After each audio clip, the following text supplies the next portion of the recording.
Tartu Healthcare College is a valued higher education institution and a competence center in the field of health and well-being. The predecessor of internationally recognized college was a school of midwives founded in 1811. 1,300 students in 13 different specialties offer help at every stage of life, from birth to dignified aging. Midwives supervise and assist during pregnancy and labor, assuring the well-being of a mother and a newborn. This takes place in our modern simulation center, under as realistic conditions as possible. Childminder contributes to a comprehensive development of the baby by guiding and encouraging him to act independently. If something goes wrong, help is immediately available.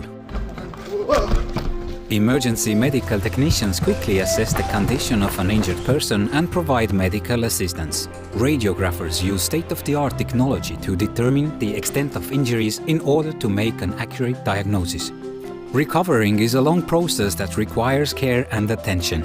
Nurses have all the necessary knowledge and skills. The task of a physiotherapist is to regain body mobility, so a person can maintain ability to work and continue with activities. In addition to daily studies, applied research with great results is conducted in our facilities. It's how the therapeutic plans for knock-knee treatment for children were developed. Environmental health specialists ensure a healthy living and working environment. They know how to sit properly, how much light is needed, and how often a person needs to rest in order to maintain health and work capacity. Client worker for people with mental health problems supports individuals with special mental needs in the performance of their daily activities. Studies are practical and diverse, providing services to the whole community, from individuals to enterprises. Biomedical laboratory scientists work in laboratories where condition of an organism and the factors affecting it are being studied under the microscope. But the most exciting is invisible to the eye. These are the memories, knowledge and experiences collected over the years. The wisdom of life that others can learn from. In Tartu Healthcare College, we learn from more experienced, acquire skills and others. This is the story of us. Tartu Healthcare College. Heart in the right place.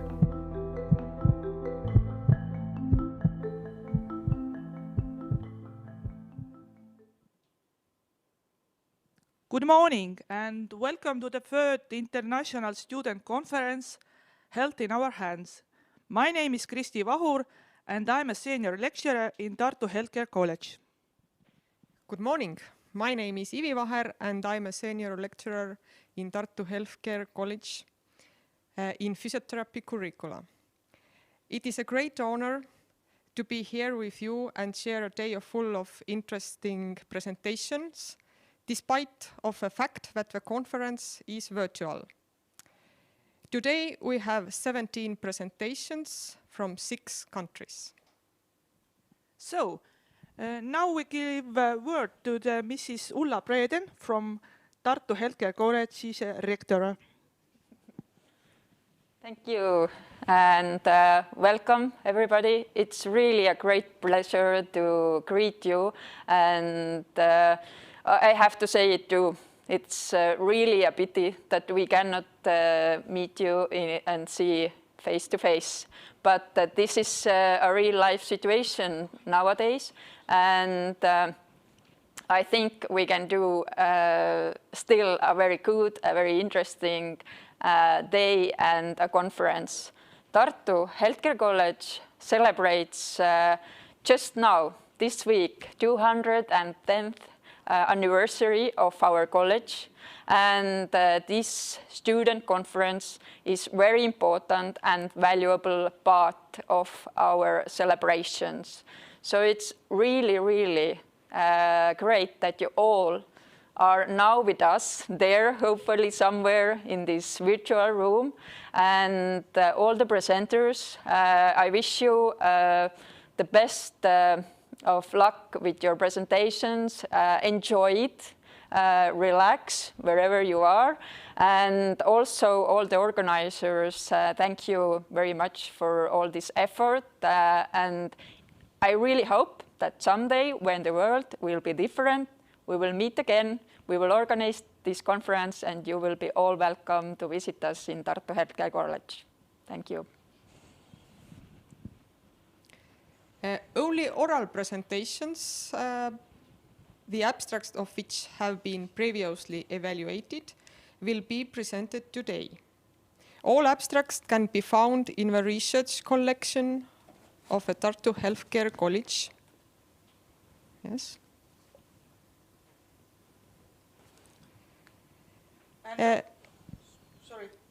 Which is available electronically on our website, Tartu Healthcare College website, and also in paper format.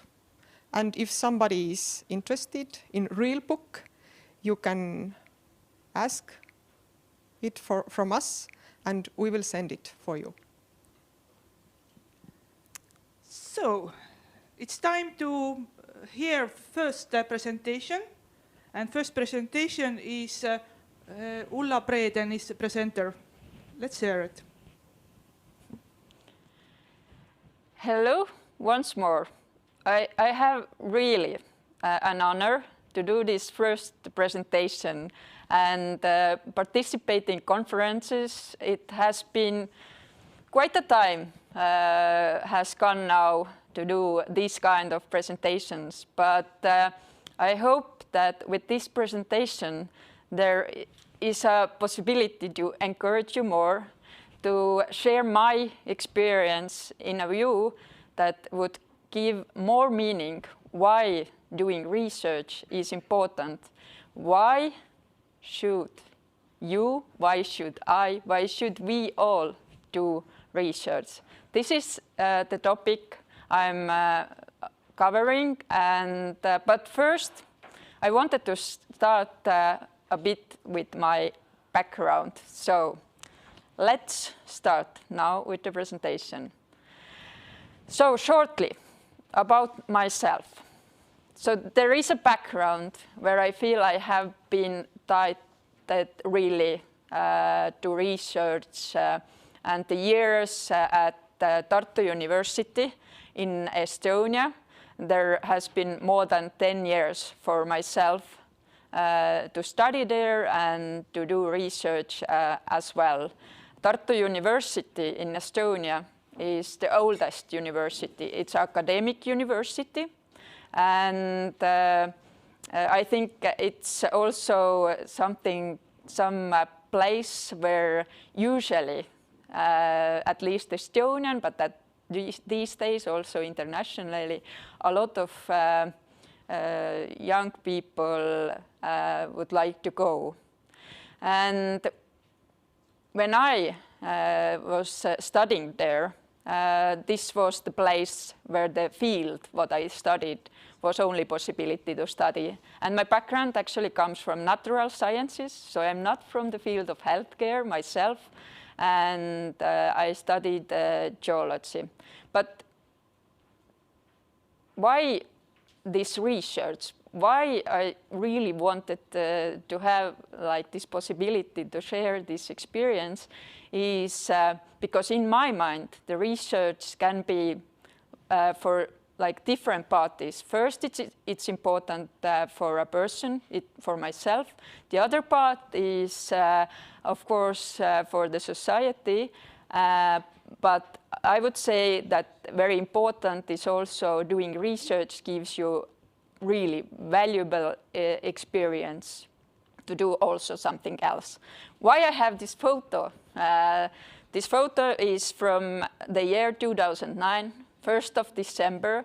This is when University of Tartu celebrates their own anniversary of university, and this is where I'm getting my diploma of PhD degree. But this was not the reason why I did put the photo there. The reason is that the rector at that time was Alar Karis, and today, starting from this autumn, Alar Karis is the president of Estonia. So this gives, in my mind, very good introduction to this part, that doing research, being part of academic world is something that is very useful also doing something else in your other other life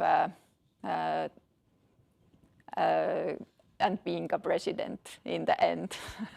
So let's start with these whys, like why do research? So first, I have the personal reasons and personal challenges. And these are something that are really indication of myself, but I'm sure it's indication for you also, for everybody who have been inside research, who have started doing research, or now doing the research. I think the first step usually, and the first step for myself for sure was this, that like when you go, either you study at Tartu Healthcare College or you study at some kind of university, usually you will be connected or participating in research or in studies when you do your degree. When you do bachelor degree or some other later master or PhD degree, then you will have a supervisor, then you will have a topic with what you start. And I can say for sure, when I started, I wasn't sure like why and what I'm doing, for what this research is important. And this was just something that you have to do. Like when you start studies, you know, there is, in the end, there will be this work, bachelor thesis, master thesis, you have to do it. I mean, this is just something to get the diploma. But like when you start this process, when you get really involved, when you understand where is this, like why this topic, what you should do, what are the people around it, then actually, then the meaning grows and then the importance grows. But it's normal. Like when you have the feeling that I just had to do it, research is something just I have to do it for the diploma, I think this is very usual. And I think it shouldn't be like ashamed as a reason. This is a very good place where to begin. And it's part of your studies, and this is in my mind, very good part of the studies. From a personal side, the next step, of course, is the curiosity. Like when you already know the field, when you have interest in the field, and when you have these connections, the curiosity usually grows. You want to know more, and you have these whys, and in the end, maybe you have some problems that you want to resolve with your team, with your supervisor, yourself. So it really is usually something that grows inside you. For some people, it stays there. There is just this challenge to do your work and to end with that. But I have seen during these years that a lot of people, and in my mind, the research is something that usually really inspires people around you. And what is maybe the difference from my experience is something that it's in the field of healthcare, it's much easier to inspire. But about that a bit later. Then what is one more reason when I was thinking about doing research, and from my personal side and from my own experience, I think it's the community. Like when you are doing research, you are not doing it by yourself. Of course, there can be these situations where you have to do it, but usually you have people around you. Either co-students, you have for sure a supervisor when you are doing it during study times. Later, then you have colleagues, but not only in your own organizations. And this is also why the student conferences was actually so important to organize for our college. And I know this was the idea of the organizers, to bring different students together, to give a possibility to share what they're doing, but at the same time to meet these people. Now this side, of course, it's not going so well with this COVID situation, like with everything, but I'm sure it will be back, and this side grows and grows. And I can say that from my study years, I have the connections and I have the friends even if I'm not doing the field anymore. I'm not in the field of geology, I'm not in the field of research of geology. This has changed, but I have the friends. I still take contact with them. We still meet sometimes, and we share all this time, and we share all these good memories. And I would say the community in this process is very important. And these connections, usually, when you are staying in your field, when you start something, when you are doing research and you are later working in this field or in relation to this field, this is something that you probably really highly value in the end. So new friends and new colleagues and new partners, this is some positive effect of doing research as a personal reasons. And feeling useful. When I did put this reason, I think you can do it differently. Either you can start with one that is more important for yourself and you can end with another. Maybe in the field of healthcare, people usually would put it a bit higher as a reason why I'm doing it, like my personal reason. But because I came from the academic world, and I would say that my biggest challenge in my field was all the time this questioning, for whom? Beside myself and beside basic study, of course, I knew what is the goal somewhere ahead, why I'm doing these kind of research, geophysical studies, geological studies, and etc. But when I stepped in almost 6 years ago to Tartu Healthcare College, I understood doing research in the field of healthcare, you always have topics that are useful. They are useful for somebody, they are useful for the people, for small children, old elderly people, etc. So finding the reasons, feeling useful, I think this is probably much higher in the field of healthcare, and I really value it. I think this is something why the research should be supported much, much more, especially also in the professional education institutions. So you can choose, either doing research is for you, getting new knowledge through facts, you can start with them usually, because my background is you have to have the facts, you have to measure. Before that, you don't have anything. When you don't measure, you cannot say anything in the end. But I have seen different side of the world. I have seen now, these years in this educational field or in healthcare field or in social fields, that is why in the end might be even more important. Even if you have the facts, why people don't use it, why they don't behave like that, this is suggested, that this has come out, this is evidence-based, that, for example, this time vaccination should be done, and then why they don't do it. Actually, for that, you can do also research. So this ties my slides actually for the next, from these personal reasons, do whom, why we are doing something, what we are doing, and for whom we are doing. So this bigger picture, beside myself, my personal interest. And why I started with personal, I think if you don't have this feeling inside you that you want to do it, that the research is important for you, and you don't see the how it's in the end used. So without this personal side, I think it's very hard to go next, to see the broader view where it is used, where the research is needed. So these reasons, what I did put for you today, they are only reasons from this side, what I can take from the field of education or from the field of healthcare.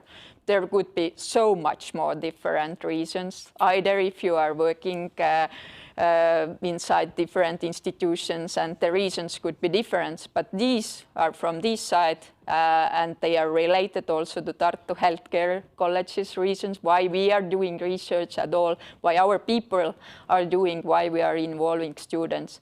And for the education institution, and especially for the higher education institutions, I think doing research, it's very important that it supports evidence-based learning and teaching, and also like development of curriculums.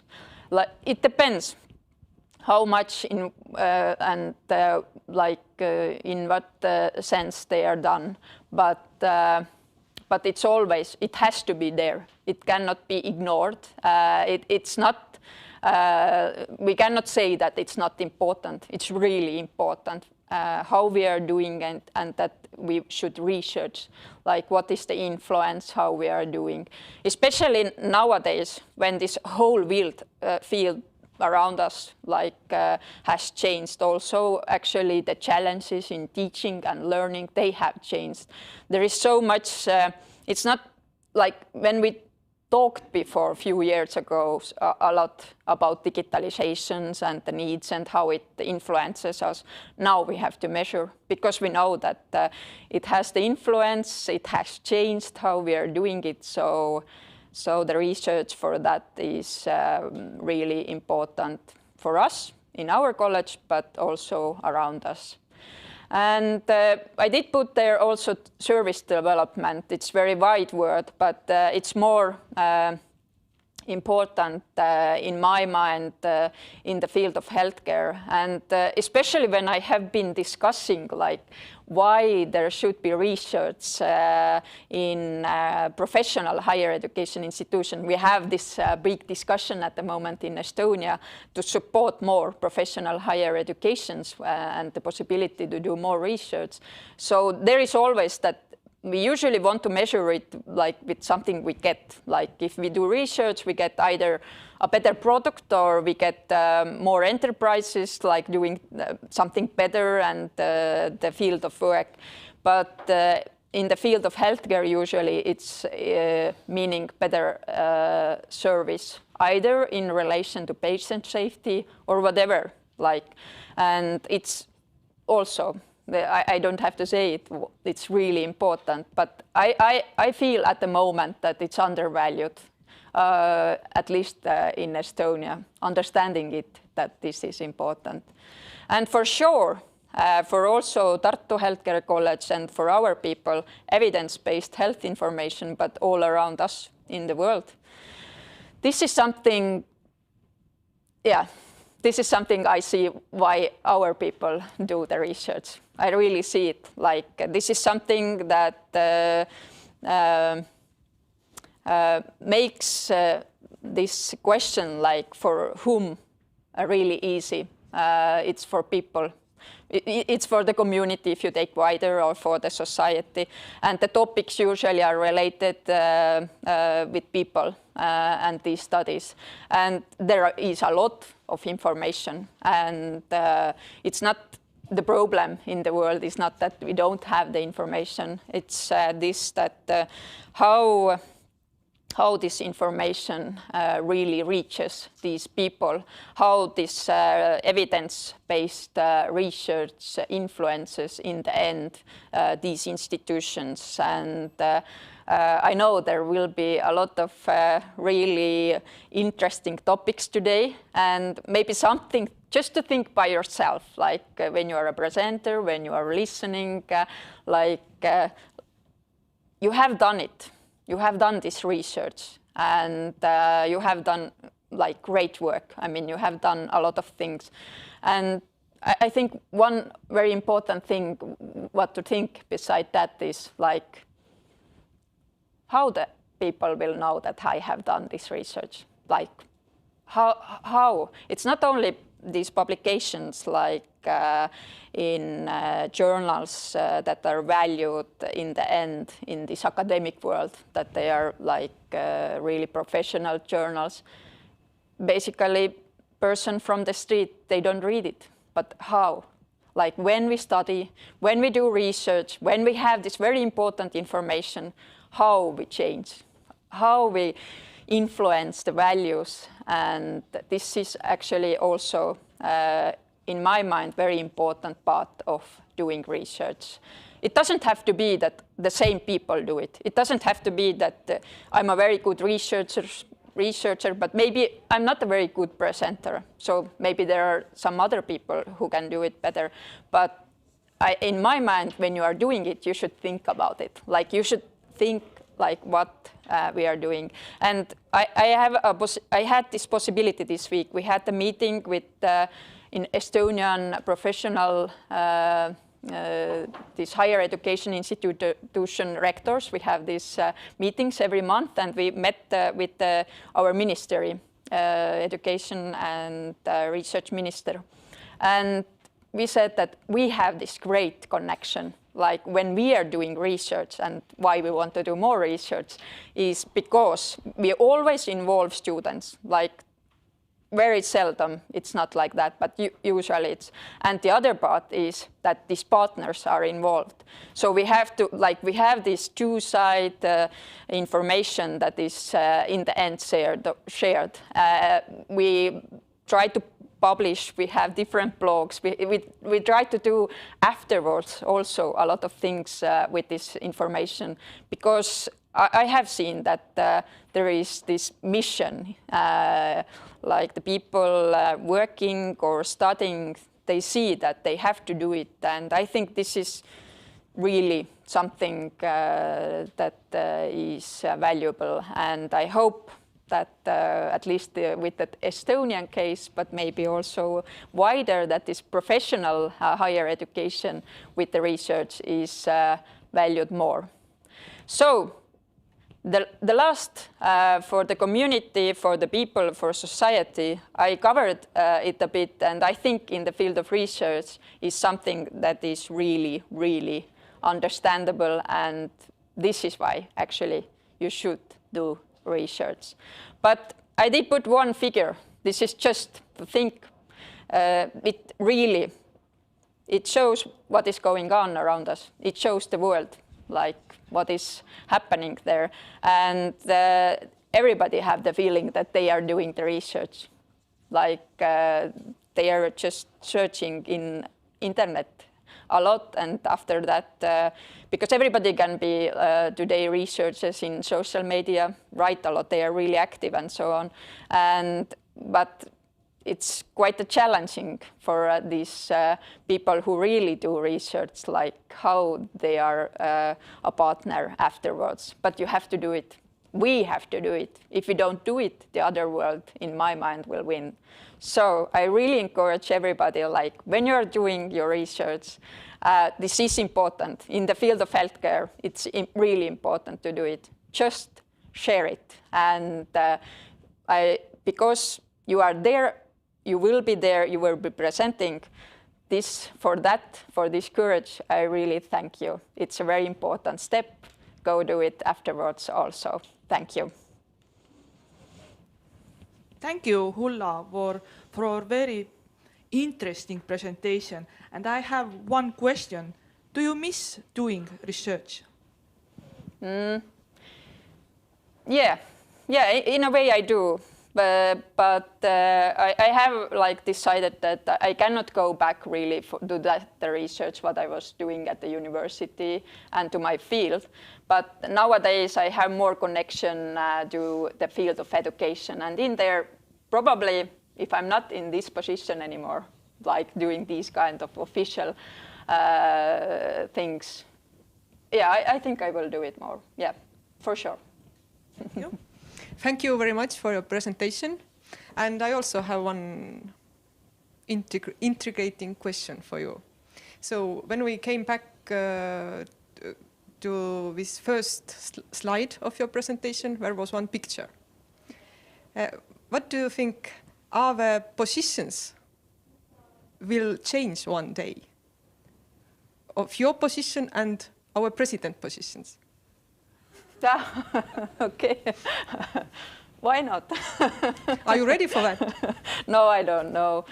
Because like one position in my life, being a governor, has shown quite a lot what is inside in politics. I'm not sure if it's really something that people think it's very prestigious, but actually it's really hard in a way. And I can do it at this stage also quite a lot. We'll see. I don't know, but I think in that sense, doing research, it's more safer.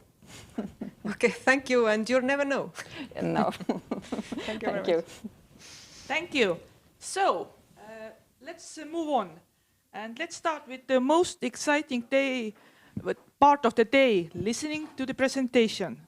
All presentations have been sent us before, and all presenters will join us only a part of the discussion. And first session scientific committee members are Mr. Joseph Granum from Jamaica, Mrs. Tina Freiman from Estonia, and Mr. Andrei Ovchka from Slovenia.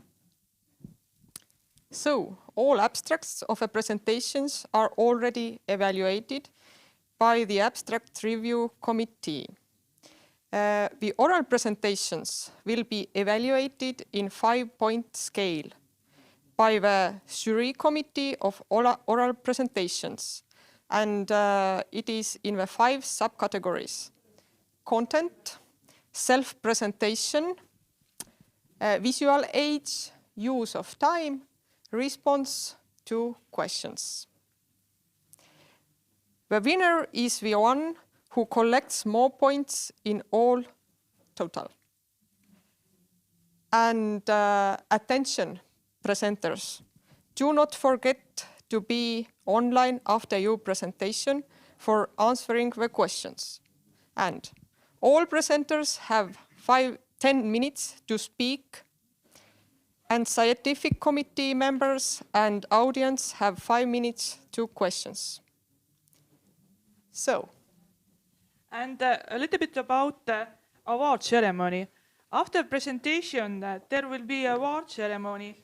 The awards will be given to the first 3. We have a special prize for the doctoral student and the prize for the brightest speaker. The winners will be contacted and agreed how the prize will be delivered. So, are you ready? Let the competition begin, and good luck to everyone. Yes. Tartu Healthcare College is a valued higher education institution and a competence center in the field of health and well-being. The predecessor of internationally recognized college was a school of midwives founded in 1811. 1,300 students in 13 different specialties offer help at every stage of life, from birth to dignified aging. Midwives supervise and assist during pregnancy and labor, assuring the well-being of a mother and a newborn. This takes place in our modern simulation center, under as realistic conditions as possible. Childminder contributes to a comprehensive development of the baby by guiding and encouraging him to act independently. If something goes wrong, help is immediately available. Emergency medical technicians quickly assess the condition of an injured person and provide medical assistance. Radiographers use state-of-the-art technology to determine the extent of injuries in order to make an accurate diagnosis. Recovering is a long process that requires care and attention. Nurses have all the necessary knowledge and skills. The task of a physiotherapist is to regain body mobility, so a person can maintain ability to work and continue with activities. In addition to daily studies, applied research with great results is conducted in our facilities. It's how the therapeutic plans for knock-knee treatment for children were developed. Environmental health specialists ensure a healthy living and working environment. They know how to sit properly, how much light is needed, and how often a person needs to rest in order to maintain health and work capacity. Client worker for people with mental health problems supports individuals with special mental needs in the performance of their daily activities. Studies are practical and diverse, providing services to the whole community, from individuals to enterprises. Biomedical laboratory scientists work in laboratories where condition of an organism and the factors affecting it are being studied under the microscope. But the most exciting is invisible to the eye. These are the memories, knowledge and experiences collected over the years. The wisdom of life that others can learn from. In Tartu Healthcare College, we learn from more experienced, acquire skills and others. This is the story of us. Tartu Healthcare College. Heart in the right place.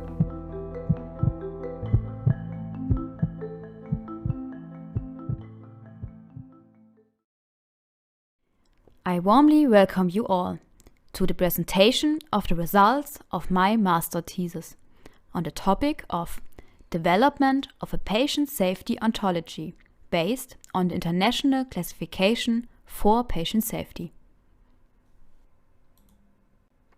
This is the structure of the presentation.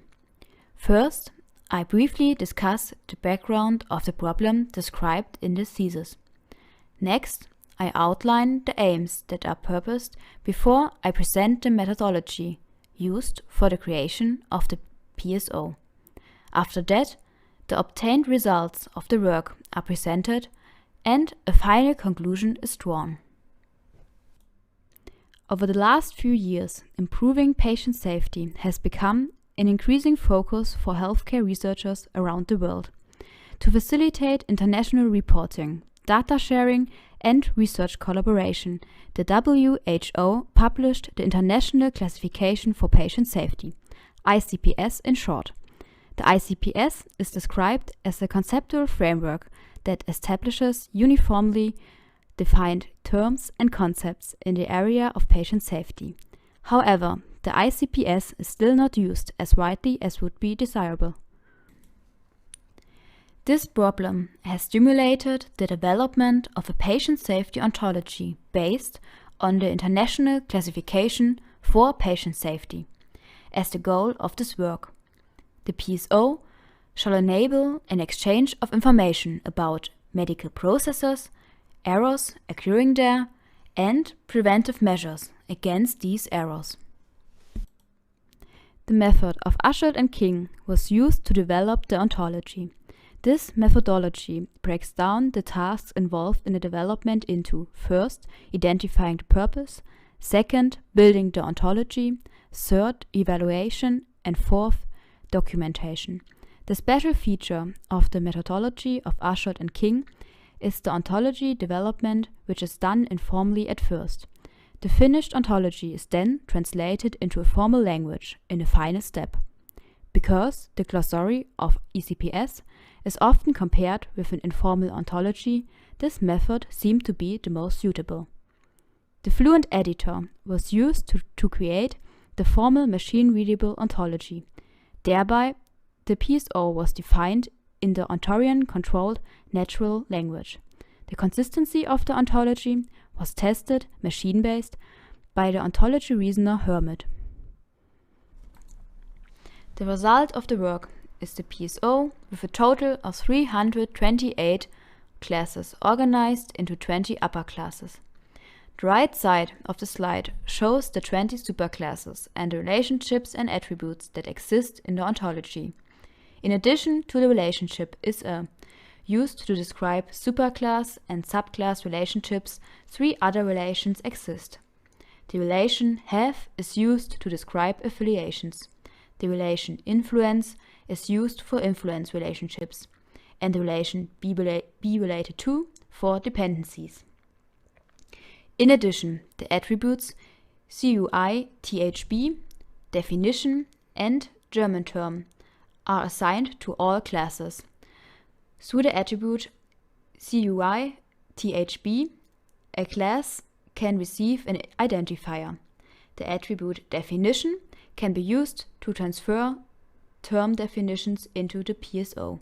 The attribute German term contains the German translation of the class name. For the definition of the PSO, over 900 lines of code were implemented into the Fluent editor. Here, a short section of the ontology definition of the PSO in the ontology language Ontarian-controlled natural language is shown.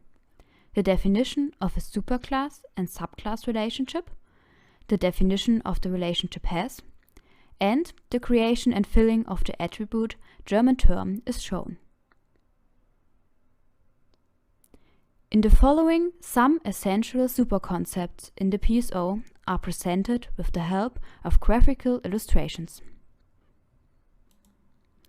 The first figure shows the superclass process. The superclass has process types and process characteristics. Under process type, there are different sub-processes which are mostly transferred from the ECPS. The class process characteristics provides properties to describe the process. The concept correctness of action describes whether the process was executed with or without errors, while the concept quality condition contains the information whether the process leads to a correct or incorrect final state. The third subclass of process characteristics, process state, provides a description of the degree of process execution at a specific moment. The next figure shows two other superclasses, their subclasses, and the relationships between them. The three classes shown are process type, problem, and intervention. In the figure, however, only some sub-processes and problems are shown, for example, blood-blood products use process. In the PSO, there are significantly more. Each process is associated with a problem, and each problem is in turn associated with measures protecting against it. A large part of the processes, problems, and interventions were taken from the ICPS.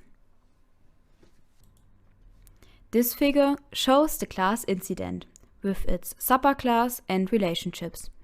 The structuring in incident characteristics and incident type with their subclasses was largely adapted from the ICPS. An incident in the PSO is a special event with a faulty process or faulty end state. The incident types are divided into adverse event and critical incident. The difference here is the occurrence of harm to the patient associated with the incident. This should suffice at this point for an initial introduction to the PSO. Back to the final results. The developed ontology is machine-readable and supports graphical visualizability, which supports the exchange of important patient safety concepts and their complex relationships to each other. The machine-based verification with Herbal was successful and confirms the consistency of the developed PSO. Finally, it can be mentioned that with the help of the methodology of Asheld and King, an ontology of patient safety based on the International Classification for Patient Safety could be successfully developed. The Fluent editor was suitable for the formal creation of the patient safety ontology. In the future, the developed PSO can be an important element to improve the exchange about medical incidents across institution and country boundaries, and thereby increase patient safety in medical care. I thank you for your attention for my presentation about the topic Development of a Patient Safety Ontology based on the International Classification for Patient Safety. Thank you for a very interesting presentation. Unfortunately, presenter can't be with us tonight, but we have online her supervisor, Thomas Schrader. Hello, Thomas. Are you there? Hi. Nice to see you. Nice to see you. So, I give word to the scientific committee members. Okay, so thank you for a great presentation. My question has to do with whether the approach was using machine learning or was it data mining or was it a combination of both? To develop this ontology, nothing. We didn't use machine learning or artificial intelligence. It's only on conceptual work. We created a network of knowledge and defined the concepts and created relations between the concepts. And now we can use this model to analyze data, and later on we can combine this with methods in artificial intelligence, machine learning, in these things. The main problem or the main issue is that, for instance, in Germany, we have many different critical incidence reporting systems. And at the moment, it's not possible to share the data directly. And what we need is standards and semantic interoperability and a deeper understanding of the content. And so after this, we can share the information and we can analyze this reports better. Thank you for the presentation. My first question is, what was the most difficult aspects of your research? Yeah, the most critical issue was the clear definition of the various terms used in the context of patient safety.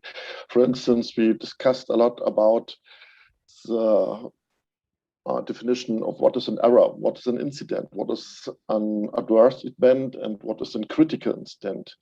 And we tried to differentiate.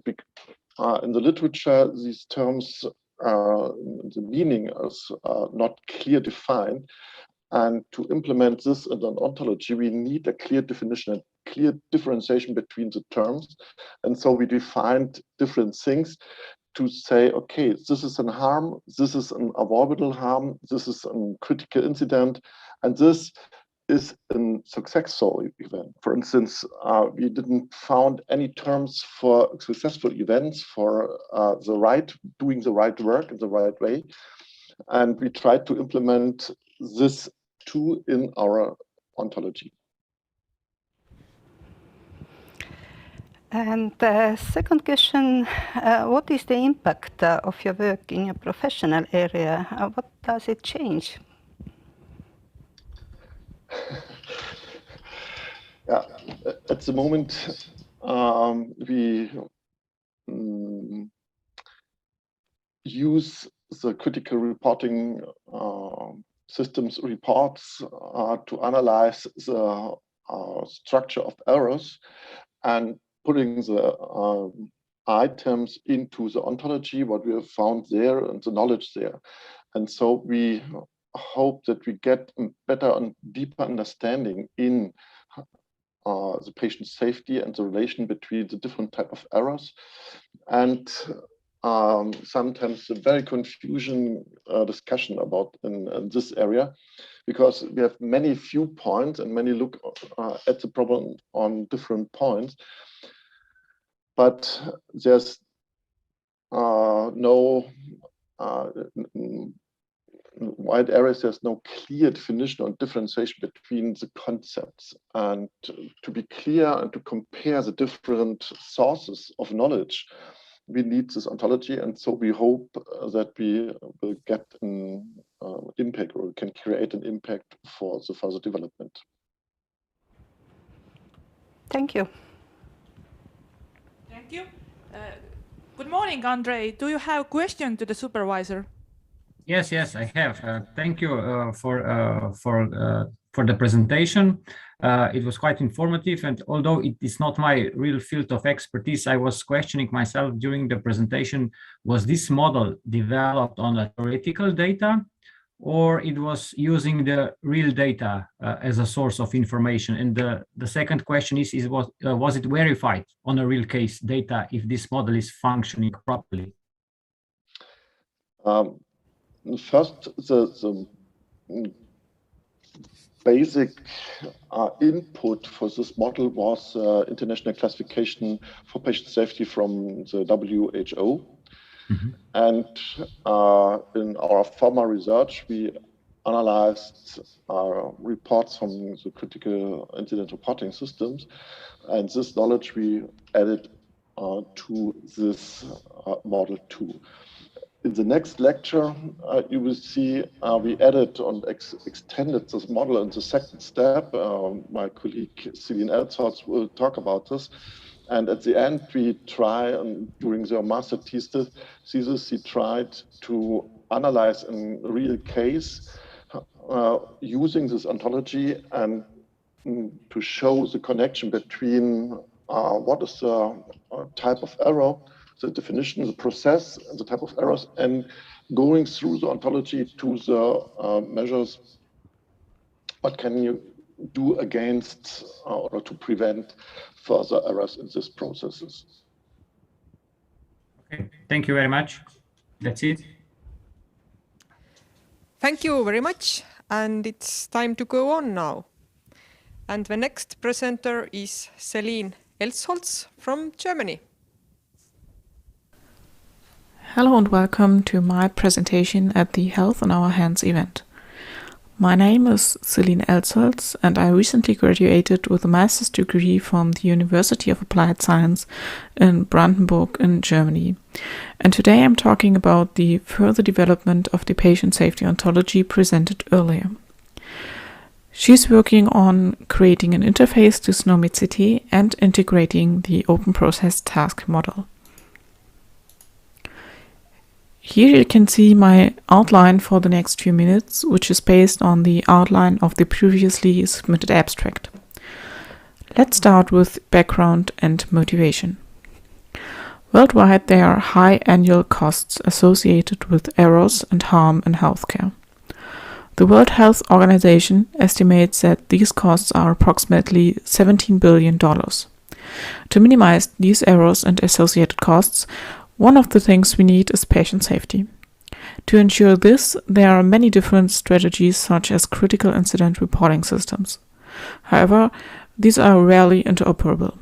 One solution to this would be to use terminologies such as SNOMED-CT, ontologies, or classifications such as the International Classification for Patient Safety, short ICPS. However, there are different terms, definitions, and relationships here. In some cases, many patient safety terms do not exist. With the ICPS, which was developed by the WHO in 2009, a first attempt was made to organize terms from patient safety.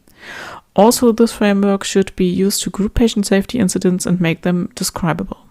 Unfortunately, no further development has taken place since 2009.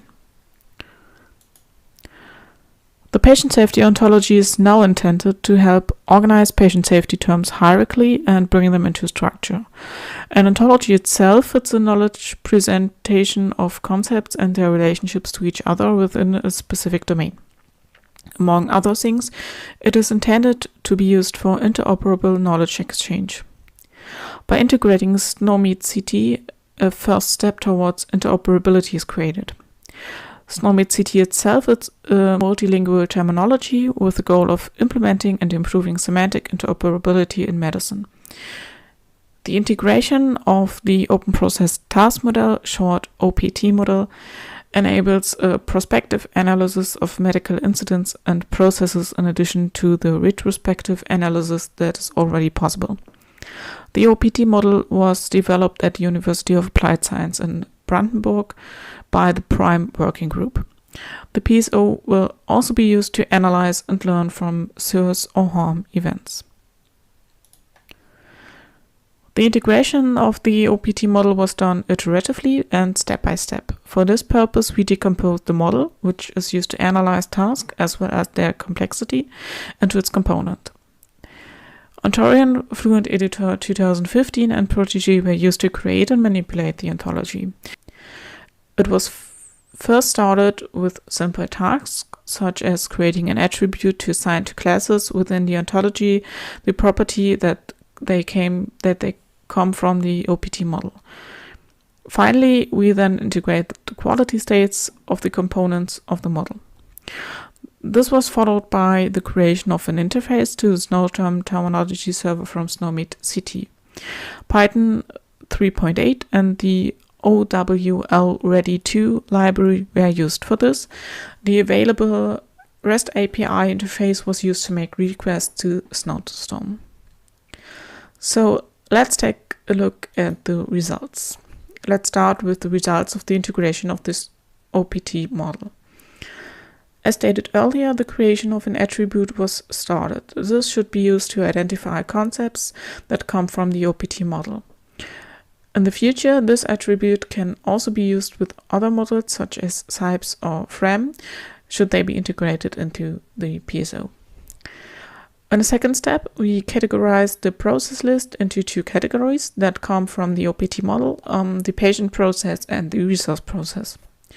At the same time, the process list was extended if processes were found in the OPT model that were not yet in the PSO.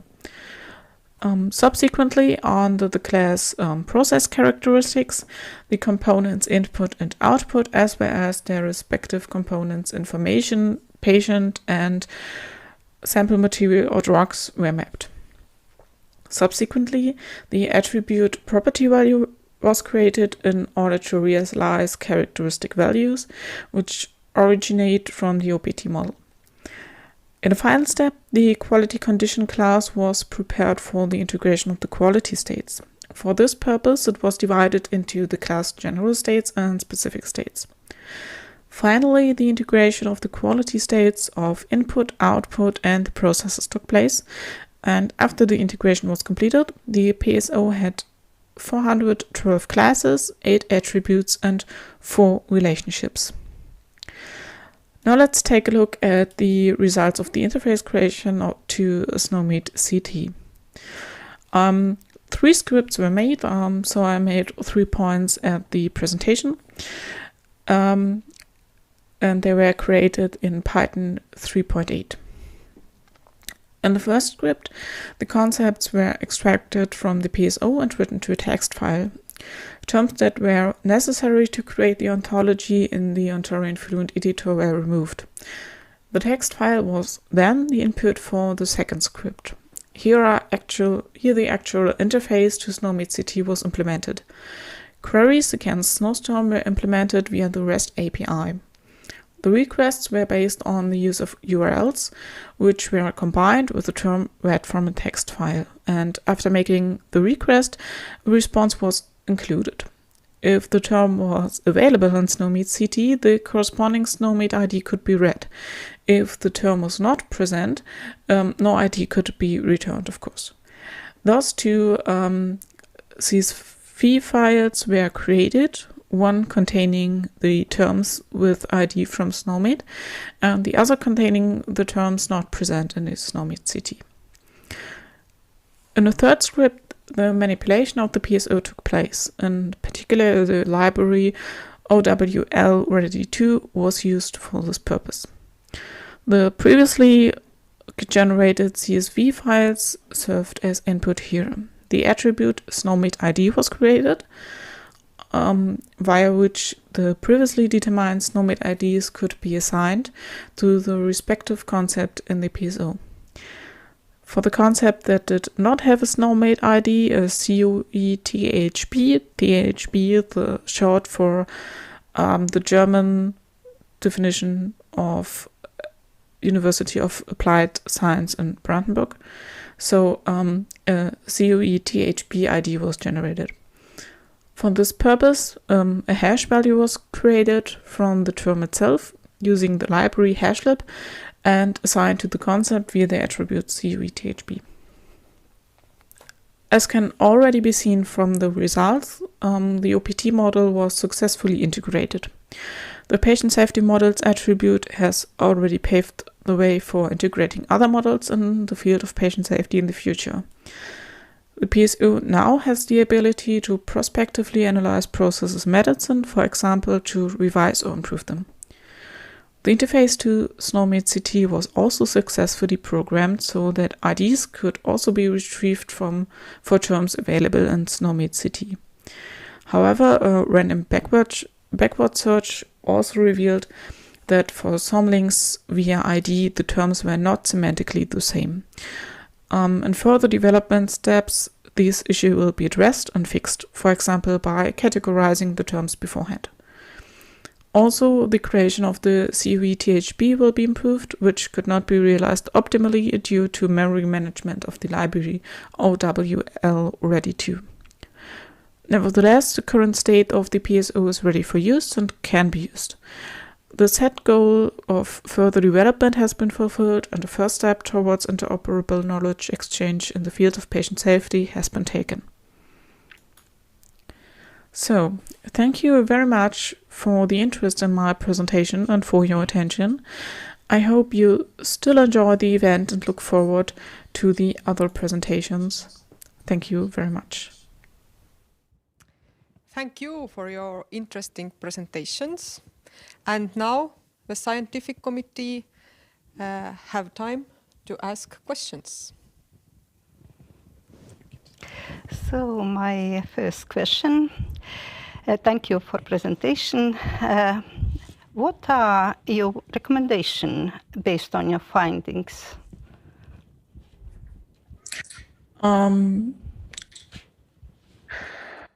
Well, recommendation is, of course, to use Ontology, but also to just,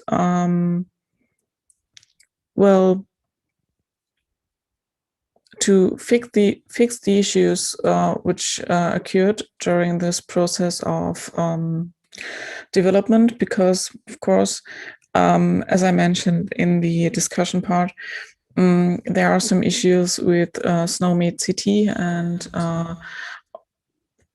well, of course, they have to be fixed.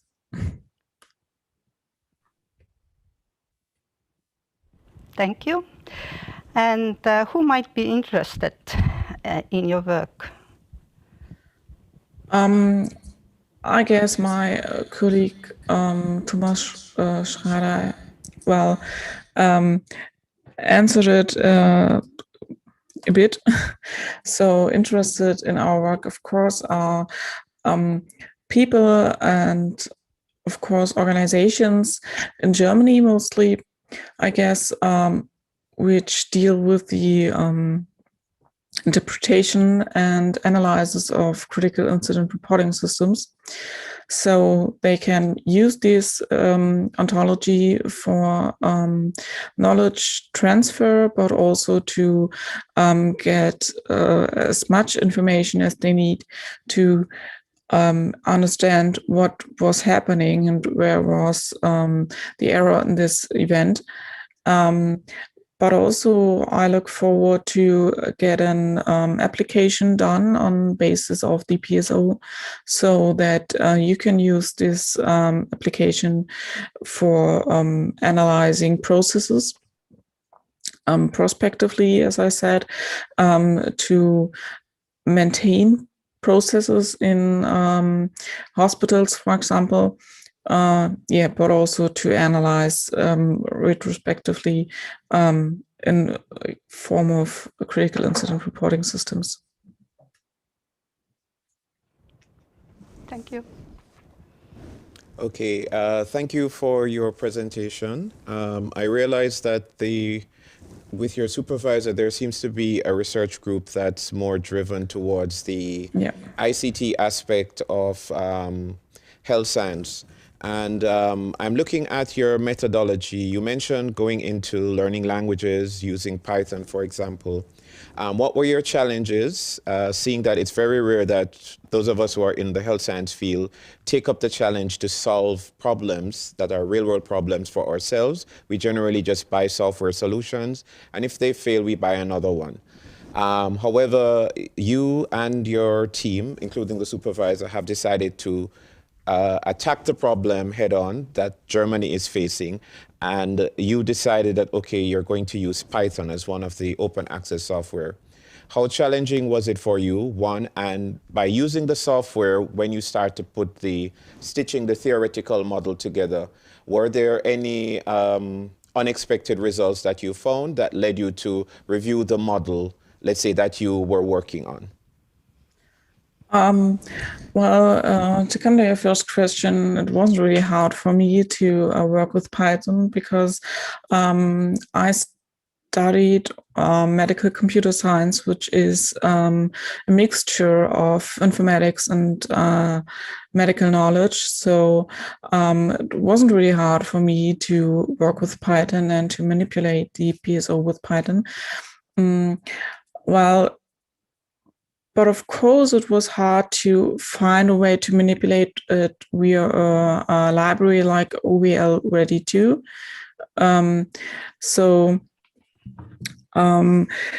this was the hard point in development, and while developing, I don't really think that there are like problems where I thought, okay, we have to rethink what we did in further steps.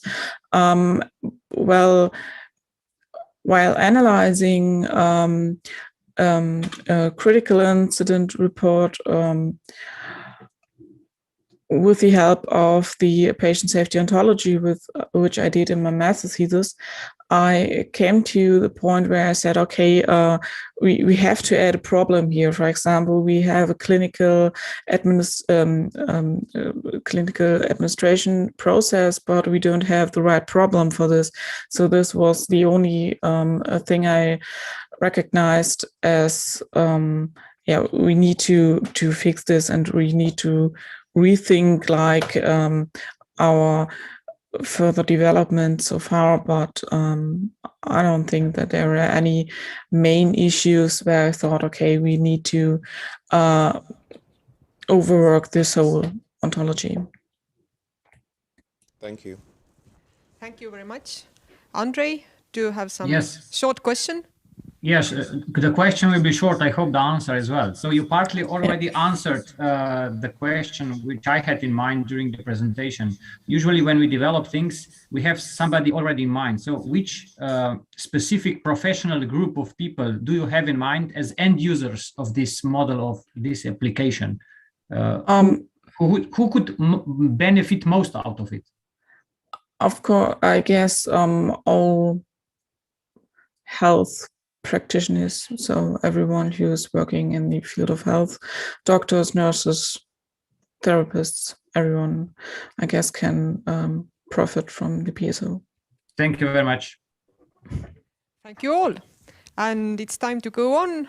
And the next presentation is coming from Estonia, and the presenters are Egne Kürsa and Erik Lander.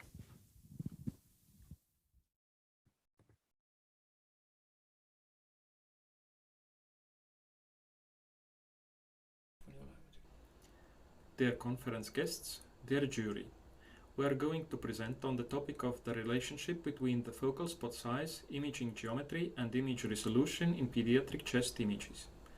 My name is Erik Lander. And my name is Egne Kürsa. Our scientific research supervisor is Kalle Kepler. Thoracic imaging is one of the most common studies in pediatric X-ray diagnostics. In pediatric radiography, it is recommended to use small focus spot for thoracic imaging, which limits the use of larger X-ray tube currents. A longer exposure time is necessary to obtain images at lower currents, which can cause motion artifacts. The aim of the study was to find out the relationship between the focal spot size and image resolution in pediatric chest imaging, and explore the possibility to use large focal spot for taking pediatric chest images. The smaller the focal spot at taking X-ray images is, the better is the geometric sharpness of the image and as a result the resolution of the image. The recommendation to use the small focal spot is based on the fact that using small focal spot produces images with a better resolution at the same focus receptor distance. Image resolution is determined by the resolution of the image receptor and the unsharpness which is created by sources which are not point sources. The larger the focal spot is, the larger unsharpness it produces, which is characterized by the appearance of penumbra on the image. One way to decrease the unsharpness is to increase the focus receptor distance. By calculation and experiment, it is possible to find out how much would one need to increase the focus receptor distance to achieve the same resolution with the large focal spot as with the small focal spot. The experiments were carried out using Siemens Usio radiograph, which has two image receptors. The receptor pixel sizes correspond to the resolutions of 3.47 line pairs per millimeter for the patient stable receptor and 3.6 line pairs per millimeter for the vertical stand receptor. A pinhole diaphragm was used to image the focal spot and take its measurements. Geometric resolutions limit was calculated, and maximum resolution using a bar pattern was determined at various focus receptor distances. In order to produce images for resolution measurements, we needed to find out the exposure parameters. Therefore, first we produced images with the automatic exposure settings using an anthropomorphic phantom with 15 centimeters diameter. We also wanted to find out what is the impact of additional filtration to the image resolution and dose. Therefore, we added copper plate with 0.1 mm thickness for comparison. To cover the focus receptor distance variations, we produced 30 images with the anthropomorphic phantom. Later, when producing the images for resolution measurements, we replaced the anthropomorphic phantom with a copper plate of 0.2 mm thickness to represent the thickness of a child. We used a bar pattern phantom when producing the images for resolution measurements. In total, 20 images were taken. The resolution of the resulting images was assessed visually on a calibrated radiologist's workstation monitor. Assessment was performed by each of the authors independently, and the results were compared. No discrepancies were noted. Let's now move on to the results. The measured focus spot sizes for small focus spot and large focus spot fell within the limits declared by the manufacturer. We calculated the geometric resolution limit at various focus receptor distances, assuming 15 cm object diameter, which represents the chest diameter of a 5-year-old patient. For the small focal spot, the calculated geometric resolution limit exceeded the resolution of the image receptor already at the focus receptor distance of 100 cm. The calculated geometric resolution limit for the large focal spot when imaging an object of 15 cm diameter would equal that of the image receptor at the distance of approximately 105 cm. Theoretically, there should be no difference in the image resolution for images made using the small or large focal spot beyond the focus receptor distance of 105 cm. For spatial resolutions, the images were taken at the 100 and 150 cm focus receptor distances on the patient's table, and at 150, 180 and 250 cm distances on the vertical stand. Maximum image resolution for the small focal spot was determined to be 3.4 line pairs per millimeter at all focus receptor distances. For the large focal spot, the resolution was 2.8 line pairs per millimeter at focus receptor distances of 100 cm, which increased to 3.1 line pairs per millimeter as the focus receptor distance increased. Taking into account that the resolution was established using a bar pattern phantom with discrete values, the measurement uncertainty was 0.15 line pairs per millimeter, half of the adjacent values, 3.1 and 3.4 in this case.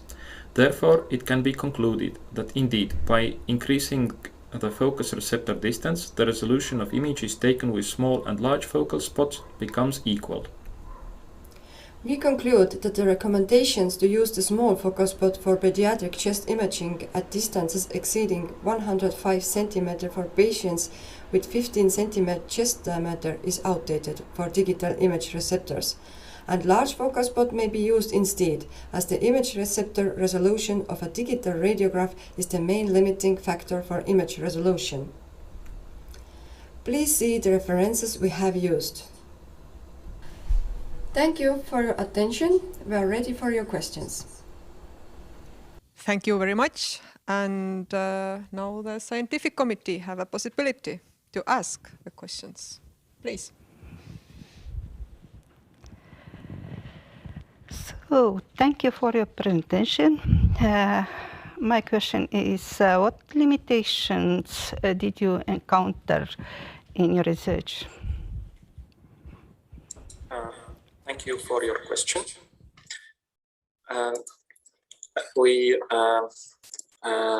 When we were doing our research, we were basically limited by the equipment that we had and available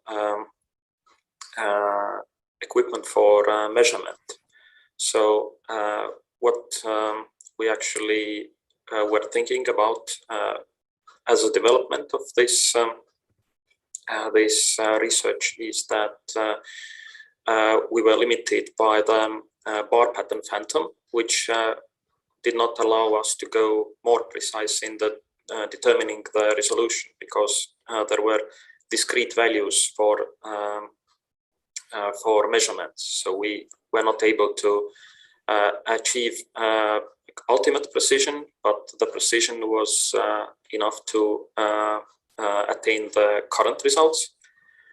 And yeah, more or less, that's the main limitation of this study. And what is the significance of your study? The significance lies in the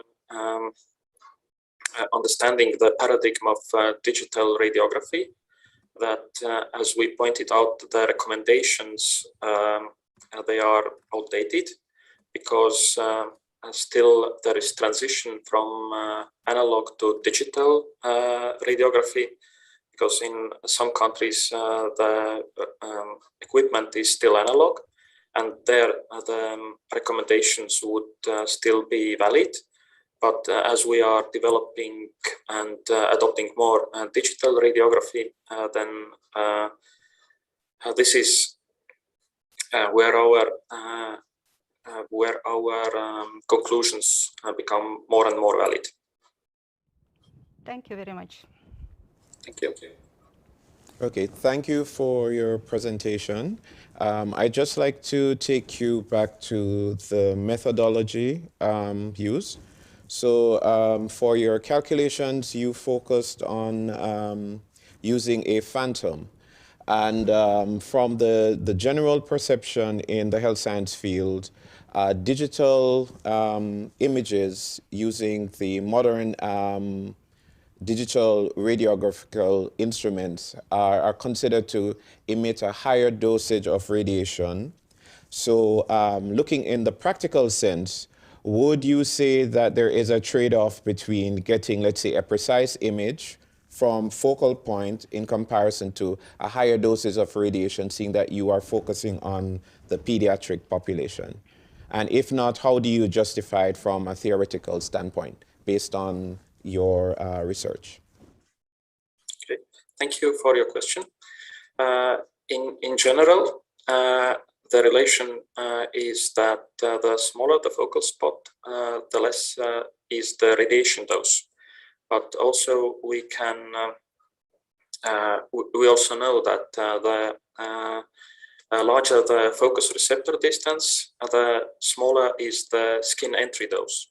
And as the subject of dose is quite complicated because of different characteristics of the radiation spectrum. So the research, what we did and the results that we gained is that actually the increased focus receptor distance negates the adverse effect of radiation. So in that sense, the recommendation to use larger focal spots with the larger focal receptor distances does not really affect the radiation dose. And Andre, you have a little bit more time now to ask questions. Thank you. Thank you. So I see this work as an improvement of already existing practices for chest imaging. Is this correct? Yes. Yes. This is correct. You mentioned some limitations. So if I understand it right, it's more appropriate for digital technology, not for analogous one. Yes. The problem comes from the fact that for analog radiography equipment, the resolution was much higher. Digital image receptors have a worse image resolution, but there are other advances that make digital equipment preferable. Okay, so the last question, or the only one. So now I'm clarifying the things is now it is some kind of recommendation how to do the chest imaging. How or what is still needed that this recommendation would be transferred in the standard protocol of this kind of radiography? The recommendations that are existing and that we pointed out and in a way are challenging are recommendations. So they are setting the limits which should not be trespassed in order to make safe imaging. So our recommendation falls within these limitations. So we are not kind of breaking any laws. Okay. But of course, it very much also depends on the equipment on site. And here, medical physicists are those who will assess the real situation and make the necessary changes in parameters if needed. But in fact, in very many health institutions, this already is the case, because the recommendations as such are only limiting factors, and you always can do better. Thank you very much. Thank you. Thank you. And let's move on. Our next presenter is from Latvia, Emilia Seltina. Please, floor is yours.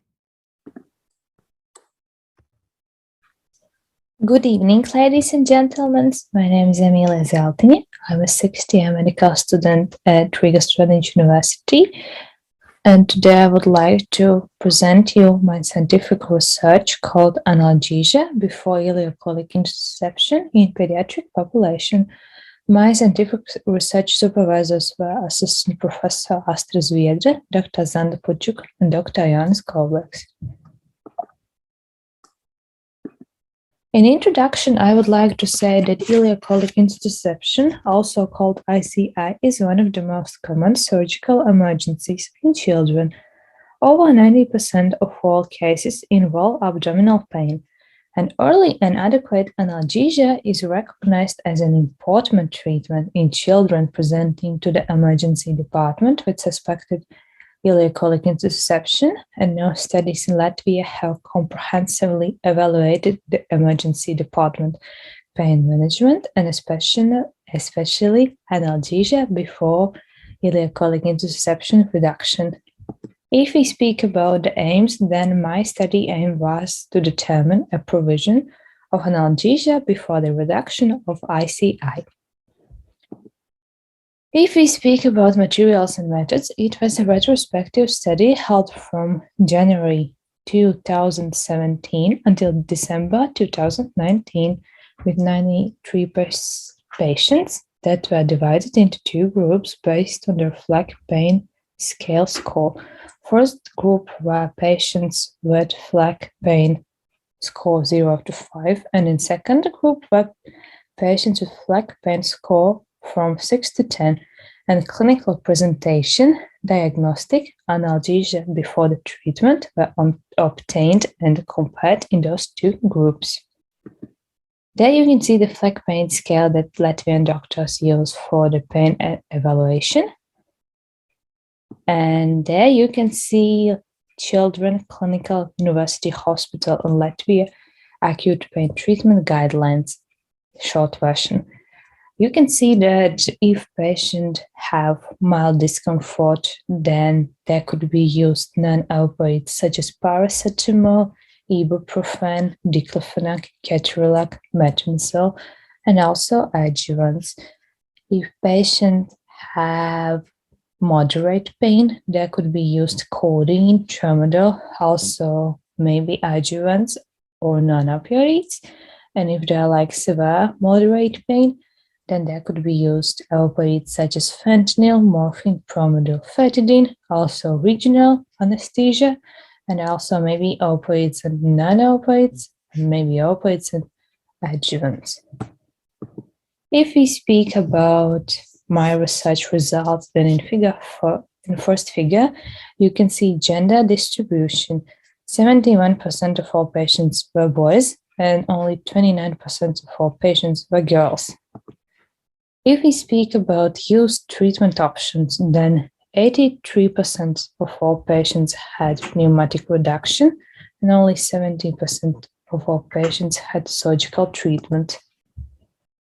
If we speak about flag pain score, then you can see that in the first group with flag pain from 0 to 5 were 86%, and with flag pain score 6 to 10, there were only 14 patients. And ICI was confirmed by ultrasound in 96,8% 8 of all cases. And statistically significant differences between study groups were found among diagnostic and analgesia, and patients with FLAC higher than 6 had significantly more usage of X-ray compared to the other group. For that, we used chi-square test. The p-value was 0.006. And in this table, you can see that in a FLAC pain score group 6 to 10, there were 100% usage of X-ray. And in the second group, there were approximately 42 or 44 approximately percent of all X-ray usages.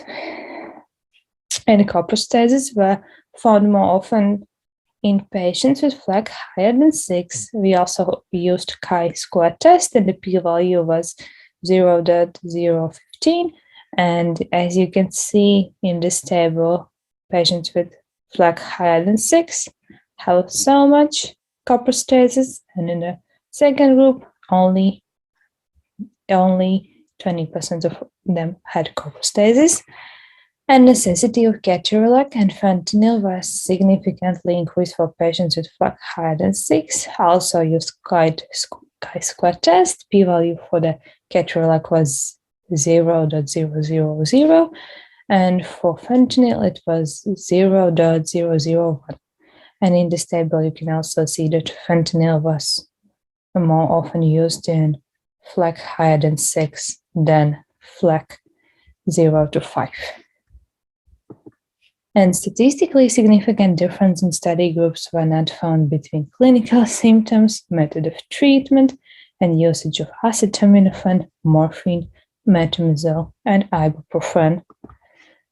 In conclusions, I would like to say that patients admitted to the emergency department with abdominal pain and suspected ICI require opiates to release pain of FLAC higher than 6, and the most sensitive of diagnostic method for suspected ileocolic intussusception is the abdominal ultrasound.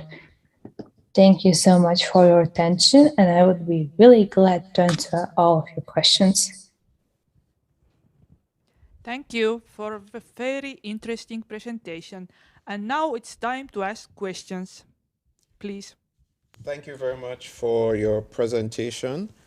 First, I'd like to start with your topic and how you presented it. So the first keyword is analgesia. However, based on how you presented the topic, there was more focus, it would appear, on the clinical treatment and not so much on analgesia.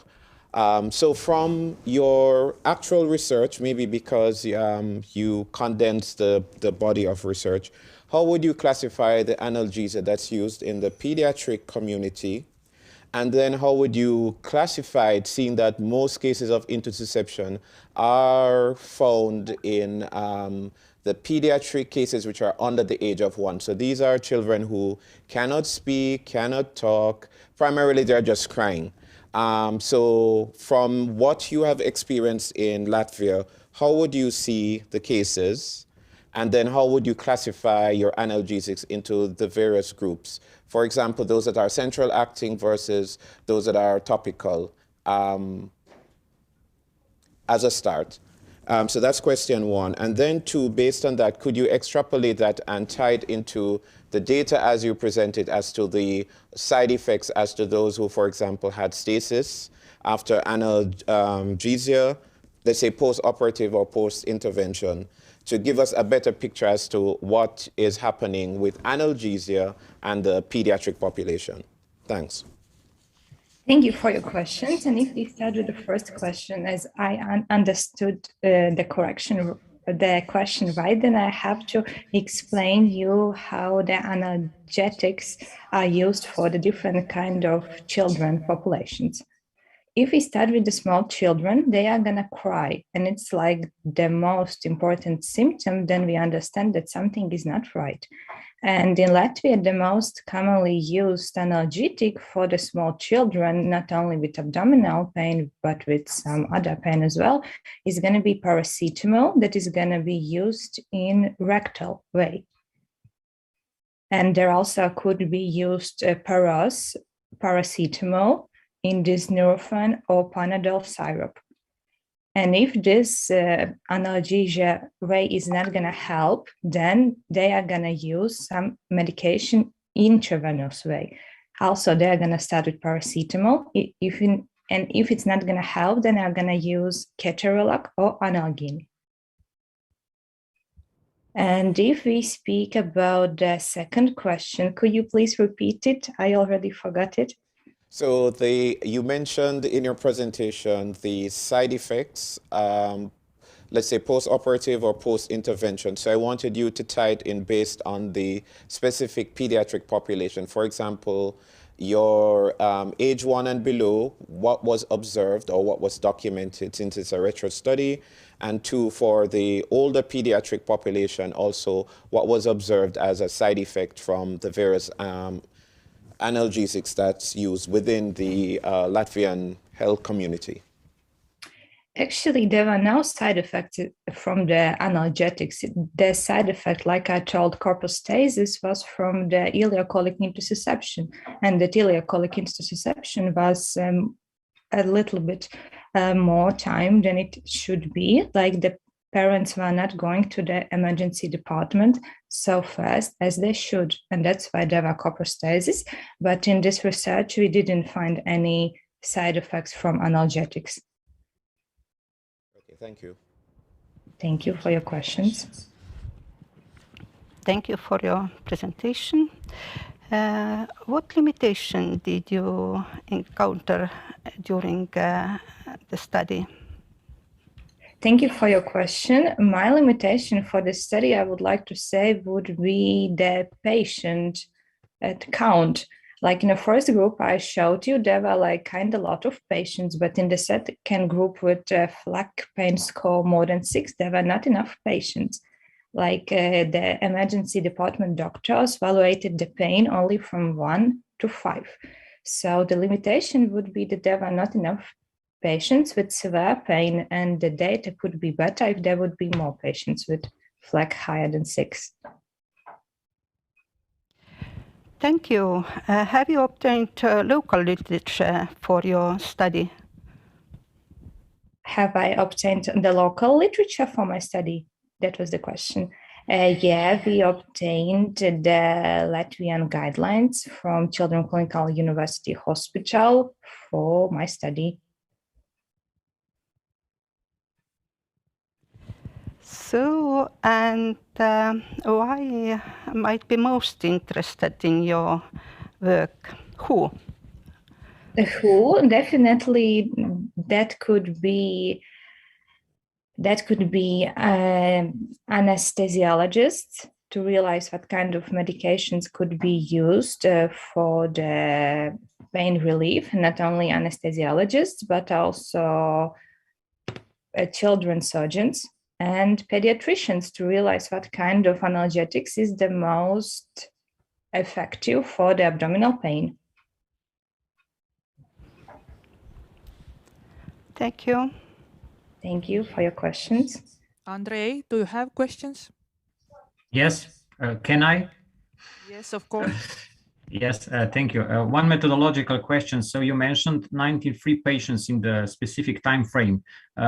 If I understood that right, these were all patients in that time. This is not a sample of a larger number. No, they were all patients. Like in 2 years, we had only 93 patients with ileocolic intussusceptions. Okay, but this is all from one hospital, not from more hospitals. Only yeah, one hospital. Okay. Yeah, from one, like the biggest one, Children's Clinical University Hospital in Latvia. Thank you. Thank you for your questions. So, any more questions? No. It's time to move on then.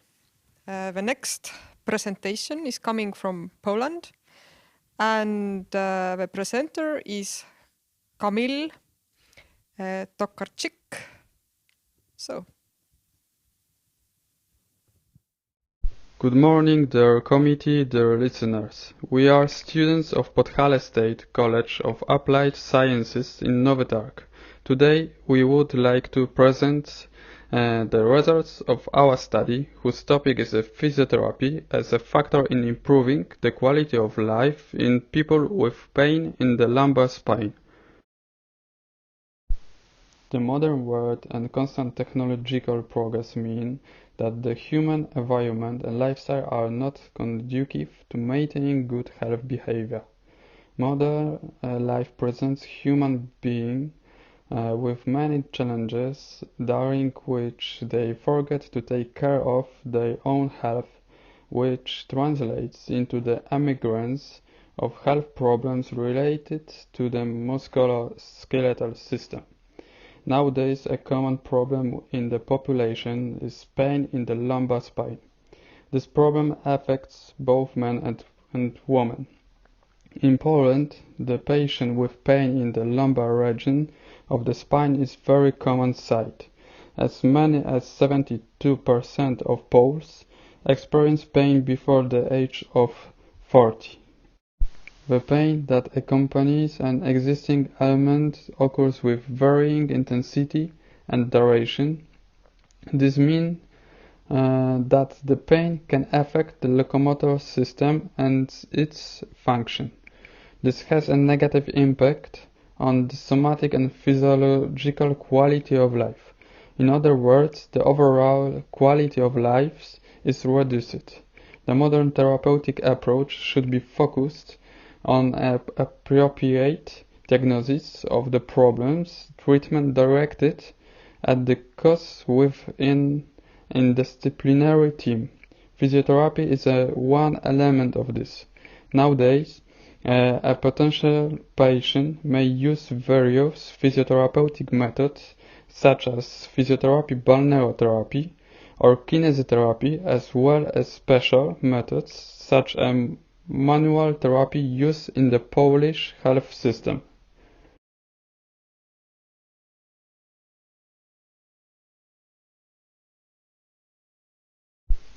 The main aim of the study was to assess the quality of life in people with lumbar pain who have received physiotherapy treatment.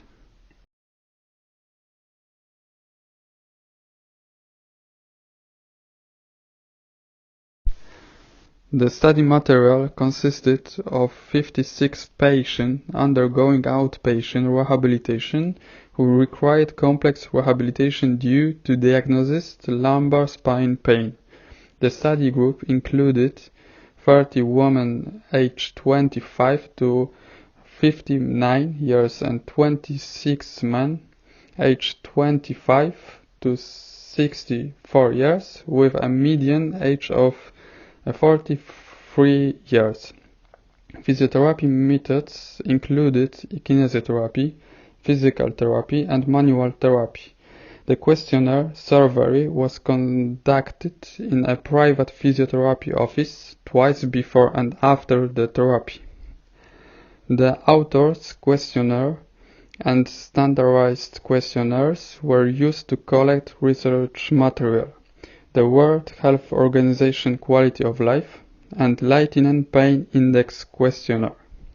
In all tested, the level of significance was assumed at 0.05. The slide shows the paired results of pain assessment based on the Lightning Pain questionnaire, the results before therapy, and the results after therapy using the Wilcoxon test. It was observed that the test result was statistically significant, indicating significant pairwise differences. The pain sensation after the performed therapy was significantly lower than before the therapy. The median pain index score decreased from 7 to 3 points and decreased of 4 points. The maximum post-therapy score reached 8 points, which is 8 points lower than the pre-therapy score. The minimum post-therapy score was 0 points, which means no pain. The next slide shows the results of the assessment of quality of life in each domain based on the World Health Organization Quality of Life scale. This scale was positive. The more points, the better the quality of life in a given domain. The current slide shows the quality of life before and after the performed therapy in the somatic domain. In the case of the somatic domain, statistically significant differences were observed. There was a significant increase in the value which translates into an improvement in the quality of life in this domain. Change occurred for 52 of the 56 before and after score of the subject. The median increased from 50 points to 70 points, an average increase of 20 points. The other quality of life domain that was analyzed was the psychological domain. On the basis of the Wilcoxon test, it was found that the differences were statistically significant. There was a significant increase in the values, and the change concerned 42 pairs of scores out of 56. The median score before the therapy was 60 points, while after therapy it was close to 70 points. The results indicated an improvement in quality of life in the psychological domain. The last results presented a summary of the overall quality of life before and after therapy. It was observed that the results were statistically significant. The changes affected 22 people out of a total of 56 subjects.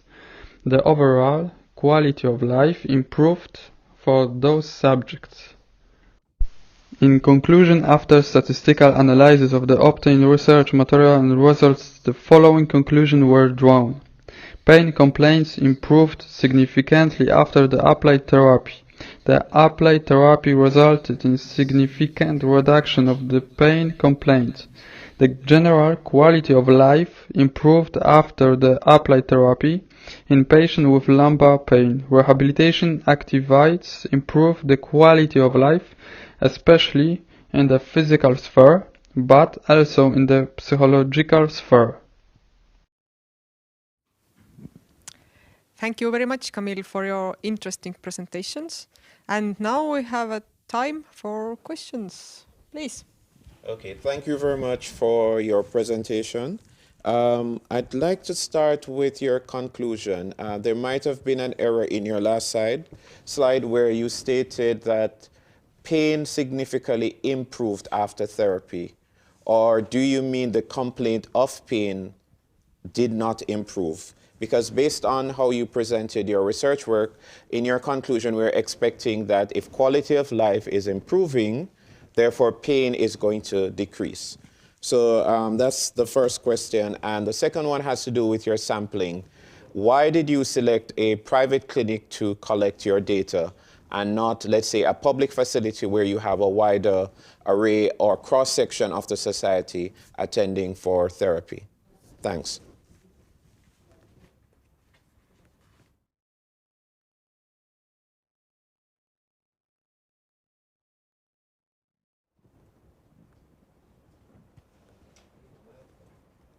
So, Camille, are you there?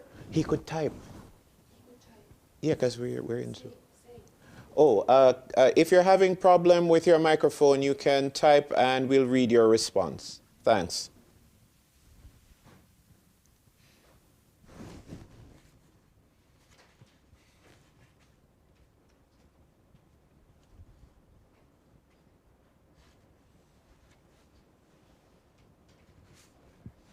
We are still waiting.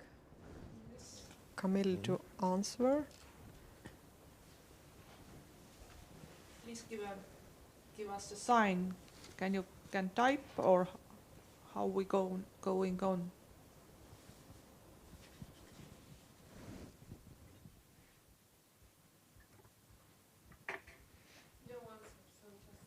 No answer.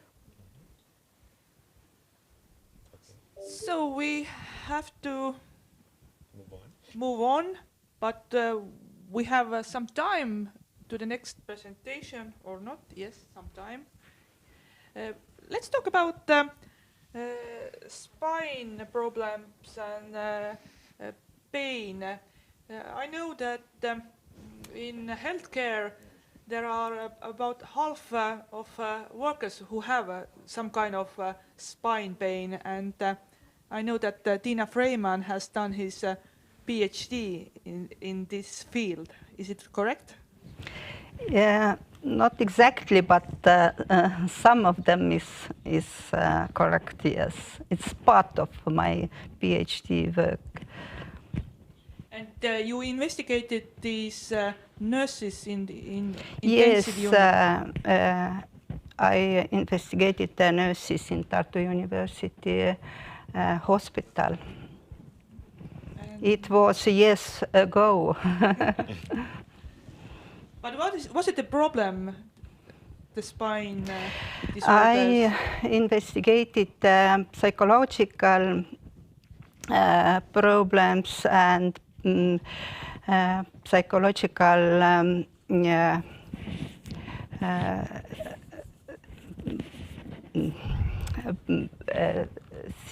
then how this psychological problems influenced the musculoskeletal disorders. And it was very interesting that stress and burnout were very much influenced the musculoskeletal disorders. Okay, thank you. And Evie, you are a physiotherapist. Exactly. Yes. If I have some spine problems, pain in upper side of spine, what to do? The most effective cure is prevention. You have to exercise every day and you have to be in top fit when you never is going to experience spine pain. So this is my recipe. But if I don't like to do exercises, what then? So when can you help me? Yes, I can help, but the biggest helper for you is you. So myself, okay.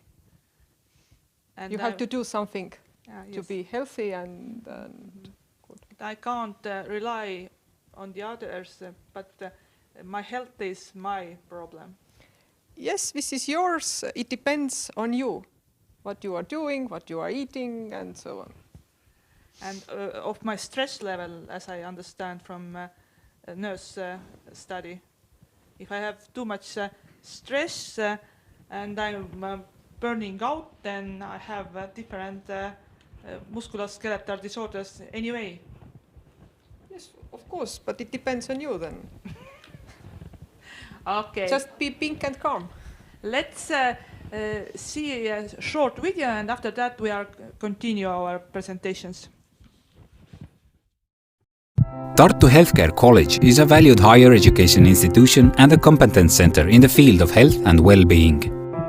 The predecessor of internationally recognized college was a school of midwives founded in 1811.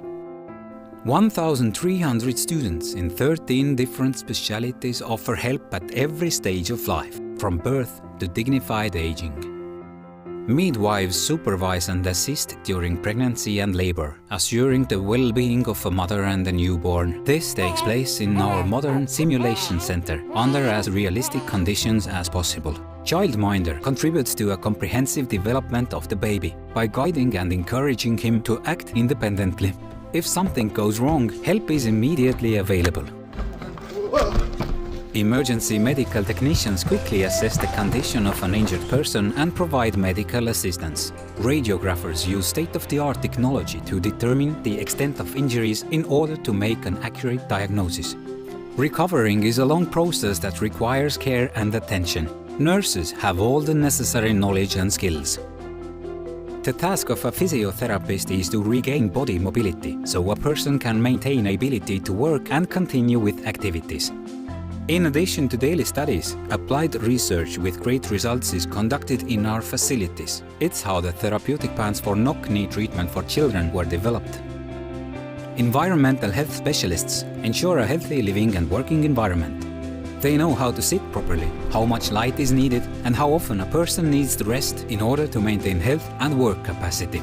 Client worker for people with mental health problems supports individuals with special mental needs in the performance of their daily activities. Studies are practical and diverse, providing services to the whole community, from individuals to enterprises. Biomedical laboratory scientists work in laboratories where condition of an organism and the factors affecting it are being studied under the microscope. But the most exciting is invisible to the eye. These are the memories, knowledge and experiences collected over the years.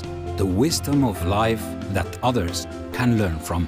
In Tartu Healthcare College, we learn from more experienced, acquire skills and others. This is the story of us. Tartu Healthcare College. Heart in the right place.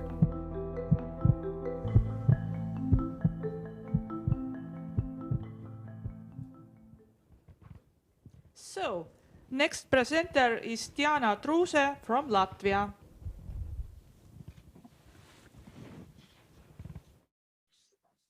I welcome everyone here today. My name is Diana Truuse. I am a 6-year student at the medical faculty at Riga Stradiņš University. And I would like to present to you the research extrarenal manifestations of autosomal dominant polycystic kidney disease.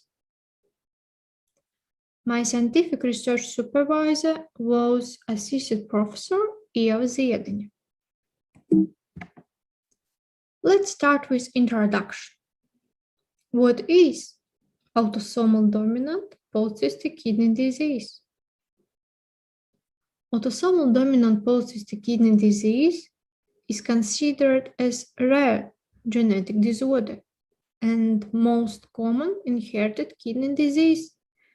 It's characterized by progressive development and enlargement of renal cyst, which ultimately leads to the loss of normal surrounding tissue.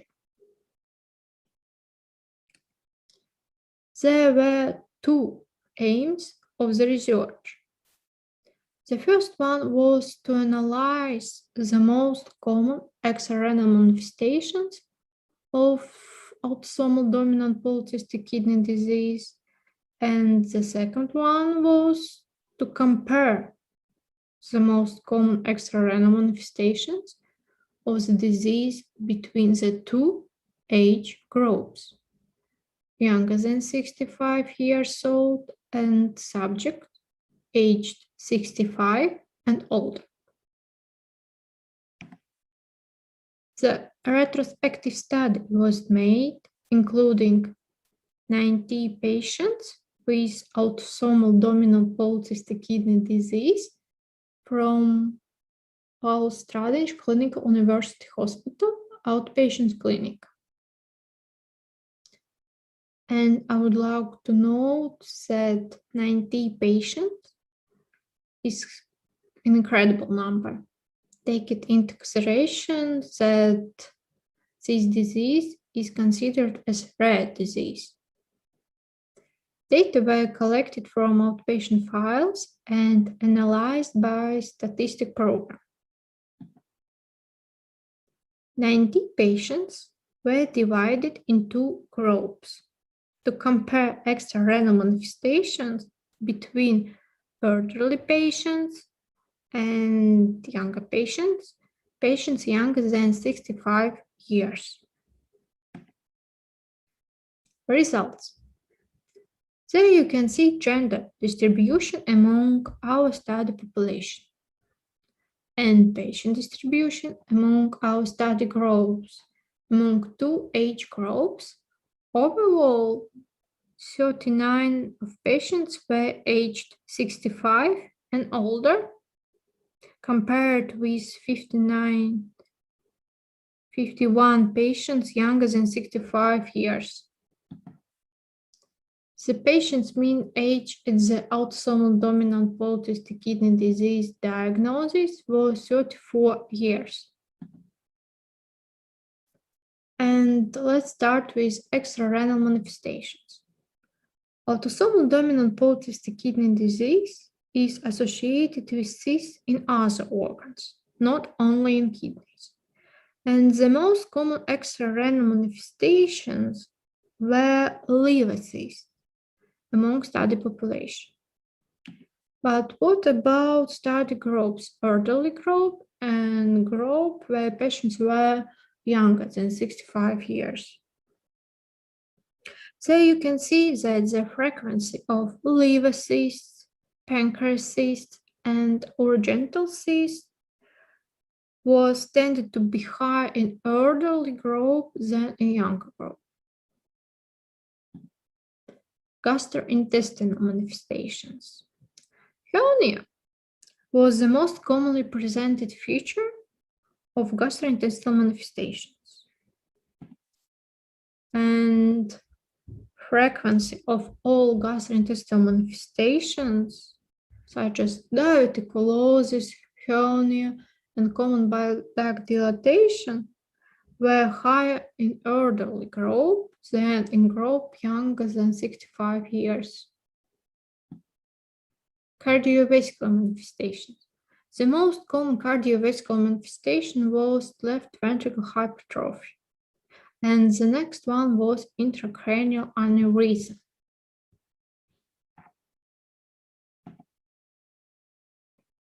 Both of these manifestations, as left ventricle hypertrophy and intracranial aneurysms, were more commonly presented in elderly patients than in patients younger than 65 years.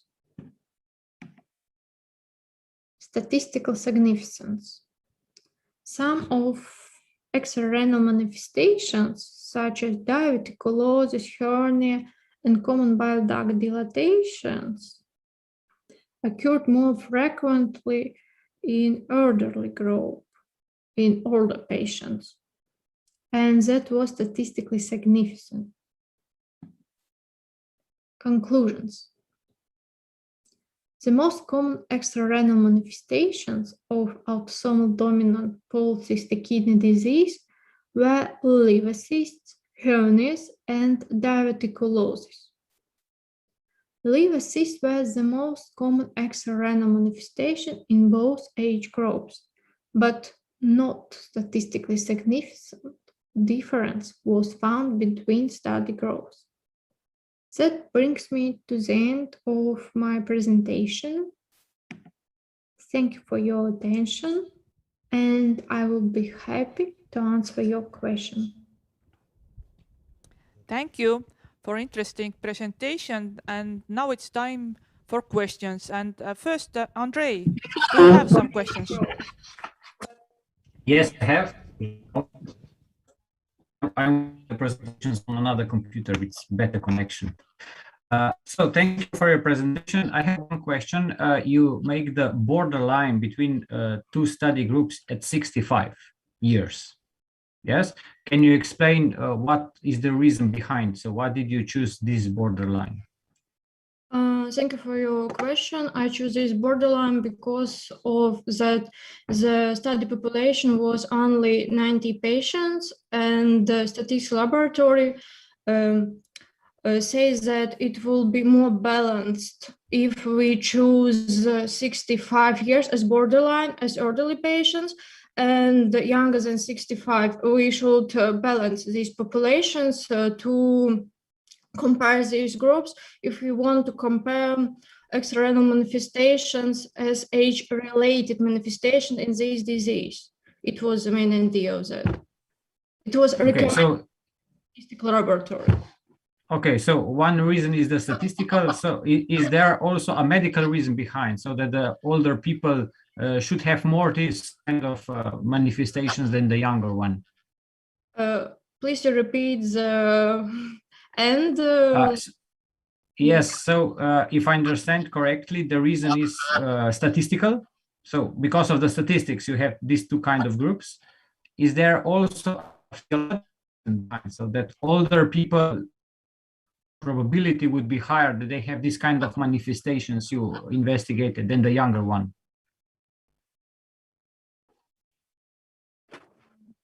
The other cause was in literature, and other researchers we found that people who are age 65 and older, the older population, have more external manifestations than younger population. And you can see in my presentation that the mean age of study group was 62 years, and this also is considered as old population. And the first symptoms and the age of autosomal dominant polycystic kidney disease diagnosis is 34 years old. And this borderline are suspected us to consider it and to take this borderline as 65 years. Thank you. So, questions? Okay, thank you for your presentation. I would just like to take you a little in depth. Seeing that you examined the data, it's your local health population. Question one is there any data based on the medical records you examined for your statistical analysis that demonstrated a drive, let's say, within the health system to track these patients from early on to see whether or not it's a true manifestation of this autosomal gene, or could it be comorbid, that there's something else that led to the development of the other cysts that you're seeing that you are looking at records only, but you're also not, well, not you, but maybe the data is missing, showing the gap that shows there is a direct link. So that's question one. And two, did you observe any difference between the genders, both in the younger than 65 and the older than 65, with respect to these manifestations outside the kidneys? Thank you very much. Thank you for your first question, and we are not confident that these extrarenal manifestations are connection only to autosomal dominant polycystic kidney disease, because some of the external manifestations as cardiovascular manifestations and gastrointestinal manifestations could be related to other problems, other health problems, but external manifestations as cysts in other organs, as liver cysts, pancreas cysts, is more frequently detected in these autosomal dominant polycystic kidney disease patients than other patients. So we could say that this is more related. And I forgot your second question. Sorry. Should compare the gender, male versus female, in your younger group, 65 and under versus 65 and older, was there any difference that could be significant within the group? And if you didn't do the analysis from working with the data, what comes to mind when you're reflecting, if you didn't do that analysis? No, that wasn't not of my aim research, and you can see in my research that gender distribution, women are more present with this disease, and so laboratory statistic to divide and compare this group by genders, these data and results will be not correct. So we decided by compare with age, but not genders. Thank you. Thank you for presentation. My short question, what are your recommendations based on your findings? As we can see, this disease is systemic disease because we have extrarenal manifestations, not only in kidneys. And the main idea was to make routine health examination for these people. For example, just as chronic kidney disease and blood pressure, echocardiography, to measure cardiovascular manifestations, and for intracranial aneurysms, maybe computer tomography detections. And it is important to reveal these patients and these clinical complaints and symptoms and give them appropriate health care. Thank you very much. Thank you. And let's move on. Next presenter is from Estonia, Age Toomjõe.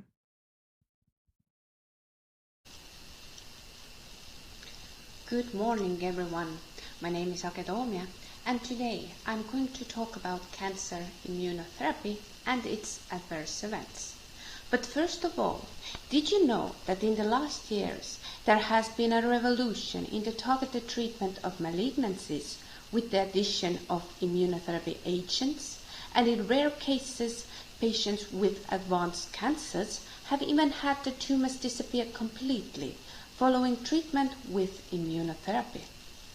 Previous fact is the reason why it is so important to become familiar with the mechanism of action of these agents to better understand and manage their adverse events. Due to the fact that cancer incidence is rapidly growing worldwide, it is important to find new and effective treatment types to raise patient survival rates. One of the ways to achieve previous goal is cancer immunotherapy. Nowadays, there are many different types of immunotherapies approved for various cancer types, but my current study focuses particularly on one immunotherapy form and its 3 most effective immune checkpoint inhibitors, such as ipilimumab, pembrolizumab, and nivolumab, which help the body to recognize abnormal cell proliferation, block tumor activity, and send immune system cells to attack the tumor. So in this picture, you can see the simplest explanation how immunotherapy drugs really work. On the right side, you can see that when we use immunotherapy drugs, they can block tumor cells from deactivating T cells so the tumor can't spread so easily. Previously mentioned immune checkpoint inhibitors can cause different autoimmune reactions, of which up to 13% are serious or life-threatening side effects. Adverse reactions occur in up to 90% of patients treated with ipilimumab and in up to 70% of patients treated with pembrolizumab and nivolumab. Most dangerous combination is concomitant use of ipilimumab and nivolumab, which causes 55% of serious side effects. The most common adverse events affecting the health of patients receiving immunotherapy are diarrhea, colitis, hepatitis, skin reactions, pneumonitis, and endocrinopathies such as hypophysitis and thyroid dysfunction. The main adverse events of skin and mucous membranes are rash, pruritus, and mucositis, which are also the most underdiagnosed side effects. Problems with the gastrointestinal tract are some of the most common side effects related to immune checkpoint inhibitors. These include colitis, diarrhea, and pancreatitis. And before treating them, it is important to rule out the presence of viral or bacterial pathogens, Clostridium difficile toxin, or parasites. Hepatitis as adverse event occurs rarely and asymptomatically, so it is important to monitor liver function and rule out viral hepatitis during the treatment. The thyroid gland is a vital part of the endocrine system, and it may be triggered to become either more or less productive by immune checkpoint inhibitor treatment. And there are rare cases where people develop even a type of diabetes related to immune checkpoint inhibitors, which is similar to type 1 diabetes. Immune checkpoint inhibitors may also cause pneumonitis, which is inflammation of the lungs that can cause a cough or trouble breathing, and this condition occurs rarely, but it may be really serious. Damage to the kidneys occur in 13 to 19% of patients and progresses first asymptomatically. So it is important to know that symptoms of worsening of the kidney failure include nausea, fatigue, and weakness. Non-specific adverse events may include overall fatigue, hematological, cardiological, neurological, ocular, and musculoskeletal conditions. Prevention of these adverse events is complicated by the fact that they can occur at any time in about 2 years from the start of the treatment. And side effects from immune checkpoint inhibitors are usually caused because immunotherapeutics stimulate and imbalance immune system so that it starts attacking normal body parts. It is also known that patients have different treatment responses to immunotherapeutics, and they may not be suitable for everyone. For example, they may cause harm rather than benefit to individuals who have a history of autoimmune disease or who have undergone an organ transplantation. So before the treatment, patients and their doctors should always seriously weigh the potential harms and benefits of it. Furthermore, it has also been found out that immunotherapeutics are more effective in tumors with a higher number of mutations. The International Cancer Association divides adverse events into 4 grades of severity, with 1 being mild and 4 being life-threatening. Grade 1 and 2 side effects are mild to moderate, which means that patient treatment may need minimal adjustments and they will be monitored for changes in their symptoms. Grade 3 and 4 side effects are more severe, which means that patient's condition requires medical intervention, such as treatment with corticosteroids or antibiotics if needed, possible hospitalization, and significant restrictions on further treatment. The key words for nurses in dealing with side effects are prevention, prognosis, early detection, application of the right treatment prescribed by doctors or oncologists, and further monitoring of the patient's condition. In addition, nurses must know that in order to prevent side effects, it is important to examine a patient's medical background, collect a medical history, assess the person's physical ability, and perform the necessary examinations and tests in collaboration with a doctor. Nurses also need to perform thorough patient counseling before the first treatment, because studies show that it significantly reduces patients' anxiety and increases the chances of successful treatment. So it really is very important. During counseling, patients should be informed of the possible side effects of the immune checkpoint inhibitors, what symptoms may be present, for what time they occur, and how they should proceed if they suspect any of these symptoms. Furthermore, for each side effect, nurses must be able to give advice about suitable eating habits, what medicines should patients take, and information about activities and situations that they should avoid to prevent adverse events. In conclusion, I personally believe that immunotherapy really is a revolution in cancer therapy, but cancer treatment, but it also has its own flaws, which really needs to be studied more. Thank you for your attention. That's all from me. Thank you. It was very interesting presentation, and now we are going to ask some questions from scientific committee members. So, Joseph.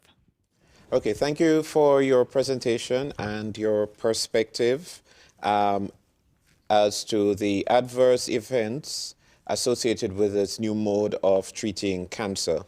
My first question to you is, what's your experience within the Estonian context based on the adverse events, and how does this relate to your overall findings in this presentation? My personal experience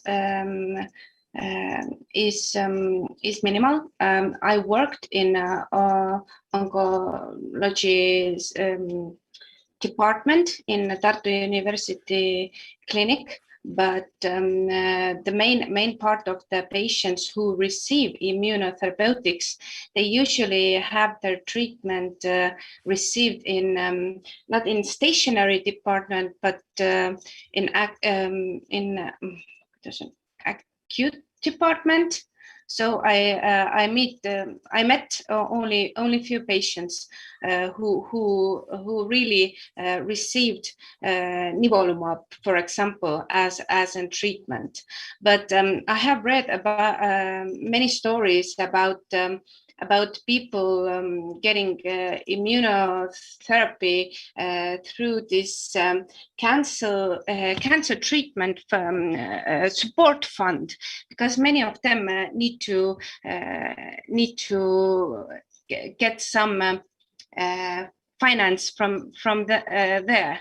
And in their cases, it has been really successful as a treatment. But yeah, some of the patients have had some autoimmune adverse events, such as pneumonitis or some severe skin reactions. So yeah, but if they're detected early and they are treated in the right way, then everyone have had the chance to continue with the treatment, and everything have went well.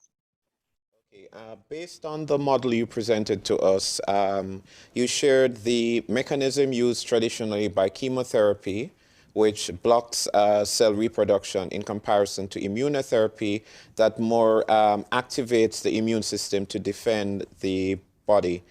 With this in mind, would you say that we should move forward with the use of immunotherapeutics with the knowledge that there are adverse events, and maybe should set up a protocol to monitor our patients better so that we have enough data to guide us as to, let's say, modifying the treatment protocols to decrease these adverse events? Or should we more or less be more cautious and use less of it and stick to chemotherapy until we have a better understanding of the adverse events? I personally think that we should carry on by definitely studying immunotherapy more thoroughly, but it has showed so good results. So right now, scientists are saying that we need to try to use immunotherapeutics as a combination with radiotherapy, for example, because the immunotherapeutics, they are not so good as monotherapy, so we need to combine them with other treatments, and also we need to make some suitable manual for nurses, for emergency medical department, and for general practice as family doctors as well. We need to make some manual that they can use to observe these patients more. Yes, and because as I said before in my presentation, usually the adverse events, they won't come during the infusion or right after that. They usually present themselves 12 months after the treatment or something like that. So one of the main parts of detecting these adverse events need to be as a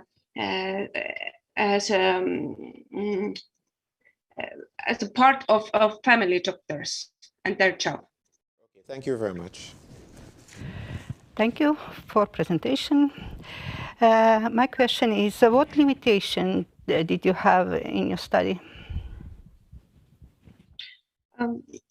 My limitations, they were mainly based on the proper timeline of scientific literature I used, and that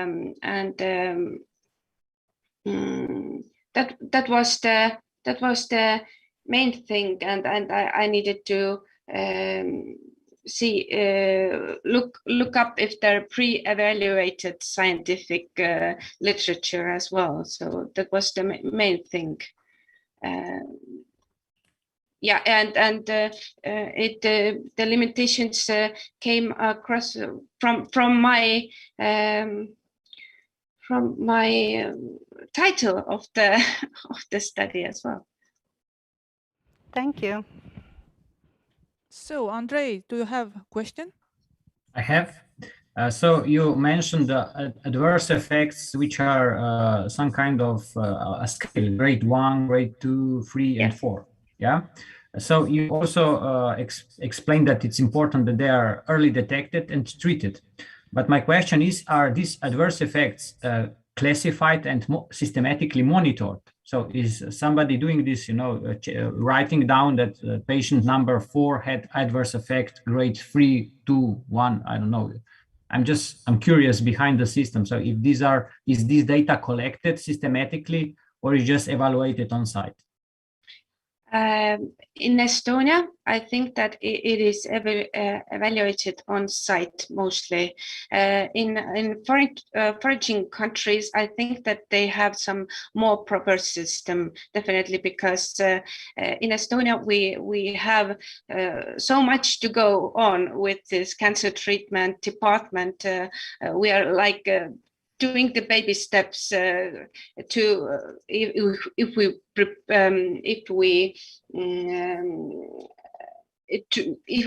if we look some other countries such as Finland and so on. So we definitely need to have a proper system to detect these effects.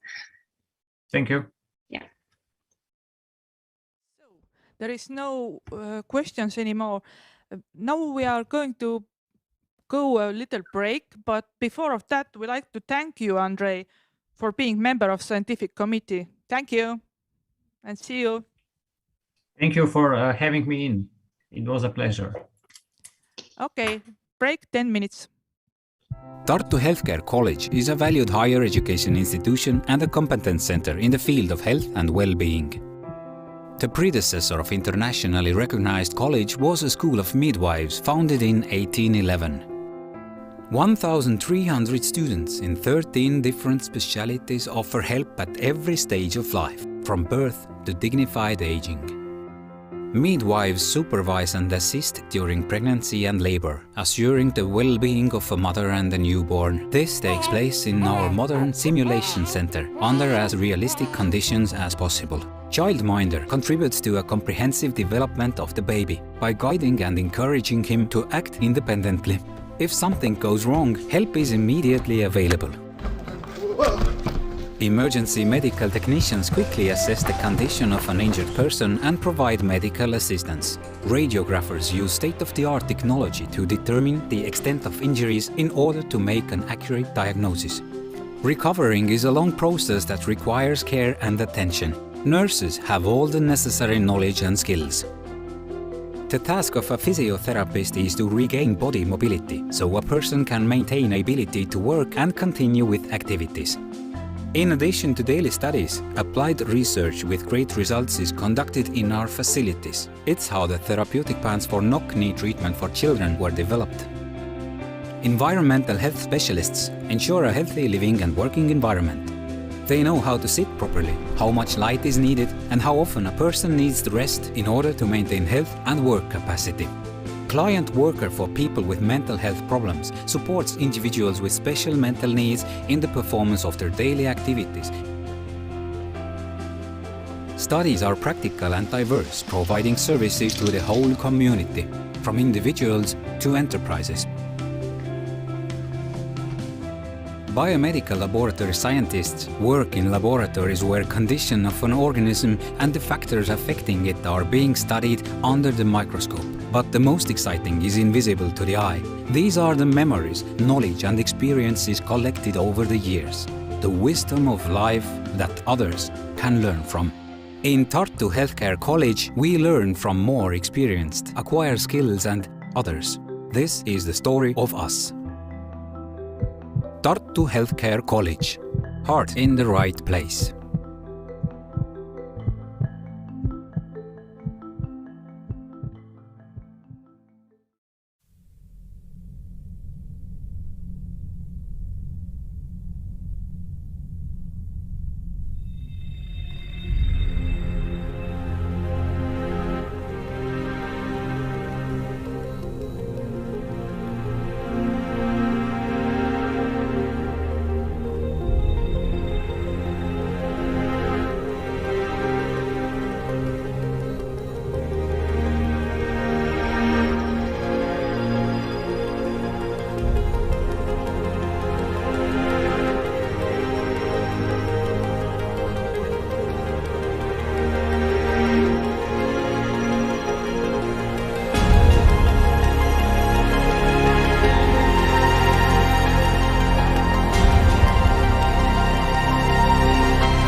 So, we are back now and we will start our second session.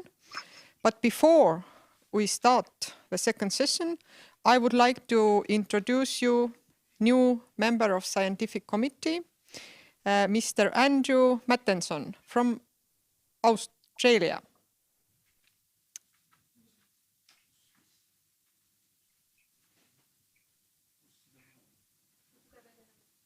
So, he will be soon in online. And the first presenter in the second session is it competes in its own category, as she is the only PhD student in this competition and also in conference. And I have a very great pleasure to introduce you my colleague, Kirke Reisberg from Estonia.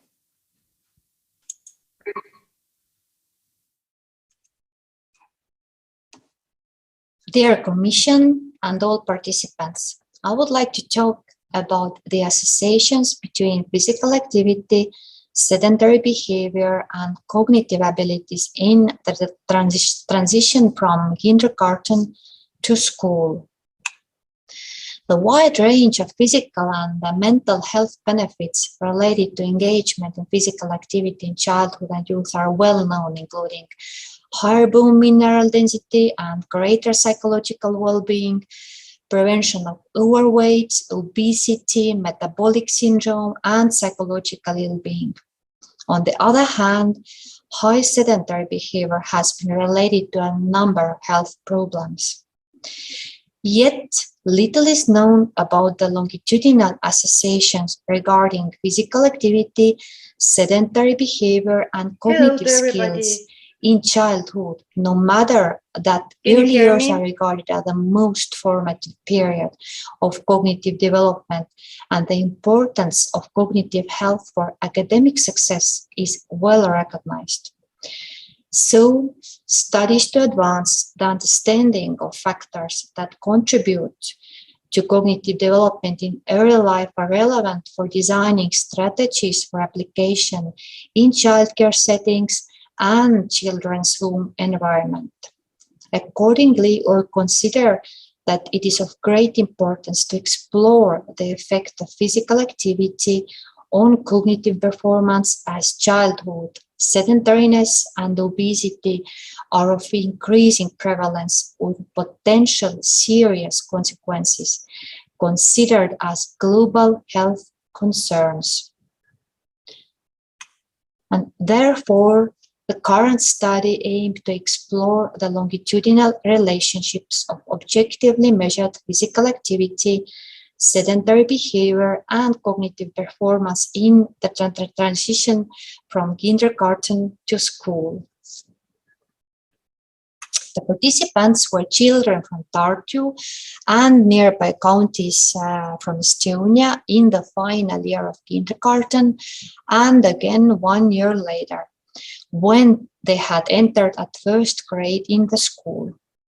Physical activity was assessed by the means of triaxial accelerometer that was worn on a hip for 7 consecutive days.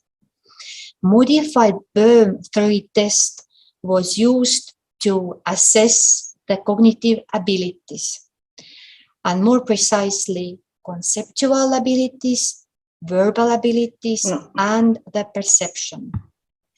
Linear regression analysis was performed, and first we included all children into analysis, that is 147 children, and second we divided children into 2 groups based on their moderate to vigorous activity levels at kindergarten age.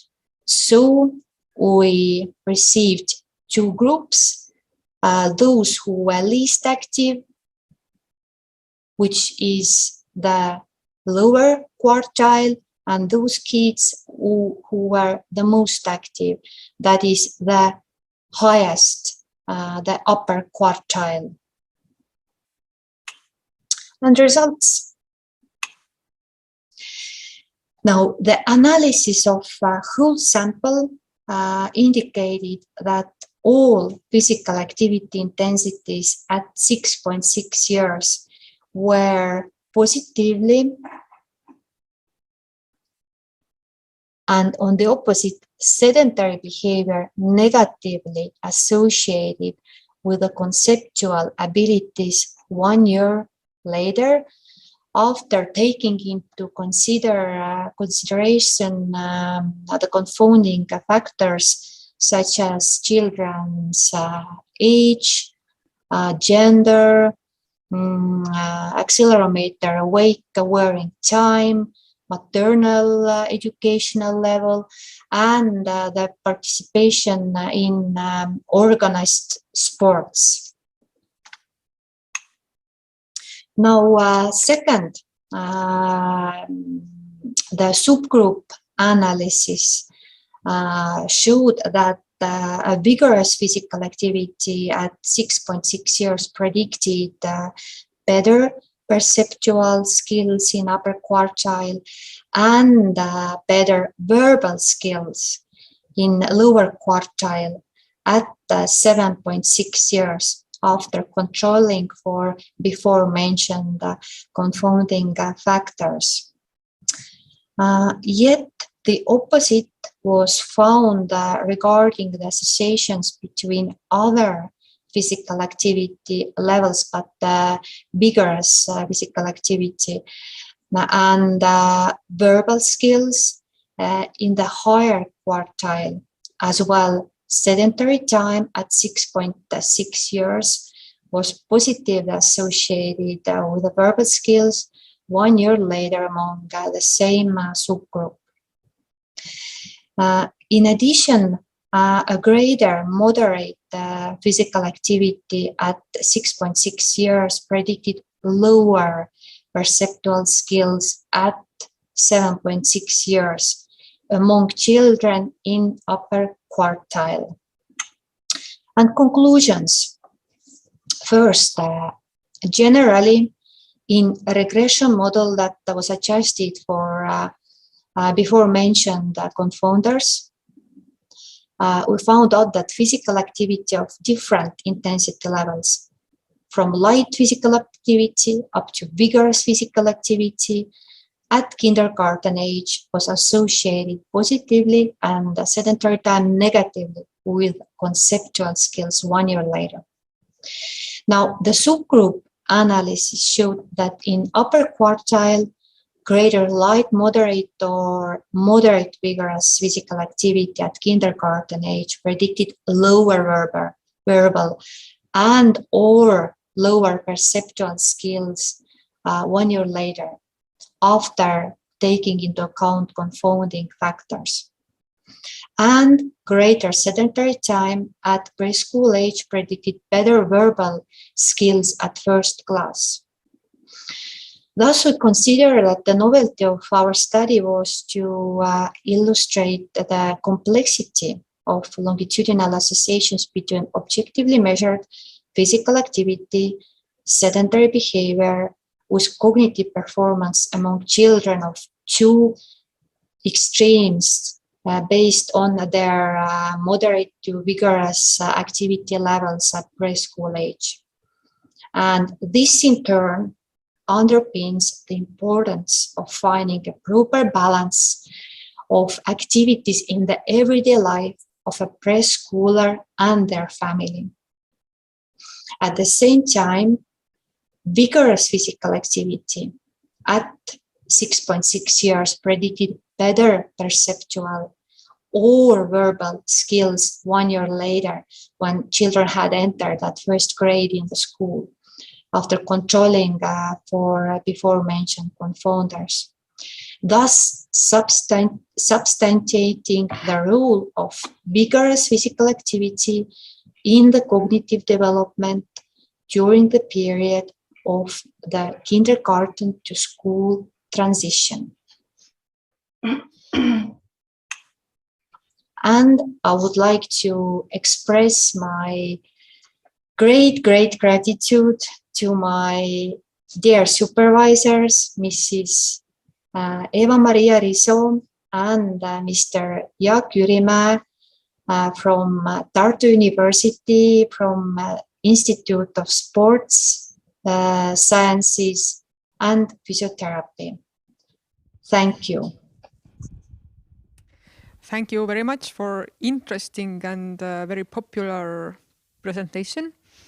And now we have time for questions. Scientific committee, please.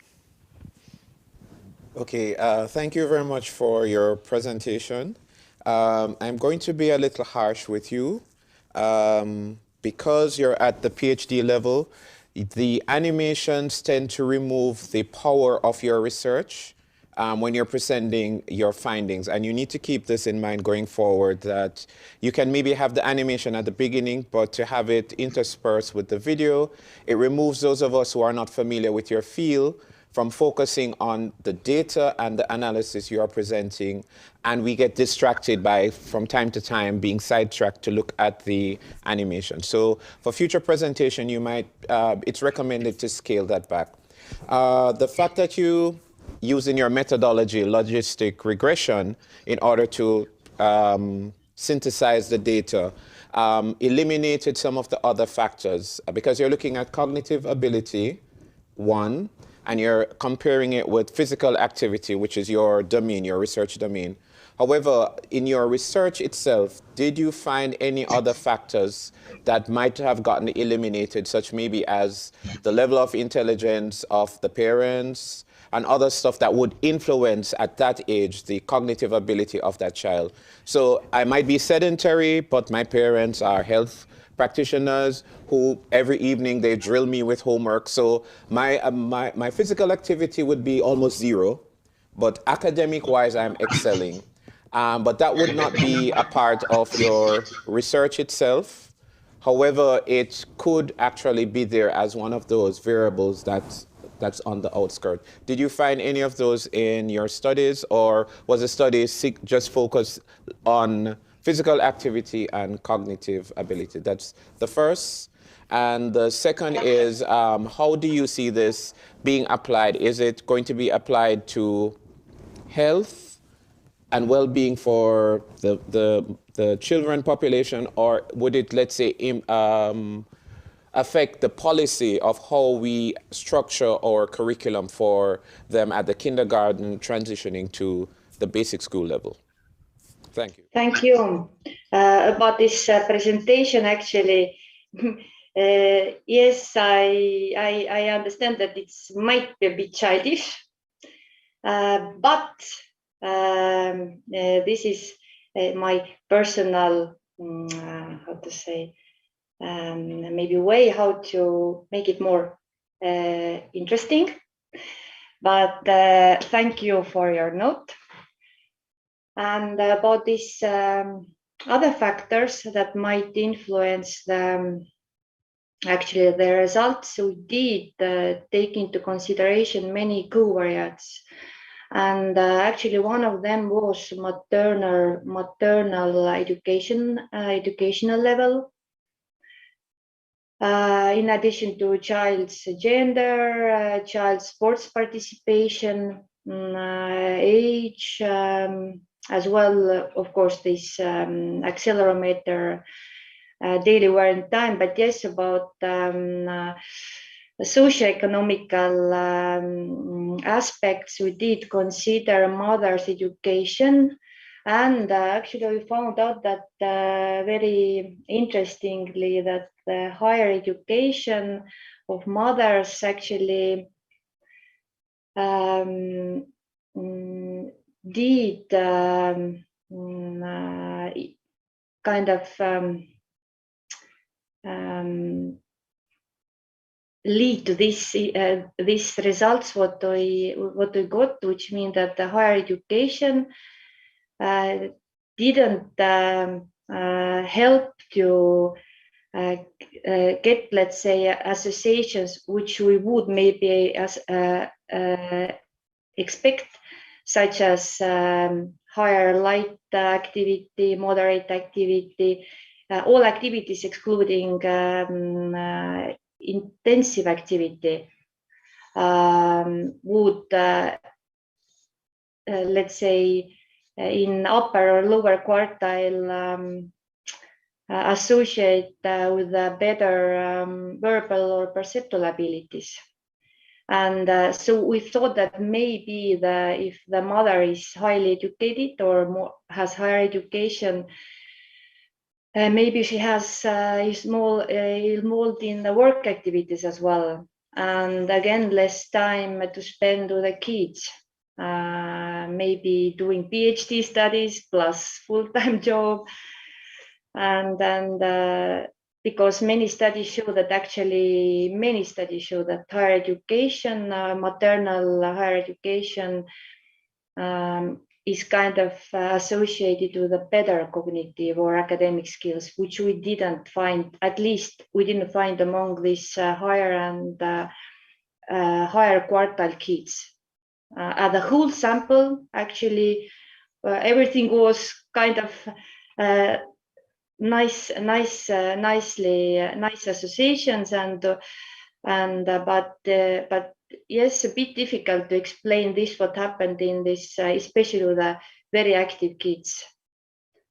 But I think that it's and the second question actually was that how to implement this information, what to do with this. I think that maybe one thing that we should present as well, this information, what is maybe not the most comfortable and maybe not most expected, and then we should further analyze what to do with this. So one message is that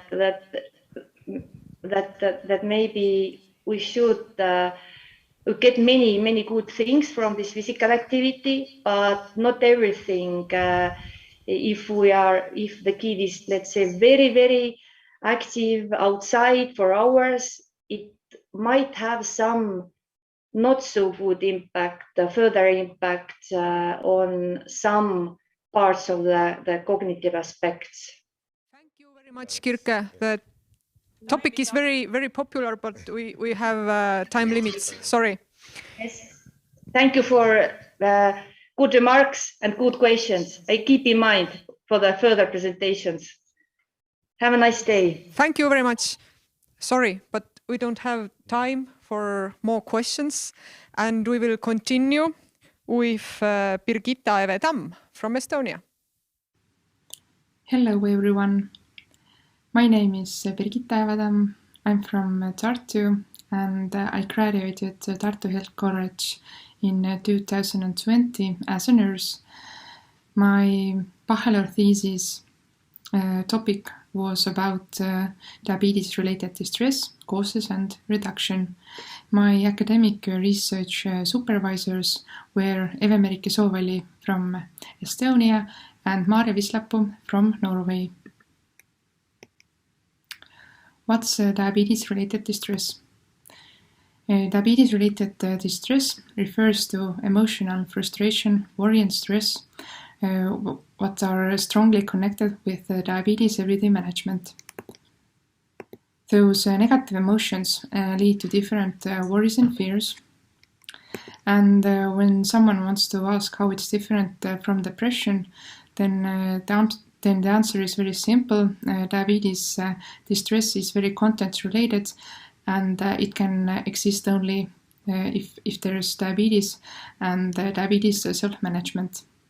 Don't have and time higher for distress more level questions, is and we will with continue higher HbA1c level, Birgitta worse Eve-Tamm from self-management, low self-esteem, Hello, poor everyone. diet, and My less name physical is activity. Birgitta Eve-Tamm. I'm from Tartu, and I graduated Tartu We know Health that College chronic diseases in may help 2020 as a nurse. people mental health bachelor beside thesis, to physical topic health. was about Every fourth diabetes-related person with distress, diabetes causes and has a reduction. high My diabetes-related academic distress research level. And one study called Dawn Second Study showed that approximately 44% of people reported high diabetes-related distress level, and it was a big study. There were about over 8,000 people from 17 countries and across the world. And here in Estonia, diabetes-related distress hasn't been investigated before. AMEN methods. That the thesis aimed to describe the causes of diabetes-related distress, screening possibilities, and reduction opportunities for people with type 1 and type 2 diabetes. It was a theoretical study based on a systematic search of research articles in EBSCO, PubMed, and Google Scholar. Causes of diabetes-related distress. There are mainly 4 causes for that. First one is fear of hypoglycemia. We know that hypoglycemia may be a life-threatening situation if it's untreated. And hypoglycemia episodes, I mean severe hypoglycemia, may lead to hypoglycemic coma or even death.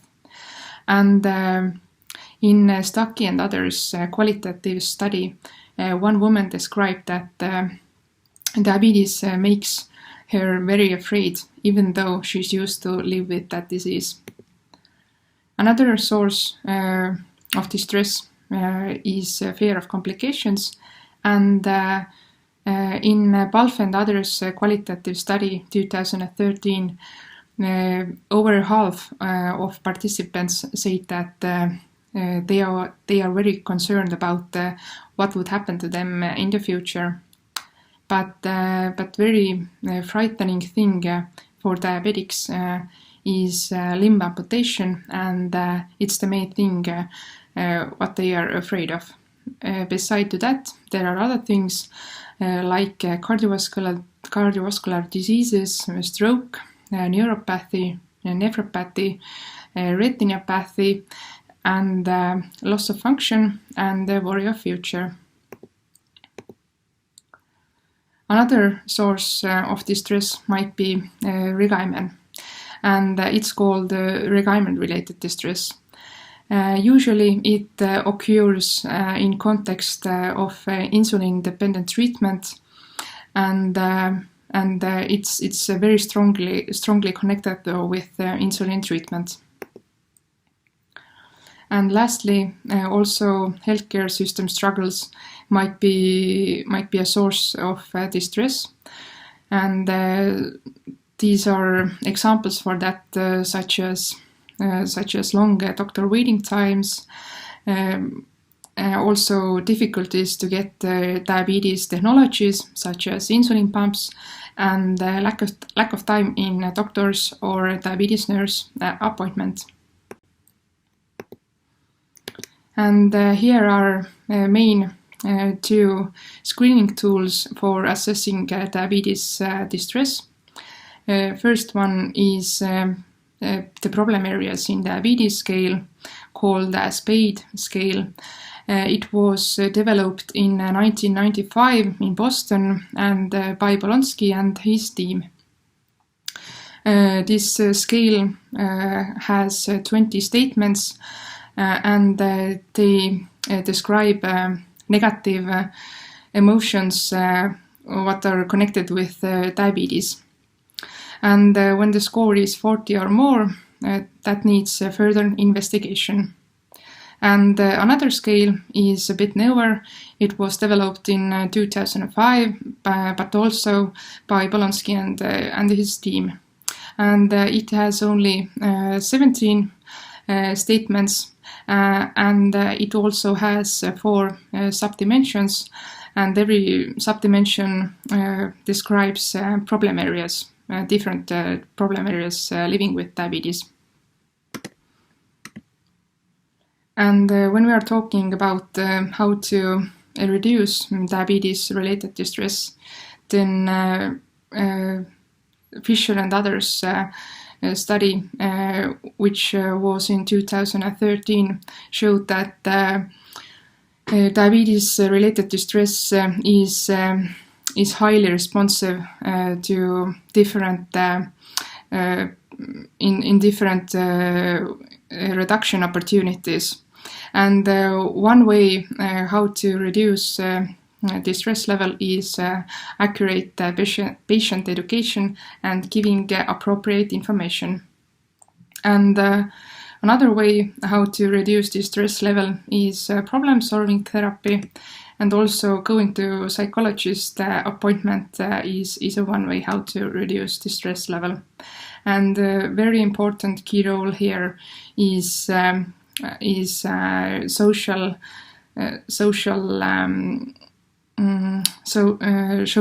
care, and I mean such as family, peers, healthcare personnel is also a very, very important key role here for reducing distress level. And in conclusion, I can say that it's important to understand the phenomenon of diabetes-related distress and main causes. And it's important to know that there are several tools for assessing diabetes-related distress, such as a Bates scale and DDS scale. And it's also important to remember that diabetes distress is highly responsive to different interventions, and the key role here is family, healthcare personnel, and other people with diabetes. Thank you for listening to me, and I wish you a good day. Have a nice day. Thank you very much for your presentation. And now we have time for short questions. Thank you. Thank you for presentation. And my question is, have you collected and reviewed enough literature? And other question, have you obtained local literature for your study? First question, I didn't hear it properly.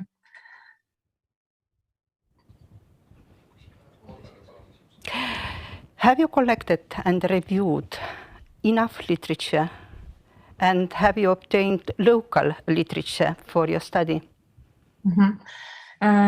When we are talking about local studies, then here in Estonia, I couldn't find any information about diabetes-related distress.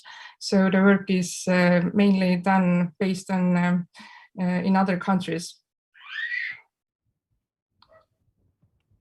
Okay, thank you. A follow-up question, thank you for your presentation, is as far as your research showed, what percentage of lifestyle diseases in Estonia would the diabetes diagnosis be responsible for?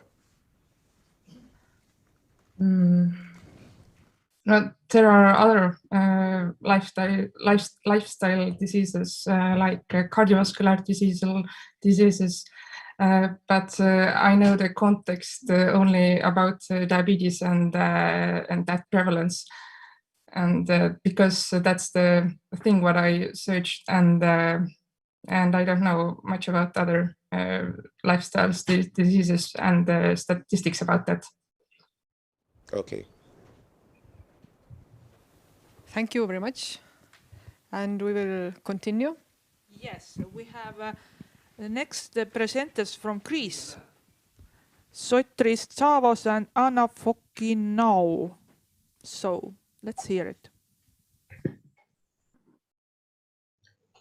Good afternoon. My name is Sotris Tsavos, and with my colleague Anna Fokianou, we are going to present you our experiences from our participation in educating vaccination competence, the EduVac project. Vaccination is a very important preventive measure. It is worldwide one of the most cost-effective preventive public health intervention. This means that vaccines benefit and outweigh the risks from vaccinated people than not vaccinating them. As a result, you can keep people still healthy and active members to the society. And according to WHO, vaccines can save some millions of lives every year. The healthcare professionals need some special education on vaccinations.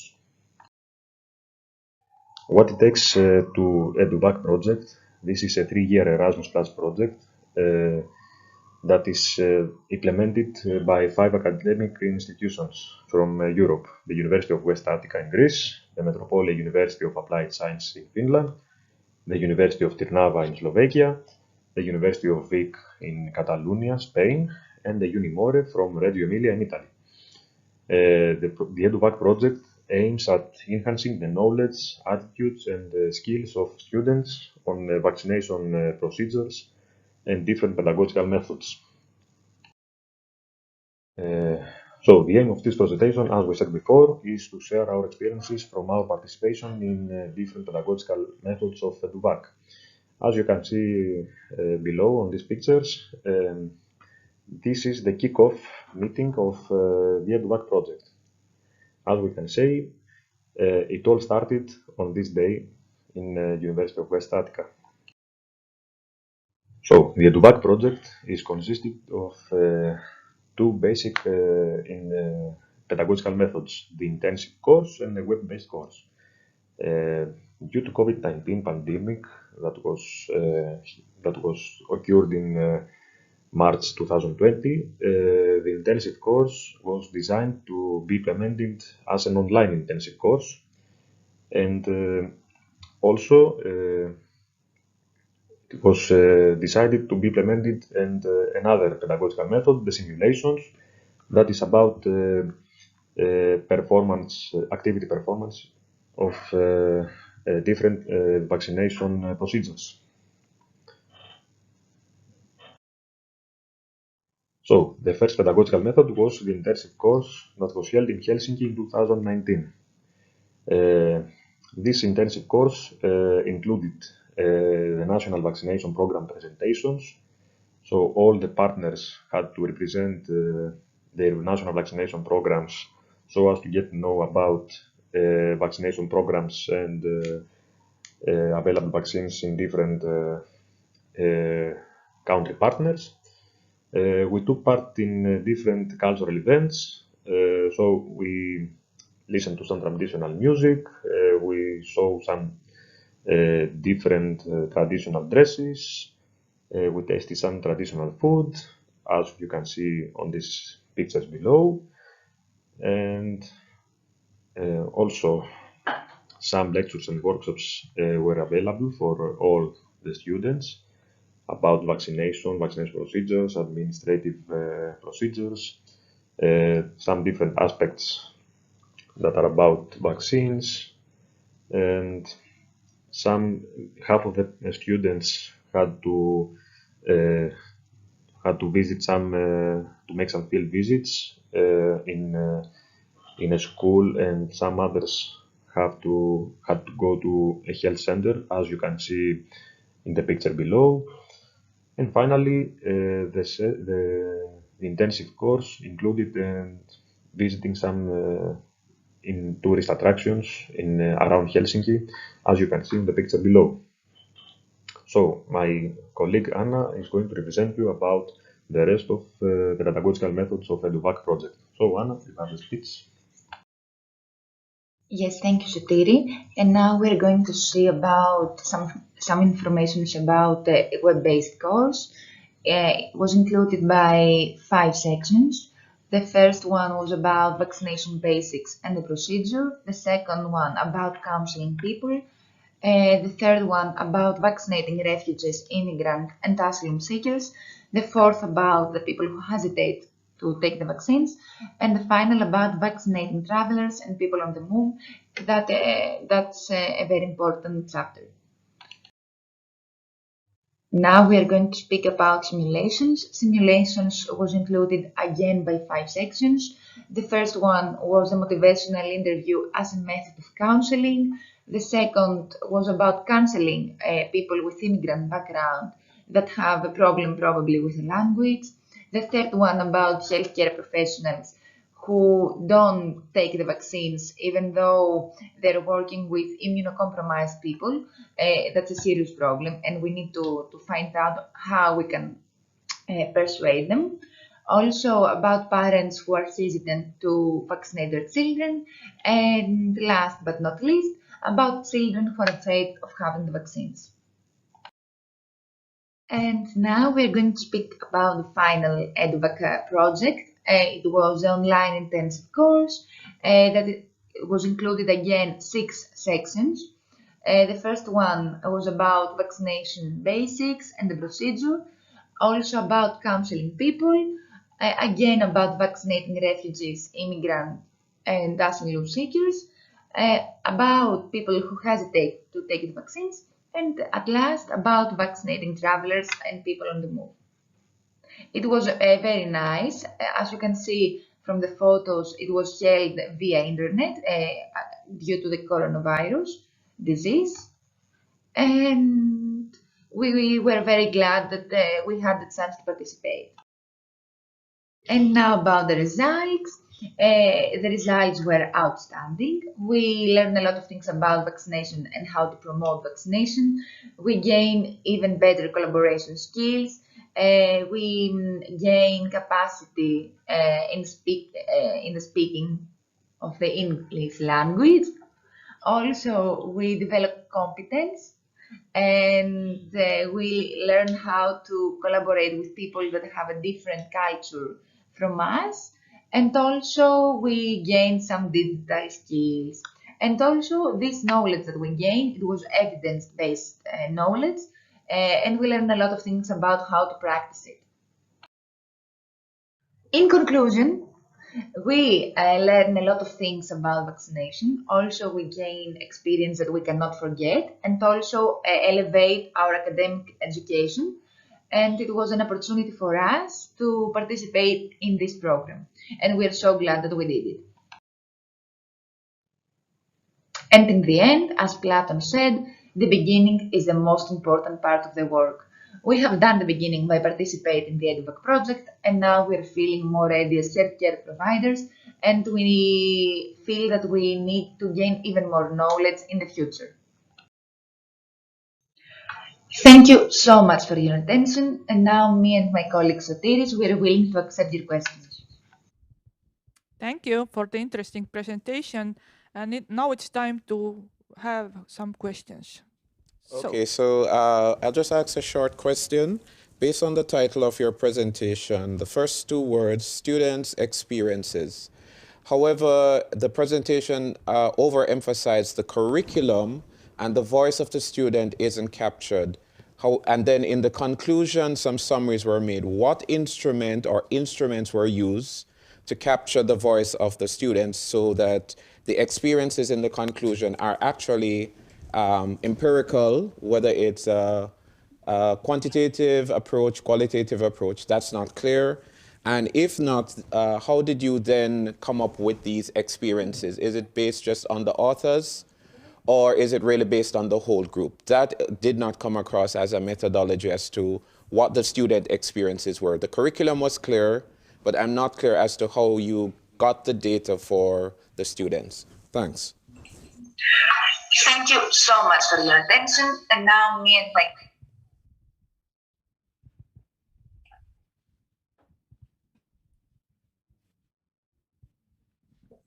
Can we have an answer from Sotiris? We have some problems. Sorry, I can't hear you. But we can if you hear talk you to now. me, I can hear you.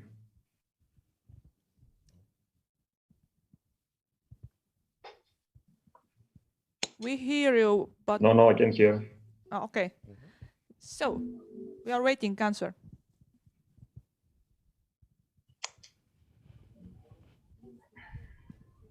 Oh, are you hearing us now? I can hear you if you talk to me. Your microphone is off. Okay, and it's clear on your side? No.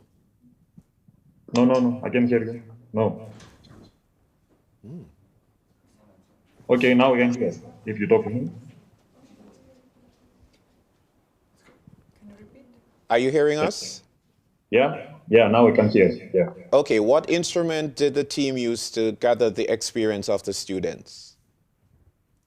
We filled some questionnaires to answer about questions about our experiences.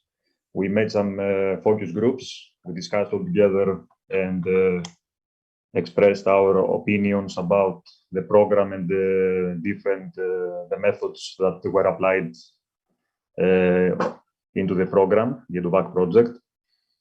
And yeah, in collaboration with our teachers, we made some evaluation groups again some few months later in order to discuss about the results and our progression on after the completion of the EduVac project. Okay, thanks. Thank you for your presentation.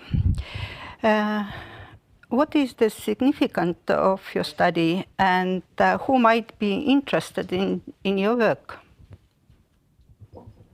Yeah, our study was about vaccinations, and as you know, vaccines are a very important tool in order to help people promote their health and be physically active and stay healthy for during their lifestyle.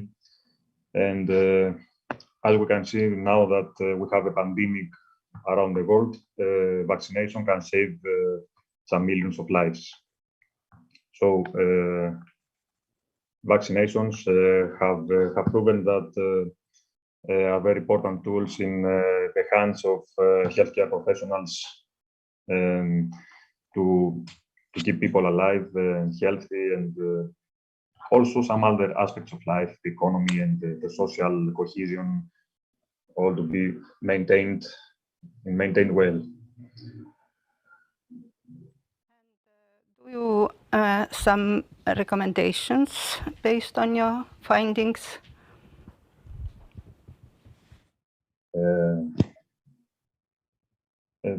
Our findings,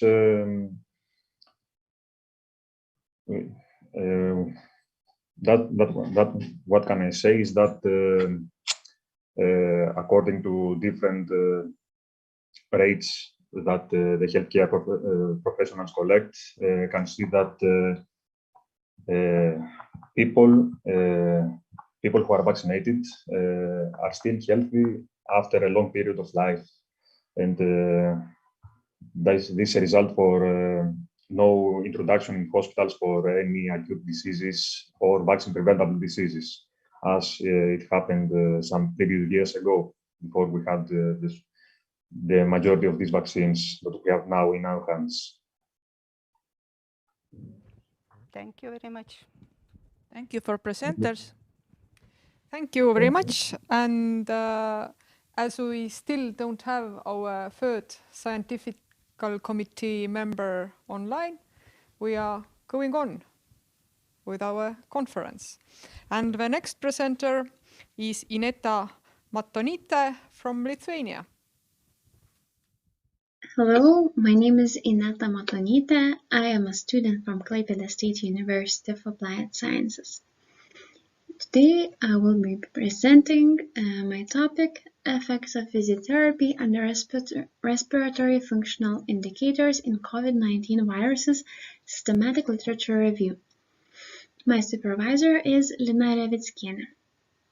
COVID-19 viral infection is a strain of coronavirus that causes severe functional changes not only in the respiratory system, but also due to a prolonged period of immobile isolation, decreasing physical capacity, muscle strength, and endurance, resulting in poor quality of life.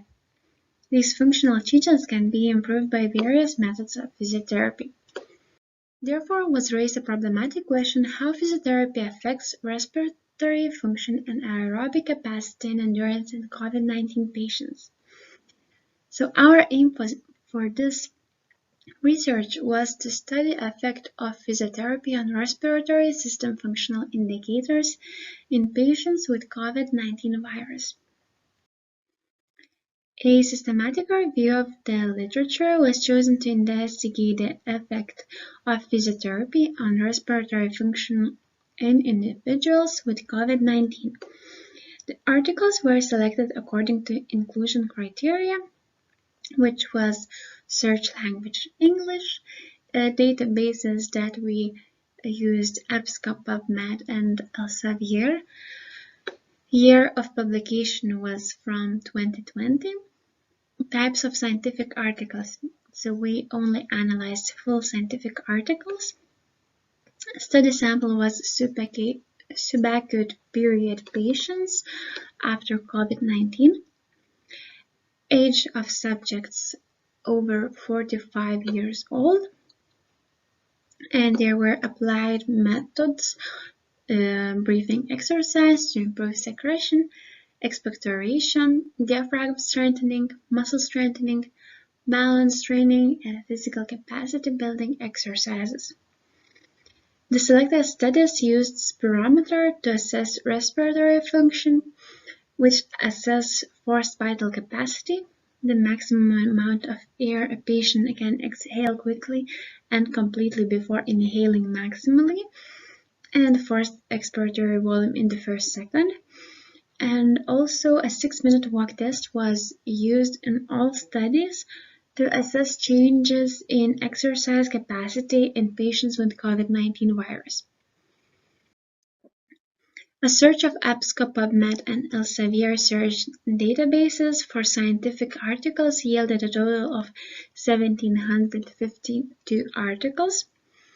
After screening the articles using the selection inclusion criteria, 5 articles were selected and analyzed. Here you can see how we screened the articles. A total of 244 subjects, 87 women and 157 men, participated in the articles meeting the selection criteria. The subjects ranged in age from 47 to 81 years old. Different interventions were used in different researches. Alchicane 2021 used breathing, muscle strengthening, balance exercises, and also walking and cycling. If the patient is able to. Liu et al. 2020 used breathing, muscle strengthening, and active joint amplitude exercises. Spielman et al. 2021 used breathing, muscle strengthening, and endurance, balance and coordination, relaxation exercises, and also included walking. Amadoni et al. 2021 used breathing exercises with spirometer. And Pushner et al. 2021 used breathing and respiratory muscle strengthening, secretion mobilization, breathing perception and endurance, and strength exercises.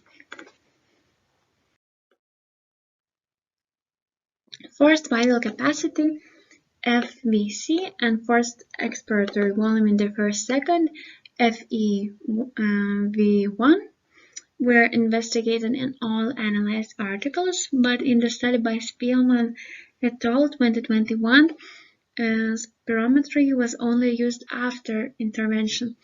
That is why we do not have results of before tests. The best change in these parameters was observed in the study by Alchicane et al. 2021, in which the change in forced expiratory volume in the first second was 14.5% and in forced vital capacity 13.8%. Although all studies showed a positive improvement in respiratory functional indices according to the standards of American Thoracic Society and the European Respiratory Society. Forced vital capacity and forced expiratory volume in the first second did not recover to normal in all studies.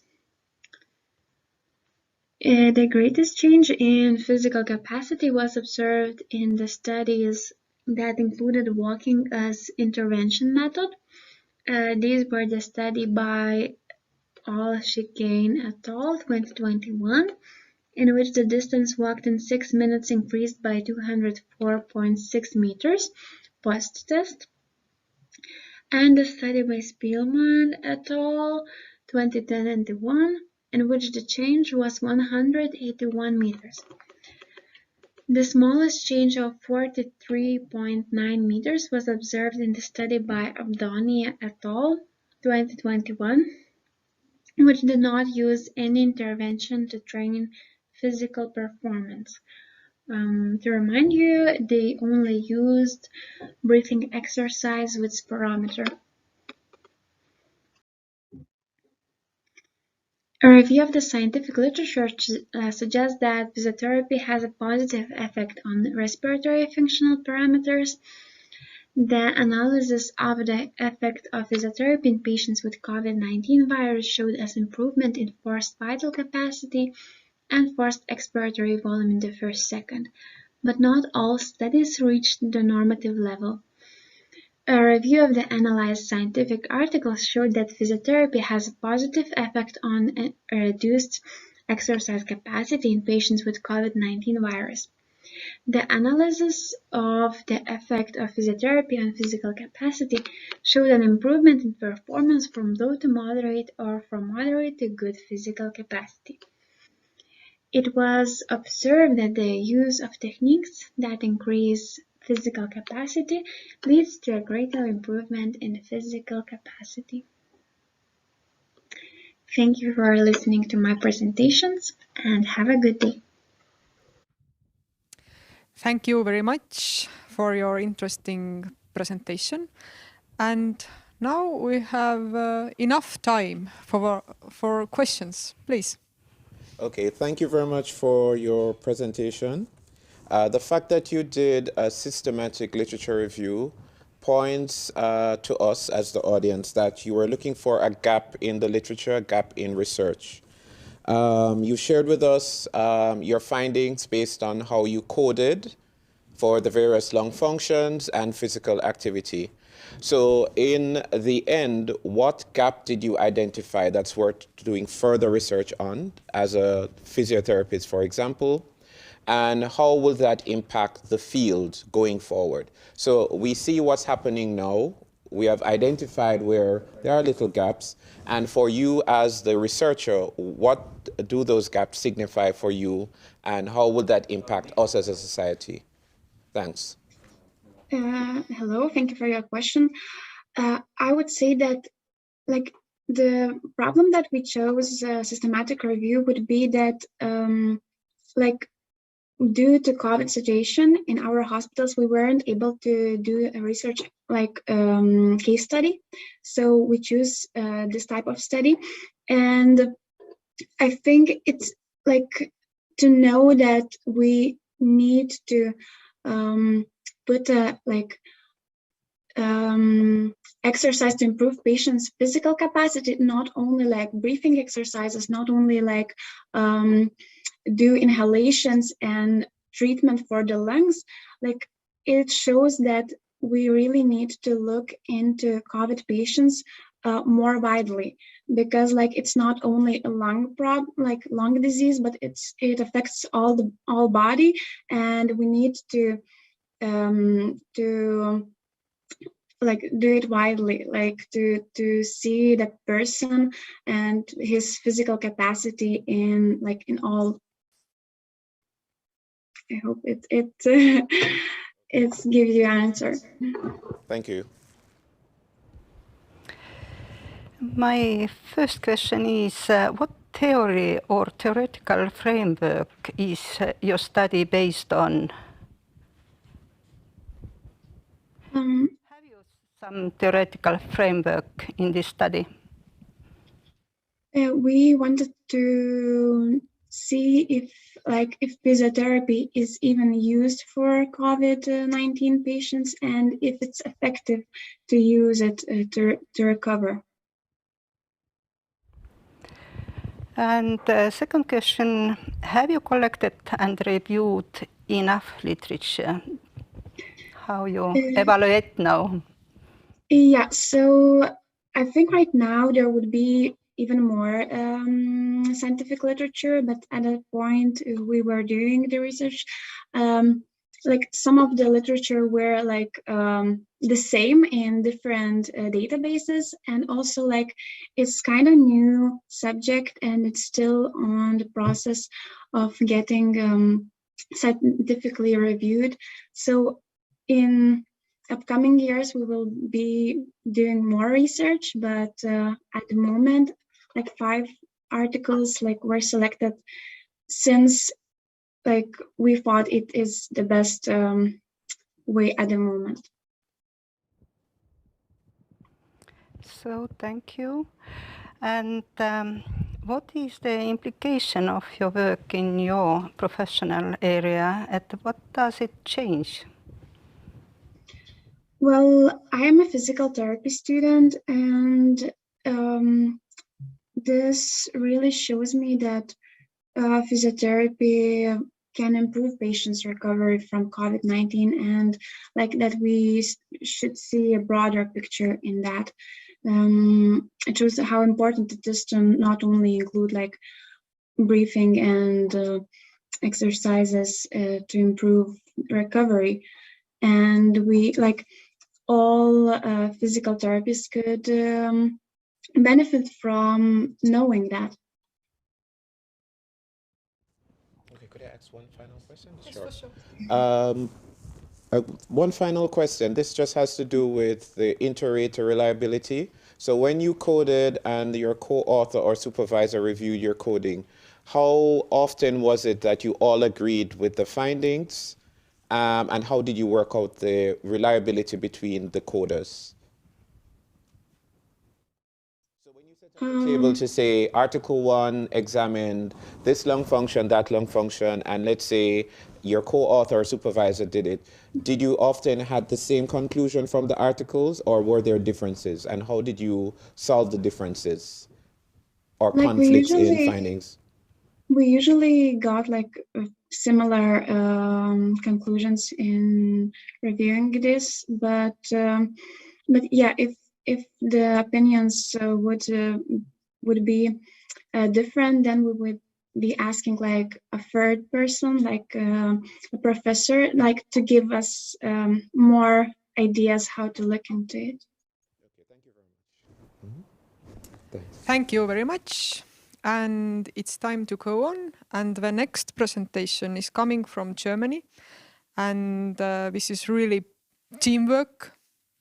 And the presenters are Karola Klobig, Katariina Villert, Marius Pavel, and Jason Sibilak. So.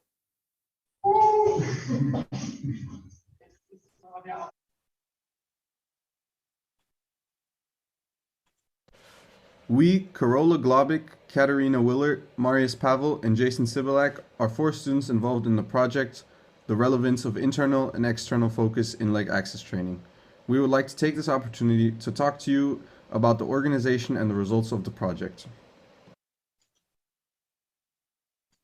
We will start with the description of the project. Then, we will look at the scientific backdrop of internal and external focus in the training. Next, we will explain the study design, and after that, we will take a look at the results. Finally, we will close with a short discussion and an outlook for further research.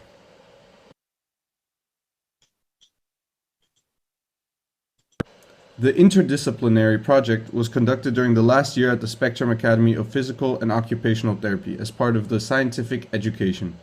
In Germany, it is often said for fun that physiotherapy takes care of the lower extremities and occupational therapy takes care of the upper.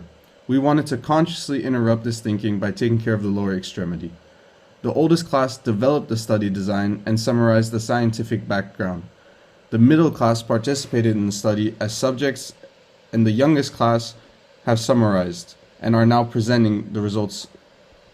We are going to start with the description of the idea of the study. The study deals with leg axis training. Leg axis is an imaginary line which goes from the ankle to the hip. In simple terms, this training is focused on stabilizing said line. In context of motor learning, the question of how exercises should be designed to be effective is discussed. The external focus of attention and the internal focus of attention are examined. Various studies show that having an external focus of attention shows better learning outcomes than an internal focus of attention. An example of external focus of attention can be an object at some distance. In contrast, internal focus refers to the points located in the body. For example, the kneecap. In studies, it has been found that low EMG activity is indicative of economic muscle activity. This led to the question for us, is there a difference in the activation of the muscle stabilizing the leg axis between an instruction with internal and instructions with external focus? We wanted to investigate this question with the experiment.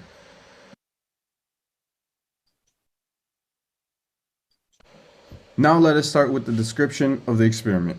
To answer the question, is there a difference in the activation of the muscles stabilizing the leg axis between an instruction with internal and an instruction with external focus, we used PLUX, a system of bipolar surface electromyography. We chose 4 of the leg axis stabilizing muscles, the biceps femoris, the vastus medialis, the vastus lateralis, and the peroneus longus. These are seen on the right. The examination took place on the dominant leg to rule out any influences of training effects on the data. The order of trial A, instructions with internal focus, and trial B, instructions with external focus, was switched every second subject. Both examinations went for 60 seconds each.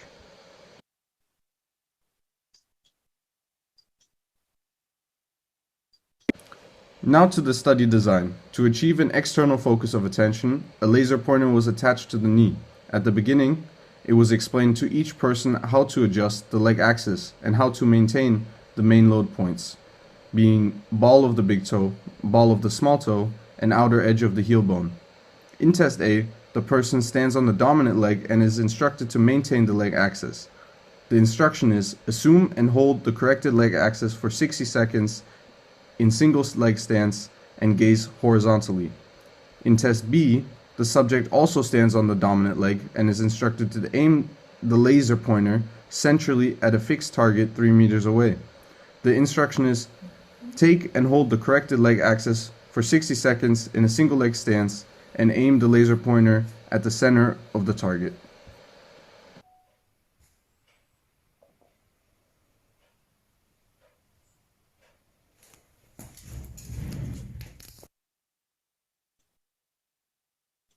Let us explain the evaluations of the results. The evaluation was carried out by Professor Schade from the University of Applied Sciences in Brandenburg. We would like to briefly describe the evaluation. The measurement was carried out with the PLUX system. The raw data were erected first, then the Tiger-Kaiser operator was applied. This means that all the noise was reduced and the activities were emphasized. The total electrical activity is represented by the area under the curve. So the areas under the curve can be compared with each other. Here we see, for example, the activity of the peroneus longus muscle with the external focus and the internal focus. We can see that the area is smaller with the external focus than with the internal focus. Let us summarize the most important results. In this figure, you can see the difference between external and internal focus values of all subjects and all 4 muscles that were tested. If there was no difference between the external and internal focus, then the mean value would be 0. As you can see, the peroneus longus muscle does show a difference. The box whisker plot is shifted downwards, which means that there is less activity during external focus. To find out if the difference is significant, the t-test was performed. The p-value is 0.0513. A significant difference is when the p-value is less than 0.05. This means that the results were close to the level of significance. The study points to a similar study on the peroneus longus muscle as shown in the literature.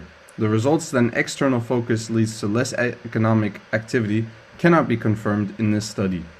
Due to the small number of participants, the significance of the study is low and cannot be generalized. Since there were evasive movements in the pelvis and upper body, among others, it cannot be ruled out that these influence the measurements. Furthermore, it is unclear whether the order of tests A and B influence the results. The study points to a similar study on the peroneus longus muscle as shown in the literature. The results that an external focus leads to less economic activity cannot be confirmed in this study. Due to the small number of participants, the significance of the study is low and cannot be generalized. Since there were evasive movements in the pelvis and upper body, among others, it cannot be ruled out that these influence the measurements. Furthermore, it is unclear whether the order of tests A and B had an influence on our results.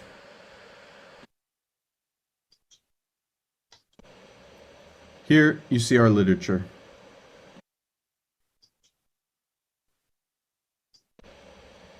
Thank you for your attention, and we will be more than happy to answer any questions.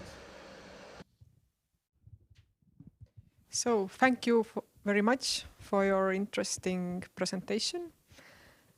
And we are ready to ask these questions. Okay, thank you very much for your presentation.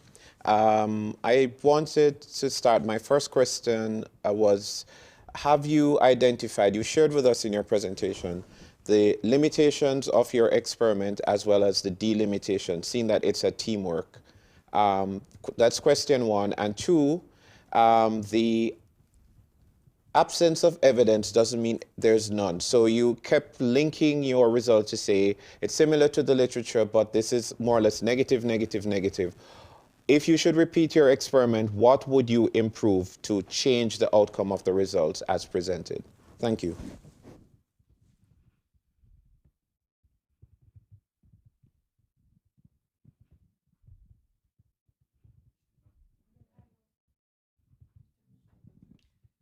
Hello there, we can't hear you. You have to check your microphone.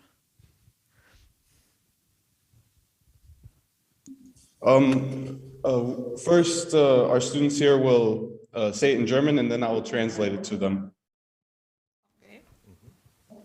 Okay.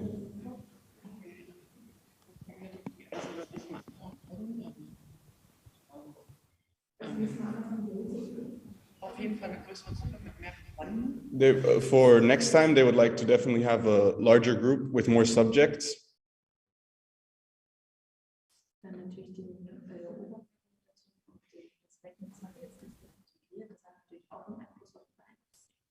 And they would also like to include the upper extremities as well as the hips, which could definitely have an influence on the data.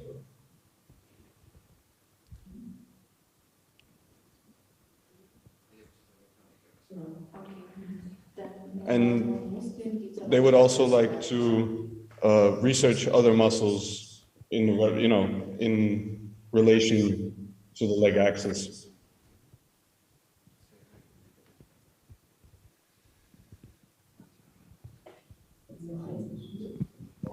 Did you get your answers? What about limitations and delimitations within the current experiment? In what context, please? So your limitations would be what you discover, and delimitations would be what the team modified to eliminate some of the predicted outcomes or maybe negative outcomes that they didn't want. Was für limitierte Faktoren habt ihr reingetan, damit ihr zu eurer Antwort gekommen seid? Also was habt ihr gemacht, dass ihr manche Sachen nicht gefunden habt? Was habt ihr gemacht, damit ihr manche Sachen gefunden habt? Weißt du, was ich meine? Nee. So.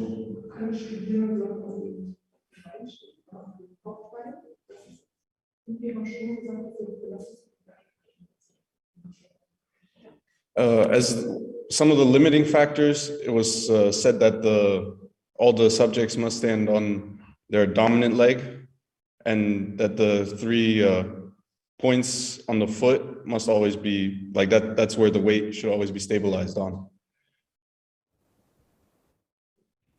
Okay, thank you. No problem.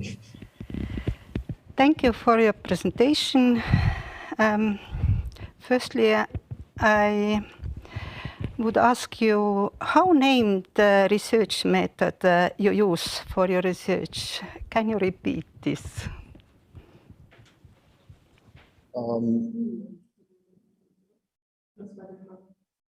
We used, I think you're asking about the leg axis training. Is this the question? Okay. How do you name this experiment that you did scientifically? Yeah. The relevance from leg axis training. The relevance of leg axis training. And what is the implication of your work in your professional area?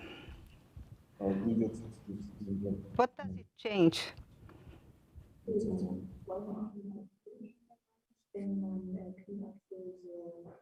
Zum Beispiel vorbeugen möchte oder eine einseitige Belastung im Knie, Gelenk ausgleichen möchte. Especially in for prevention and just maintenance of the health for your knees in welchem Bereich? Orthopädie or orthopedics. To stabilize disbalances in the knee.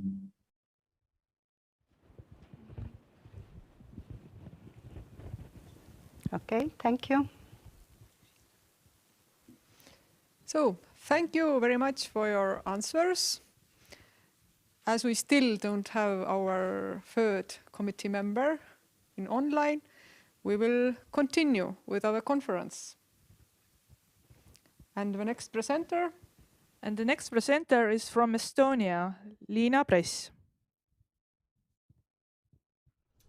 Hi, my name is Liina Press, and I have been asked to talk to you about my thesis work, which I completed this spring. I am a fresh graduate of Tartu Healthcare College, and my thesis work was on the topic: are the health-themed articles in Estonian media outlets, web portals, evidence-based? The idea of my thesis work precedes COVID by almost 10 years, but seems to be more relevant now than ever before. My thesis journey started when I read Ben Goldacre's Bad Science in 2010, and I was supposed to graduate 2013, thus starting my Odyssean journey with my research supervisor, Janika Niinepuu. Bad Science, in case you haven't read it, is a book that shows light on how evidence-based data can be warped to serve health entrepreneurs in various fields, for example, the MMR hoax or the whole field of toxin removal strategies. It was the book that made me take notice of the information swirling around me, the articles my friends shared with me or comments they made regarding health issues, which ads landed on my Facebook feed, and from there onwards I took an interest in media outlets and started to think of the impact on not only me but all the future nurses surrounding me at that time. We consume so much of our information online, and it is much easier to get stuck in a bubble of misinformation than to make an effort and prove that something either is or is not evidence-based. Media plays a significant role in informing people and serves as a crucial link between public health authorities and the people. The coverage of pandemic has implications on how the public perceives severity and impact of the public health crisis and can significantly influence behaviors.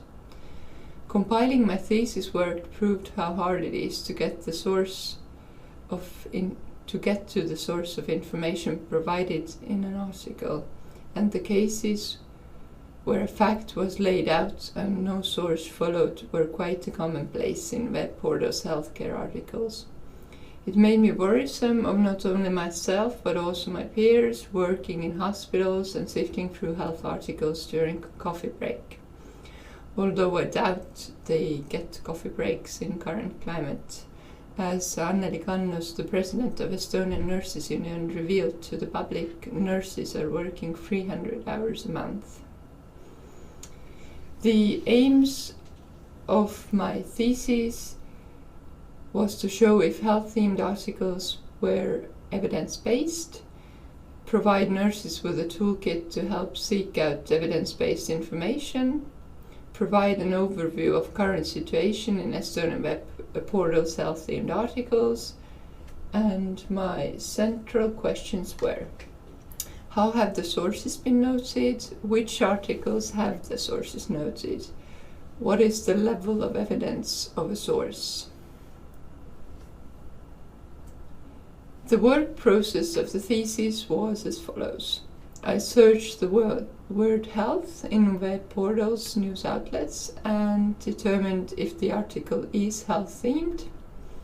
I went through the article and highlighted all the facts that I found.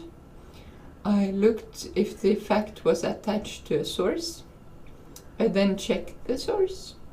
And lastly, I determined the level of evidence base according to hierarchical levels of evidence provided by McCabe in his work Crossing the Quality Chasm in Behavioral Healthcare, the Role of Evidence-Based Practice. The link can be found in my thesis work, but the levels were: Level 1, evidence from true experimental design. Level 2, evidence from quasi-experimental designs. Level 3, evidence from expert consensus. Level 4, evidence from qualitative literature reviews and other publications. And Level 5, someone once told me, or hearsay level. Results of my work were quite surprising. Sources were missing 213 times, a fact was presented and present 307 times. Out of those 307, only 4 articles contained source of the highest level of evidence base. Hearsay evidence was present in 199 cases. Mostly Estonian health-themed articles in web portals rely on expert opinion and other publications, and articles contained quotes or were based on a study. Citations were a rare practice.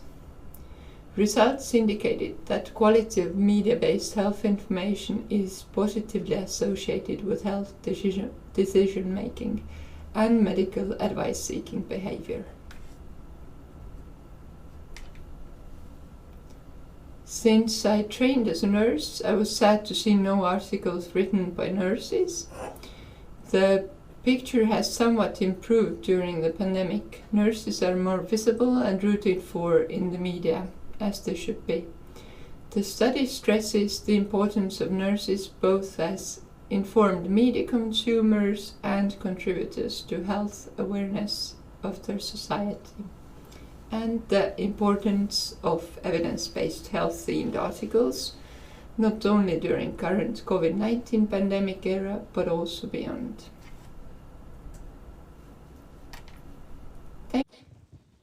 Thank you for your presentation, and now it's time for questions. Please, Tiina. Thank you for presentation. My first question is, what was your motivation for this study, and why did you choose this research method? I mentioned a bit about my motivation. It was due to reading the book, and I just became so interested in seeing if the information that is presented to us in media does actually hold up. And as for your second question, the method, it was a struggle picking the best method to bring out the results. So I think I did a pretty good job in choosing the method I did.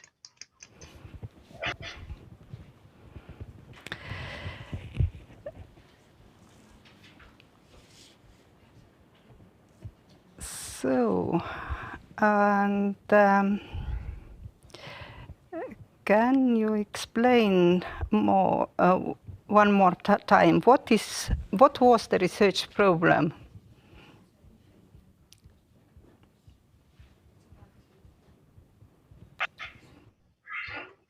Can you, how do you mean program? What you explained using this study. This was just because I needed to find different levels of credibility or science-based levels, and this particular study provided me with those 5 levels that I needed to see how credible the health article was. So I picked that study, but I could have, I'm sure I could have picked some other instead of McCabe. And yes. Thank you. Joseph? Okay, thank you very much for sharing, and also congrats on the completion of your work. Now looking forward, that we're in the pandemic and you're seeing an improvement, do you think healthcare professionals, though we are overburdened with work, or those of us who straddle academia where we're teaching and clinicians at the same time, if we found more time to be present in the media by communicating science, communicating our jobs, our findings, helping to alleviate fear, that would change both the image of the professional journalists looking to us as a source, and they can be guided to find, let's say, scientific evidence-based source when they're writing their articles? Or is it a case where we should allow the media just to evolve until they're at the stage where they become more professional, considering, as you said, they do influence policymakers, they do influence, let's say, currently the anti-vaxxers, because they see those articles first, and the first impression remains with them. And then when the healthcare professional goes out to share, then we have a problem where we are the ones not trusted. So how do you view it now that you have completed your body of work? How do we go forward? What are your recommendations? Well, hopefully we can count on the healthcare personnel rather than allowing the media to evolve, because that might take a long time, right? So, and we're seeing a lot of doctors. I'm seeing also on my Facebook feed, nurses telling their personal stories, what's happening in the hospitals. So you get a really good overview, I think, if you pay attention, and definitely trust the trained professional rather than media. Thank you, and again, congrats on your completion. Thank you so much. I have one question about the methodology. Why did you choose only 1 week articles? Because the work amount, even for the 1 week, was mind-blowing. It was really hard to trace the sources, and there were so many facts that you had to follow. So it would have been great to do a whole year, for example, or a longer period, but week was manageable. So, and it was only a bachelor's thesis, so the amount of work that goes into it has to be proportional. Okay, But how many articles there were? You mentioned that mine, that was too much. How much it was?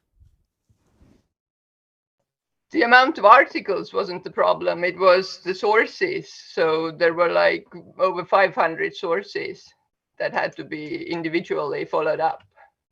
So that's quite a lot, I think. Okay, thank you for your answers. So now it's going to be a break, lunchtime. But before of that, we would like to thank Tiina for participating in this conference. And now let's go to lunch and see you back in after half an hour. After half an hour, yes. Bye. Tartu Healthcare College is a valued higher education institution and a competence center in the field of health and well-being. The predecessor of internationally recognized college was a school of midwives founded in 1811. 1,300 students in 13 different specialties offer help at every stage of life, from birth to dignified aging. Midwives supervise and assist during pregnancy and labor, assuring the well-being of a mother and a newborn. This takes place in our modern simulation center, under as realistic conditions as possible. Childminder contributes to a comprehensive development of the baby by guiding and encouraging him to act independently.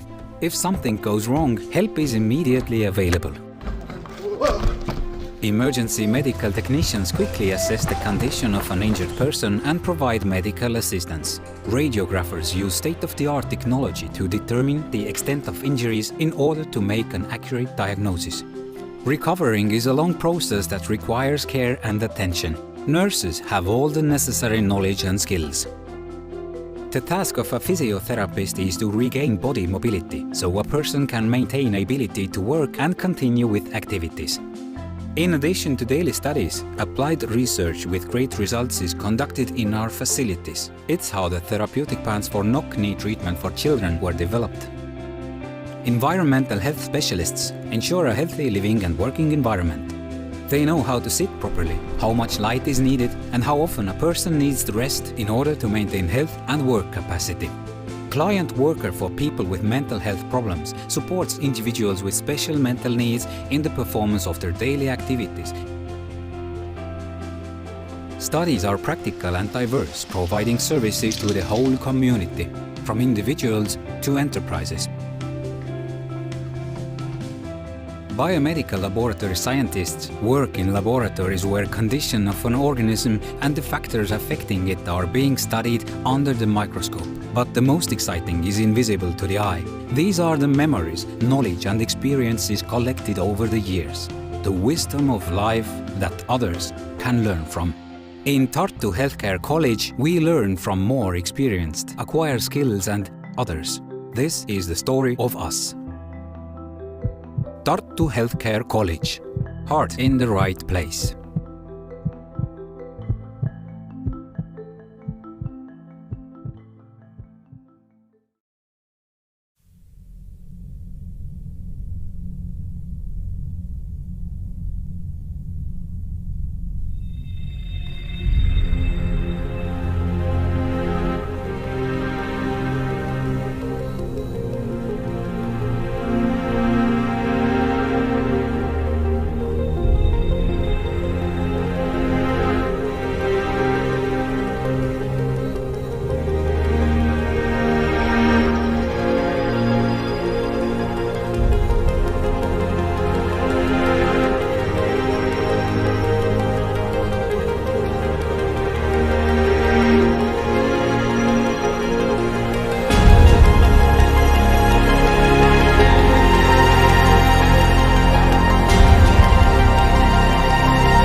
Tartu Healthcare College is a valued higher education institution and a competence center in the field of health and well-being.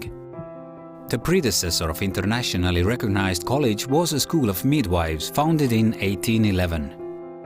1,300 students in 13 different specialties offer help at every stage of life, from birth to dignified aging. Midwives supervise and assist during pregnancy and labor, assuring the well-being of a mother and a newborn. This takes place in our modern simulation center, under as realistic conditions as possible. Childminder contributes to a comprehensive development of the baby by guiding and encouraging him to act independently. If something goes wrong, help is immediately available. Emergency medical technicians quickly assess the condition of an injured person and provide medical assistance. Radiographers use state-of-the-art technology to determine the extent of injuries in order to make an accurate diagnosis. Recovering is a long process that requires care and attention. Nurses have all the necessary knowledge and skills. The task of a physiotherapist is to regain body mobility, so a person can maintain ability to work and continue with activities. In addition to daily studies, applied research with great results is conducted in our facilities. It's how the therapeutic plans for knock-knee treatment for children were developed. Environmental health specialists ensure a healthy living and working environment. They know how to sit properly, how much light is needed, and how often a person needs to rest in order to maintain health and work capacity. Client worker for people with mental health problems supports individuals with special mental needs in the performance of their daily activities. Studies are practical and diverse, providing services to the whole community, from individuals to enterprises. Biomedical laboratory scientists work in laboratories where condition of an organism and the factors affecting it are being studied under the microscope. But the most exciting is invisible to the eye. These are the memories, knowledge and experiences collected over the years. The wisdom of life that others can learn from. In Tartu Healthcare College, we learn from more experienced, acquire skills and others. This is the story of us. Tartu Healthcare College. Heart in the right place.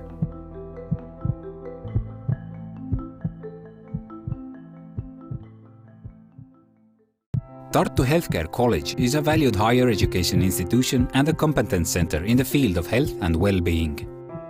The predecessor of internationally recognized college was a school of midwives founded in 1811. 1,300 students in 13 different specialties offer help at every stage of life, from birth to dignified aging. Midwives supervise and assist during pregnancy and labor, assuring the well-being of a mother and a newborn. This takes place in our modern simulation center, under as realistic conditions as possible. Childminder contributes to a comprehensive development of the baby by guiding and encouraging him to act independently. If something goes wrong, help is immediately available.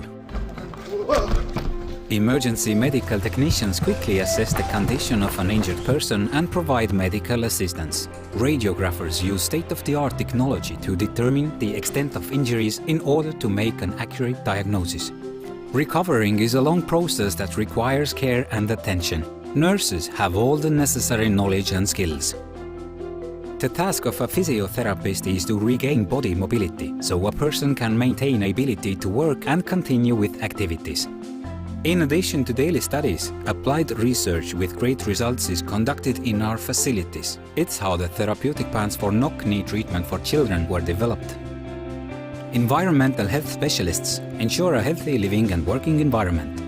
They know how to sit properly, how much light is needed, and how often a person needs to rest in order to maintain health and work capacity. Client worker for people with mental health problems supports individuals with special mental needs in the performance of their daily activities. Studies are practical and diverse, providing services to the whole community, from individuals to enterprises. Biomedical laboratory scientists work in laboratories where condition of an organism and the factors affecting it are being studied under the microscope. But the most exciting is invisible to the eye. These are the memories, knowledge and experiences collected over the years. the wisdom of life that others can learn from. In Tartu Healthcare College, we learn from more experienced, acquire skills and others. This is the story of us. Tartu Healthcare College. Heart in the right place.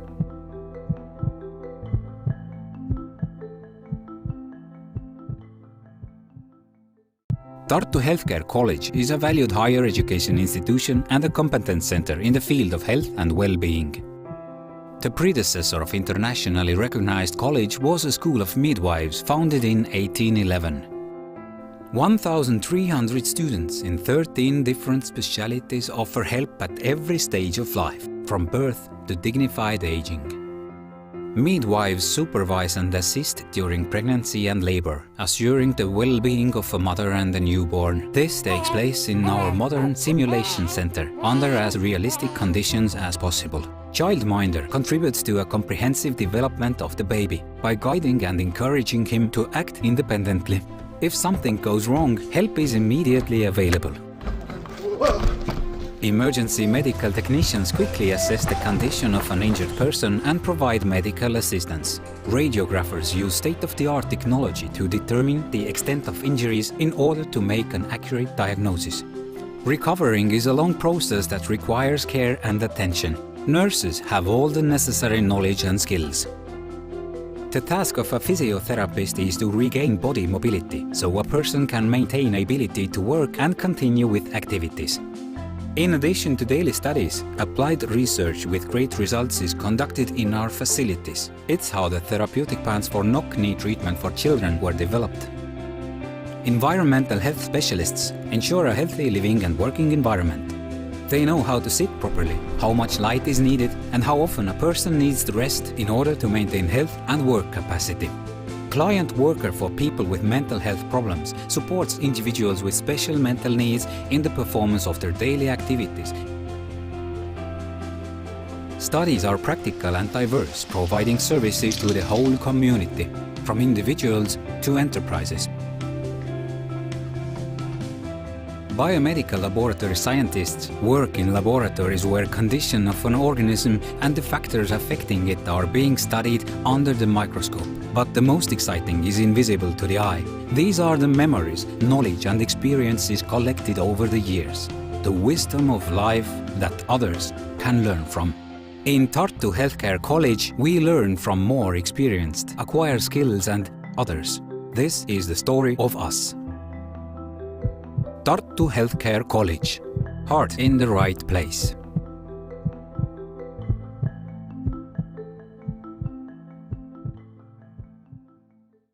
Tartu Healthcare College is a valued higher education institution and a competence center in the field of health and well-being.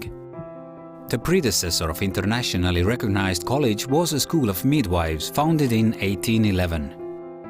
1,300 students in 13 different specialties offer help at every stage of life, from birth to dignified aging.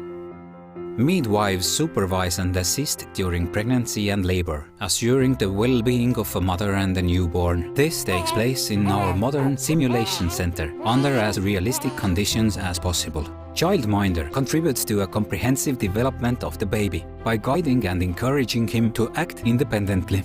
If something goes wrong, help is immediately available. Emergency medical technicians quickly assess the condition of an injured person and provide medical assistance. Radiographers use state-of-the-art technology to determine the extent of injuries in order to make an accurate diagnosis. Recovering is a long process that requires care and attention. Nurses have all the necessary knowledge and skills. The task of a physiotherapist is to regain body mobility, so a person can maintain ability to work and continue with activities. In addition to daily studies, applied research with great results is conducted in our facilities. It's how the therapeutic plans for knock-knee treatment for children were developed. Environmental health specialists ensure a healthy living and working environment.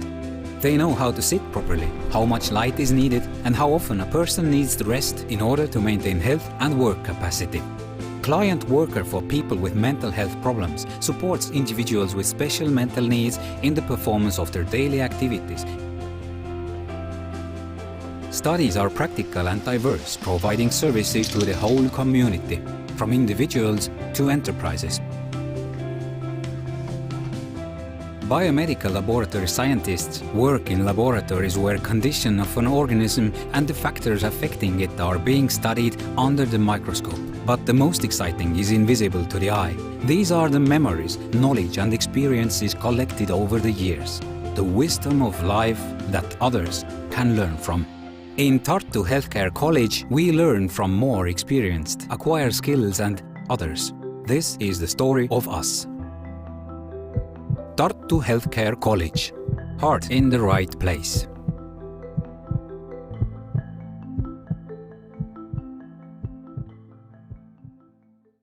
Tartu Healthcare College is a valued higher education institution and a competence center in the field of health and well-being. The predecessor of internationally recognized college was a school of midwives founded in 1811. 1,300 students in 13 different specialties offer help at every stage of life, from birth to dignified aging. Midwives supervise and assist during pregnancy and labor, assuring the well-being of a mother and a newborn. This takes place in our modern simulation center, under as realistic conditions as possible. Childminder contributes to a comprehensive development of the baby by guiding and encouraging him to act independently. If something goes wrong, help is immediately available. Emergency medical technicians quickly assess the condition of an injured person and provide medical assistance. Radiographers use state-of-the-art technology to determine the extent of injuries in order to make an accurate diagnosis. Recovering is a long process that requires care and attention. Nurses have all the necessary knowledge and skills. The task of a physiotherapist is to regain body mobility, so a person can maintain ability to work and continue with activities. In addition to daily studies, applied research with great results is conducted in our facilities. It's how the therapeutic plans for knock-knee treatment for children were developed. Environmental health specialists ensure a healthy living and working environment. They know how to sit properly, how much light is needed, and how often a person needs to rest in order to maintain health and work capacity. Client worker for people with mental health problems supports individuals with special mental needs in the performance of their daily activities. Studies are practical and diverse, providing services to the whole community, from individuals to enterprises. Biomedical laboratory scientists work in laboratories where condition of an organism and the factors affecting it are being studied under the microscope. But the most exciting is invisible to the eye. These are the memories, knowledge and experiences collected over the years. The wisdom of life that others can learn from. In Tartu Healthcare College, we learn from more experienced, acquire skills and others. This is the story of us. Tartu Healthcare College. Heart in the right place.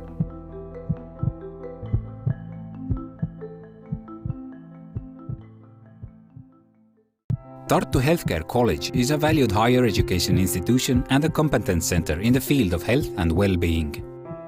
The predecessor of internationally recognized college was a school of midwives founded in 1811. 1,300 students in 13 different specialties offer help at every stage of life, from birth to dignified aging. Midwives supervise and assist during pregnancy and labor, assuring the well-being of a mother and a newborn. This takes place in our modern simulation center, under as realistic conditions as possible. Childminder contributes to a comprehensive development of the baby by guiding and encouraging him to act independently. If something goes wrong, help is immediately available.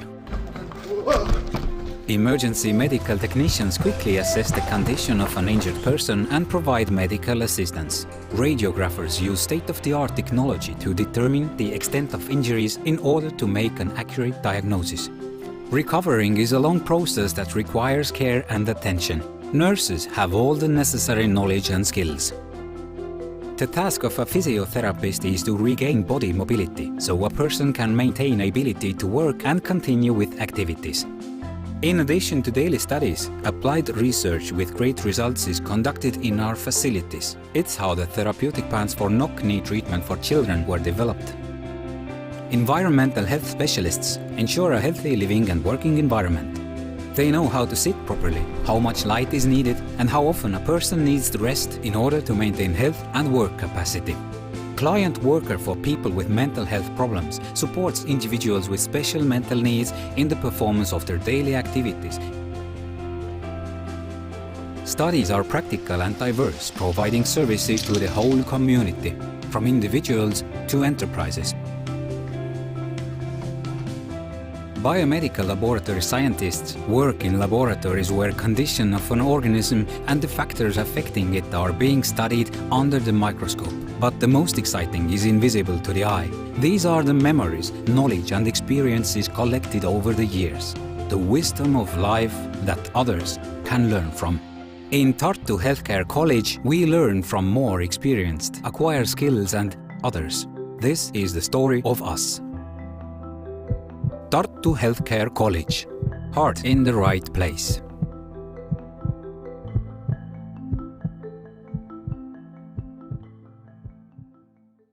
Tartu Healthcare College is a valued higher education institution and a competence center in the field of health and well-being. The predecessor of internationally recognized college was a school of midwives founded in 1811. 1,300 students in 13 different specialties offer help at every stage of life, from birth to dignified aging. Midwives supervise and assist during pregnancy and labor, assuring the well-being of a mother and a newborn. This takes place in our modern simulation center, under as realistic conditions as possible. Childminder contributes to a comprehensive development of the baby by guiding and encouraging him to act independently. If something goes wrong, help is immediately available. Emergency medical technicians quickly assess the condition of an injured person and provide medical assistance. Radiographers use state-of-the-art technology to determine the extent of injuries in order to make an accurate diagnosis. Recovering is a long process that requires care and attention. Nurses have all the necessary knowledge and skills. The task of a physiotherapist is to regain body mobility, so a person can maintain ability to work and continue with activities. In addition to daily studies, applied research with great results is conducted in our facilities. It's how the therapeutic plans for knock-knee treatment for children were developed. Environmental health specialists ensure a healthy living and working environment. They know how to sit properly, how much light is needed, and how often a person needs to rest in order to maintain health and work capacity. Client worker for people with mental health problems supports individuals with special mental needs in the performance of their daily activities. Studies are practical and diverse, providing services to the whole community, from individuals to enterprises. Biomedical laboratory scientists work in laboratories where condition of an organism and the factors affecting it are being studied under the microscope. But the most exciting is invisible to the eye. These are the memories, knowledge and experiences collected over the years. The wisdom of life that others can learn from. In Tartu Healthcare College, we learn from more experienced, acquire skills and others. This is the story of us. Tartu Healthcare College. Heart in the right place.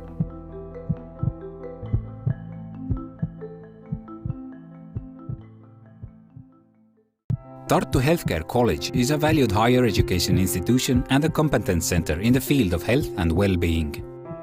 The predecessor of internationally recognized college was a school of midwives founded in 1811. 1,300 students in 13 different specialties offer help at every stage of life, from birth to dignified aging.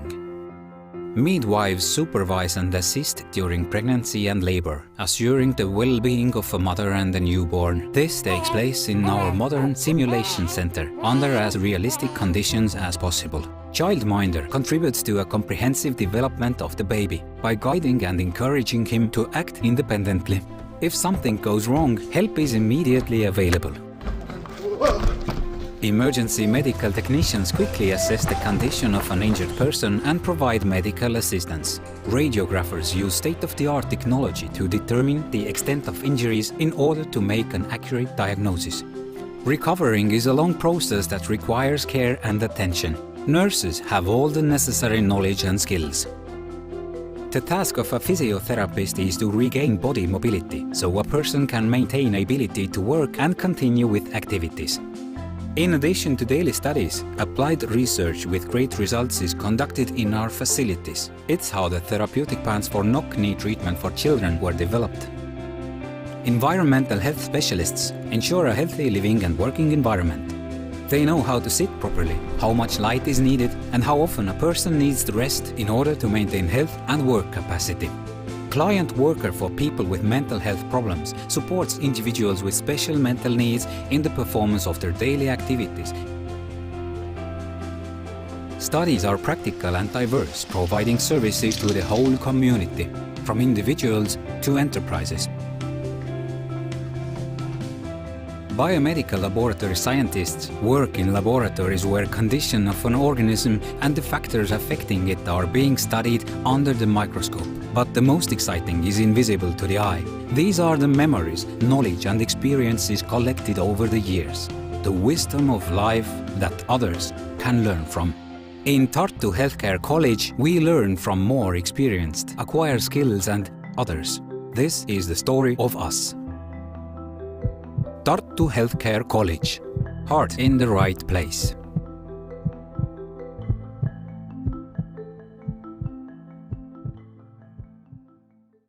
Tartu Healthcare College is a valued higher education institution and a competence center in the field of health and well-being. The predecessor of internationally recognized college was a school of midwives founded in 1811.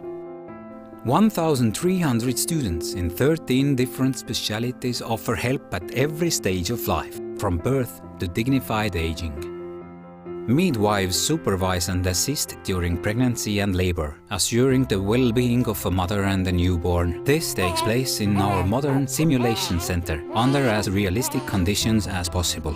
Childminder contributes to a comprehensive development of the baby by guiding and encouraging him to act independently. If something goes wrong, help is immediately available.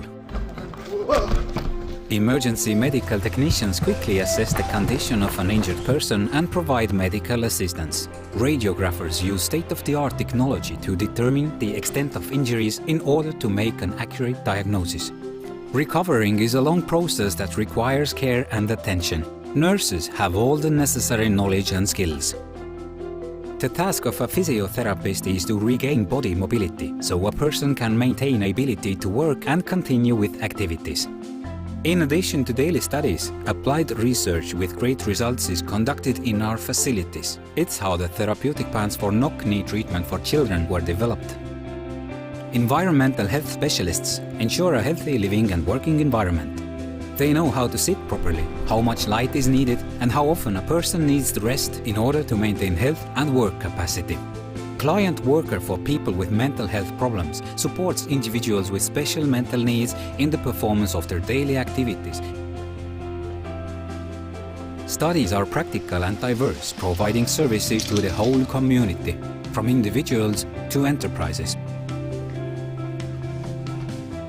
Biomedical laboratory scientists work in laboratories where condition of an organism and the factors affecting it are being studied under the microscope. But the most exciting is invisible to the eye. These are the memories, knowledge and experiences collected over the years.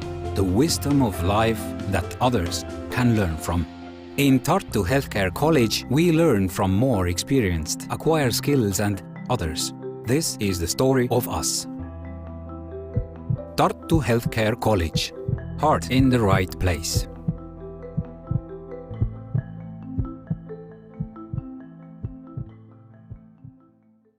Tartu Healthcare College is a valued higher education institution and a competence center in the field of health and well-being. The predecessor of internationally recognized college was a school of midwives founded in 1811. 1,300 students in 13 different specialties offer help at every stage of life, from birth to dignified aging. Midwives supervise and assist during pregnancy and labor, assuring the well-being of a mother and a newborn. This takes place in our modern simulation center, under as realistic conditions as possible.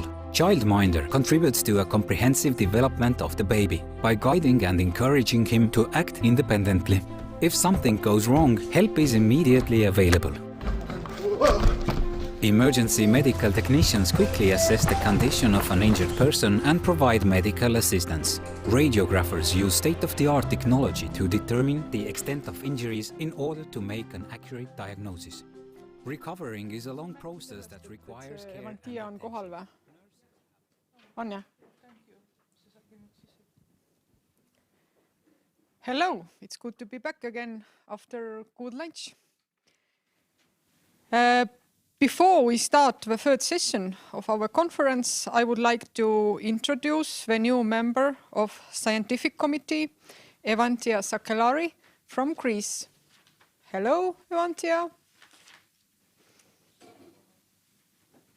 With you, even virtually, but I send you my warmest wishes from Athens, Greece. Thank you very much. So, let's move on. Next presenter is Birgit Hüvena from Estonia.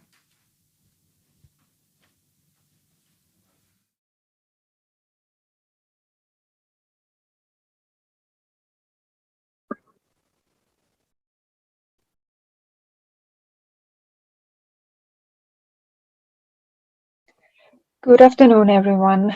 My name is Birgit, and I want to present you my research, Occurrence of Pediculosis in Preschool Children and Parents' Awareness of it. Pediculosis is a health concern in Estonia and among other countries around the world. The prevalence of the disease varies by country, but most of them acknowledge that the problem is actual and getting rid of the parasite is more difficult as it seems firstly. Lice spread mainly through close contact with humans, and childcare facilities are a favorable environment for this, as small children play and stay close together the whole day. The spread of active lice usually begins in autumn, when children return to kindergarten or school, and hobbies and training begin. Timely recognition of lice and prompt application of appropriate treatment are important to control the spread of lice. Estonian Health Board refers to the annual growing prevalence of lice in Estonian kindergartens. Therefore, parents' knowledge about the head lice is not known, and this could be the key to fight the disease. Aim of the research was to find out occurrence of head lice infestation in preschool children and their parents' awareness about the disease. To find out prevalence of head lice, web-based questionnaire was distributed in various internet environments. The sample consisted of parents living in Estonia who have one or more children. Parents' awareness was explained by 20 statements, and the research started beginning of 2020. The awareness block of the questionnaire consisted of 20 statements, which the respondent could answer with answers correct, wrong, or can't say. The average score was calculated on the basis of the proportion of correct answers, which in turn was compared between different socio-demographic groups. The most important grouping were made between those whose children had pediculosis and those who did not, as well as whether those children who had pediculosis went to childcare institution regularly. Research tasks was to explain the prevalence of head lice among the preschool children, to explain parents' awareness of head lice and pediculosis, and to compare parental awareness in different social demographic groups. There was 1,141 respondents, and their median age was 32.7 years. The survey included participants from all Estonian counties. Most respondents were from Tartu and Tartu County. Pediculosis occurred in 30.9% of children studied. The average score for the correct respondent was 13.9 out of 20. Statements that explained parents' awareness of head lice and pediculosis, 11 people were able to give all correct answers, which is only 1% of all respondents, and 2 people of the whole respondent did not get the correct answers to any statements. Here I have set out the statements that have been answered most correctly and most incorrectly. Question that was answered most correctly was fact that head lice is blood-sucking parasite. Respondent also knew that scratching may indicate presence of head lice. Also known fact, and something that is repeated in every lice-related article, is that lice spread through combs, patches, and staples. Claims that got answered mostly wrong is on the right side. For example, people thought that head lice can jump or fly person to person, which is definitely not correct. And they also did not know that head lice live most commonly in the neck area. Head lice can't be obtained from animals or pets like cats or dogs, but in the survey, many respondents thought so. Parents whose children have had pediculosis had better knowledge than those who did not suffer the disease. Parents' awareness of head lice did not differ between parents with 1 or more children. However, there was a difference in knowledge of those parents whose child have had pediculosis more than once. Their awareness was higher.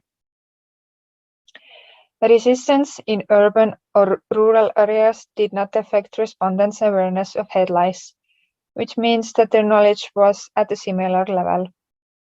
The higher the level of education, the better the parents' awareness was. I'm not surprised, but parents who had a medical education had significantly higher level of knowledge than those who did not have a medical education. In the present study, few parents answered that if they had discovered head lice on their child, they had not treated it. But please keep in mind that it is very important to know that the head lice do not disappear on their own. If pediculosis is left untreated, the problem only gets worse. Ignoring treatment can cause infections. In this diagram, you can see that the highest number of respondents was aged 26 to 35, which is easily explained. Most common age in kindergarten parents are about 25 to 35. The highest awareness score was in the oldest age group, 46 and above.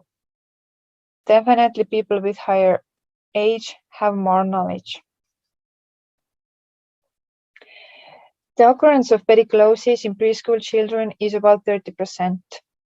Parents are well aware of pediculosis. Most parents answered more than half of the statements correctly, which is higher result than similar studies in other countries. There was also difference in knowledge between different socio-demographic groups. The average awareness score of the respondent was very good, given to the specific of the statements. Respondents with secondary education had a higher awareness compared to the respondent with basic and higher education, but most participants had secondary education. Respondents with healthcare education had better knowledge than the rest of the parents. Awareness was also higher in those whose child had a history of pediculosis. Although this study has its own shortcomings, despite them, the data collected are valuable because no similar studies have been conducted in Estonia previously. Thank you for listening. Thank you, Birgit. And now it's time for questions. And I'm glad to say that Andrew has joined us online. Hello, Andrew. Hi there. Sorry for the delay. Australia, Europe, I keep forgetting how the times change. Not to worry. Okay, let's start from event here. Yes, Birgit, very good study you have done. Now, how do you think you will use these results? Is there something you are thinking to do in order to change the knowledge among parents? Hello, everyone. My aim wasn't to change knowledge. My aim was to know about knowledge and maybe find out some importance between lice and awareness, and maybe Estonian Health Board are dealing it more. That's why.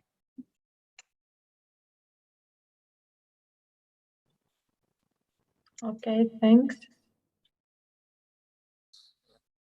So, can I ask a question? Yes, Andrew, please. Where are you thinking of publishing or disseminating the work that you've done?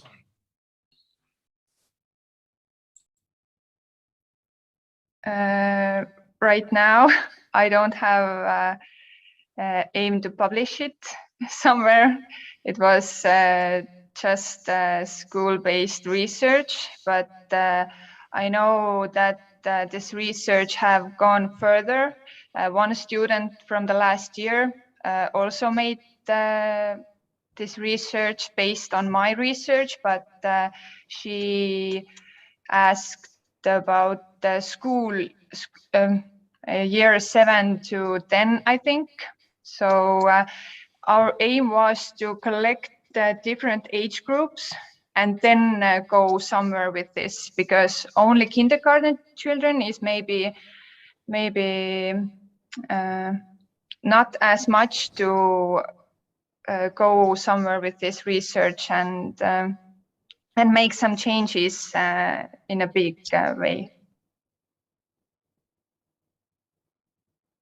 Okay, thank you. Just we always try to encourage early publications, so not full peer reviewed, but looking to do news articles instead of research articles. So it's a lot simpler and a lot easier to get the information out there, and that also might attract collaboration, and then you can do comparisons and extend your research further later. But always think about doing something in a news article within the journals or within the professional magazines. Mm-hmm. Yes, that is idea, and it would be nice to go even further with this. But yeah, it's something to keep in mind. So, Joseph, have you any question? Okay, so I'd like to follow up with both Evanthia and Andrew's discussion with you. So you highlighted to us a problem that's a public health problem. However, you said it was just for student research. Based on your discussion, following up on Andrew's last comment, do you think it would be wise for you, let's say, to share your findings with just the Estonian community, for example, that within your sample size, which was fairly large, you discovered this finding that had roughly 3 in 10 students, about 30% of the student population, having this infestation, and therefore it would highlight the problem and make parents more aware? Yes, it's definitely a bigger problem. My research was based on a small age group, I know, because it was bachelor research. And I think to move forward with this, it is even possible to do something only based on my research, because I think it is remarkable, and it, as I said, it's never done before in Estonia, so it's important information that I got. Thank you. Thank you. This was a short discussion about the work, and we are moving on with our conference, and the next presenter is from Estonia, Anette Mootse. Hello, dear listeners. I am Anette Mootse, and I'm doing a presentation about Sweetener's consumption of Estonian female fitness athletes. The scientific research supervisors are Anna-Liisa Tamm and Ülle Parm. The topicality of the research is shown by the growing selection of products containing sweeteners on store shelves. In addition, fitness sports are gaining popularity, and athletes are increasingly preferring sweeteners to sugar, as they give less calories. However, there is more and more contradictory information in the scientific landscape about how safe sweeteners still are. For example, some people want to lose weight and still want to eat sweets. So they will eat sweets enriched with sweeteners because they will give less calories. Although there are some studies that claim that sweeteners actually increase overall appetite and desire to eat sweets. So this can lead to potential increase in caloric intake. In addition, different researches shows also other potential health risks from the consumption of sweeteners. The aim of the research was to explain the consumption habits of sweeteners among Estonian fitness female athletes. Based on this, 3 research tasks were set. Firstly, which sweeteners are in their products represented. Secondly, the frequency and reasons for the consumption of sweeteners and products enriched with them. And lastly, the seasonality of the use of sweeteners, whether they consume sweeteners more during the competition period, off-season period, or the consumption does not depend on the period. We used the survey for the research, which was approved by the Ethics Committee for Human Research of the University of Tartu.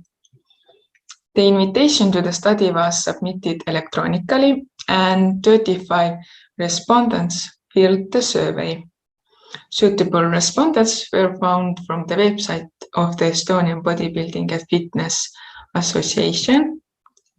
The list of competitors for both spring and autumn seasons in 2018 to 2019 were used as a basis. Statistical processing was performed with Microsoft Excel and Sigma plot. The t-test, chi-square test, and Fisher exact test were also used, and the results are presented in tables and figures. The results of the research shows that 74.3% of the respondents consume sweeteners or products enriched with them. Thereby, sweeteners consumption in experienced athletes who had trained over 3.4 years is sweeteners consumption percentage 76.9, and athletes who had trained less than 3.4 years, the percentage is 72.7. Sweeteners users point out that sweeteners helps to satisfy sugar craving on dieting and gives better flavoring of food, like for curd, coffee, and so on. In addition to their low caloric content, more real food can be eaten, and it's psychologically easier to keep fit and be on diet. On the other hand, non-users consider sweeteners unnecessary in fitness because they increase sugar craving and overall appetite, are not healthy, for example, disturb the intestinal microbiome, and are also not considered safe. Some non-users have also used sweeteners in the past and experienced the harmful effects of sweeteners. Results shows that sweeteners are consumed on a daily basis and on average 2 to 3 times per day. Respondents who selected frequently consume sweeteners mostly 4 times per week, and those who selected sometimes consume sweeteners 2 times per month, few times per month, or once a week. And also sweeteners are consumed more during the competition period. From the next table, we can see that stevia is the most common sweetener, then comes sucralose, and then aspartame. And mainly these sweeteners are found in bars, BCAAs, protein puddings, protein powders, calorie-free taste drops, and calorie-free soft drinks. And the reason for the consumption is about their low caloric content and satisfaction of sugar craving. The results about sweeteners and table sugar preferences shows that in general, respondents consider sweeteners to be assistive. They prefer them to sugar, but don't consider them to better than sugar. However, if you look only the sweeteners users' answers, we see that they think that sweeteners are assistive, and they prefer them to sugar, and they also consider sweeteners to be better than sugar. On the other hand, non-users don't consider sweeteners necessary at all, nor are they considered better than sugar, but there are no preferences between sugar and sweeteners. The results about opinions of the safety of sweeteners shows that both non-users and users of sweeteners believe that the consumption of sweeteners may cause health risks, including overconsumption, but that they are safe when consumed infrequently. Only the group of sweetener users states that sweeteners are controlled and safe and can also be consumed by children, pregnant, and breastfeeding mothers. And the last figure is about sweeteners users, and we can see that even if they consider sweeteners to be dangerous to health, they continue consuming sweeteners because they still believe that sweeteners are safe when consumed in reasonable amounts.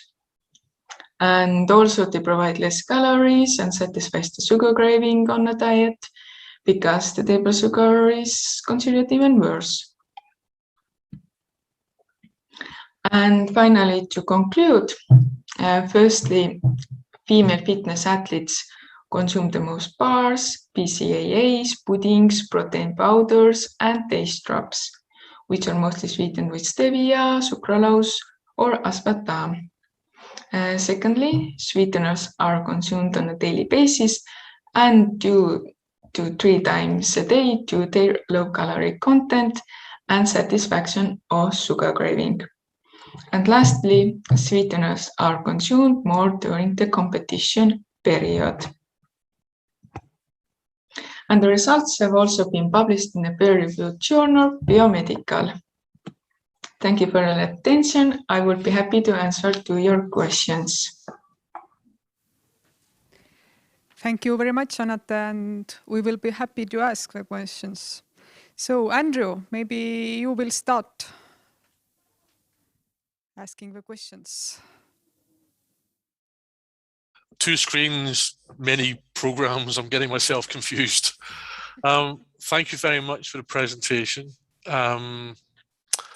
The first thing that comes to mind is, did your respondents have a different opinion about the older sweeteners and then the newer sweeteners like stevia? Was there any distinction in? Hello, and thank you for the question.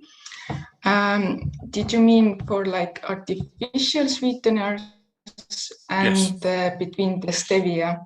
Mm-hmm. So the results showed that they mostly consume stevias, but we didn't ask about the opinions about different sweeteners. So we don't know why they consume more stevia. I wonder if people, because the marketing for stevia is new and fresh and energetic, whereas aspartame has got some negative marketing or public perception. So the older artificial sweeteners have got more baggage maybe than the new artificial sweeteners, which may be just as bad, but the perception is that people think it's healthier, safer, perhaps. Yeah, I think that the stevia has come because it is like more maybe natural, it's from natural origin. And as there has been like studies that shows that aspartame and other artificial sweeteners have the bad side effects, and maybe the food corporations have seen that the usage of the artificial sweeteners have like being lower, and then they have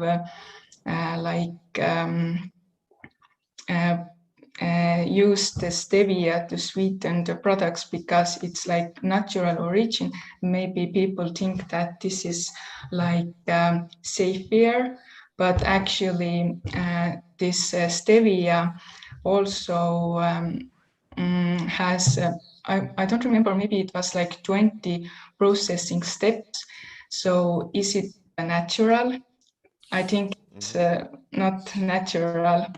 If you will eat stevia leaves, they will be natural, but not the stevia glucosides, I think. And they are using this to have more users for the sweeteners. This is my opinion, but I don't know why the stevia is the most common sweetener in their products right now, because we didn't ask it. That could be your next question. Yeah. Thank you. So thank you, Evantia. Yes, thank you, Annette. Very important study, I think. And one question about your sample. How did you recruit? Because you have a very interesting and very targeted sample there for your study. Could you say something more about it? Can you please repeat the question? About the participants of your study. How did you recruit them? How did you find them? How did you decide to study this specific target group? Okay, thank you. As I also have done fitness, then it was my interest to study this, because I see in social media that there is really much promoting the sweeteners and the products sweetened with sweeteners, and I wanted to see why and does they really consume the sweeteners so much as we see in social media, because there is like controversial information about the sweeteners. One study says that they are safe, another study says that they aren't safe. So that was interesting. And the participants I found in Bodybuilding and Fitness Association network. So there were the list of competitors for like 2018 and 2019 competitors lists. And you recruit them, you found them, you asked them to participate in this through emails or social media. How did you do? Firstly, I write it to Bodybuilding and Fitness Association to get their maybe emails, maybe they can help me, but it were too difficult it took so many time, and I needed to start questioning them. So I just wrote them to social media, and who wanted to answer, then he answered for this. Thank you. Thank you. And Joseph, maybe one short question. Okay, I'll just follow up on the other two panelists who asked. How do you see the application of your study in just a few words, considering that you have found out that sweeteners are used during competition when you're expecting them to be more using sugar to provide energy and also to help build muscles? So that's a little contradictory. What are your thoughts on it? When they use the sweeteners, they can eat like food, because the sweeteners doesn't like calories.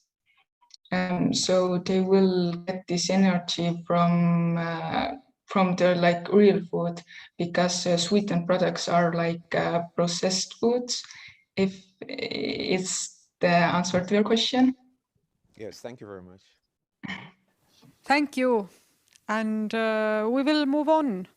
And the next presenter is from Lithuania, Ieva Ivanovskaite. Please. Hello everyone, my name is Ieva and I am a second-year physiotherapy student at Kaunas University of Applied Science. Today I will be presenting my research on population consumption habits and knowledge of tea and its effects on digestive system. The aim of my presentation is to reveal the consumption habits of the population and knowledge of tea and its effects on the digestive system. My objectives would be first to reveal the knowledge of the population about the effects of tea and the digestive system. Second of all, I would like to determine the tea consumption habits of the population, and finally to reveal the opinion of the population about the effects of tea on the digestive system. Before I start speaking about results, I would first like to highlight why I chose this topic in the first place. So first of all, of course, my own experience played a big role in me choosing this topic, because I have noticed a lot of improvement to digestion when consuming herbal teas, since I do find myself quite often facing indigestion and other digestion problems.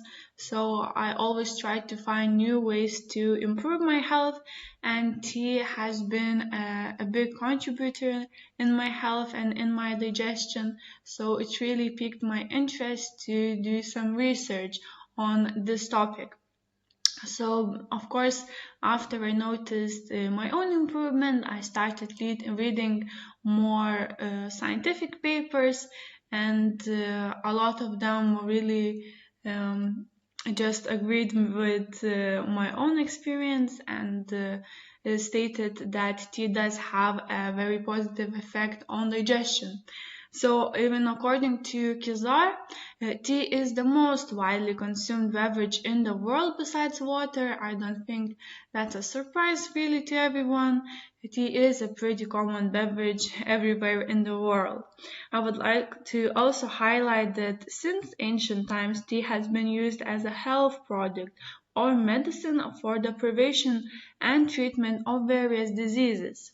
And according to historical records even, the Chinese have been growing and using tea trees for more than 3,000 years. So it's really nothing new. Also, according to Khan and Mukhtar, the evidence supporting the health benefits of drinking tea is getting stronger with each new study published in the scientific literature. Now moving on to methodology. I'm sorry about my pronunciation. It can get a little bit tricky at times.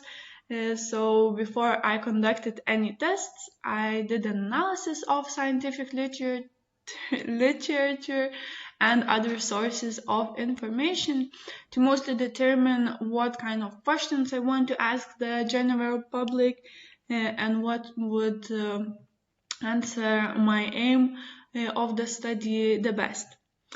So after I did my analysis, I created an instantaneous questionnaire survey, and it was conducted in April 2021.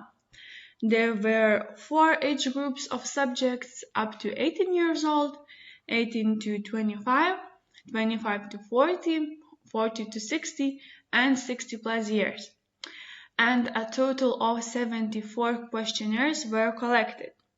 After reviewing the results of the study, it was found that the 18 to 25 age group was mostly common, and it was more than 52%, and mostly women dominated among the respondents. Now moving on to the results of the study, of the research, I mean. So the most common gastrointestinal complaints were bloating, heartburn, indigestion, and the least common among the respondents were nausea and constipation. Moving on now to the opinion and knowledge about herbal tea effects on digestion. First question I highlighted is, do people agree that herbal teas have a healing effect? And the answer I found really, the result of this survey really pleasantly surprised me, and more than 90% of people agree that teas, especially herbal teas, have a healing effect. And the best knowledge about the effects of teas on the digestive system was revealed by describing ginger, Himalayan, and fennel teas. The least known was dandelion, and there was a lack of knowledge. And of the 74 respondents to the survey, a third said they used Himalayan most often to improve their digestive system, and peppermint and wormwood were become rarer but also a common answer. Moving on to the next slide, which shows the chart of the most influential factors in choosing digestive tea. So when evaluating the choice to buy herbal tea, the recommendations of acquaintances and doctors have the greatest influence, over 60%, if we combine them. But the recommendation of the following advertisements were only 5 respondents, which I actually find very surprising, because I really thought that advertisements played a much bigger role in the influential factors among the respondents while choosing digestive tea. The next question I highlighted was frequency of consumption of herbal tea to improve digestion. So this question also amazed me, but not in a good way this time, because less than 1 time per month was the most common answer, and if we put together 1 time per month, it would be 60% of respondents answered in total. I found this very surprising because, as I highlighted, people do agree that herbal teas have a healing effect. So it begs the question, why don't people drink more teas, and why don't they drink it more often if they do think that it has a healing effect? The next slide shows a pie chart which is closely related to the previous questions, and it is about feeling better after taking herbal tea to improve digestion. So as you can see, if you put together always and often, over 40% of people do agree that they feel an improvement. So again, the question is, why don't people use it more often and only use it less than 1 time per month? And now let's talk about conclusions. So respondents have limited knowledge about the effects of the most common teas on the digestive system according to the survey. The second conclusion would be that respondents usually buy herbs in pharmacies, and the choice is mainly determined by the recommendations of acquaintances and doctors.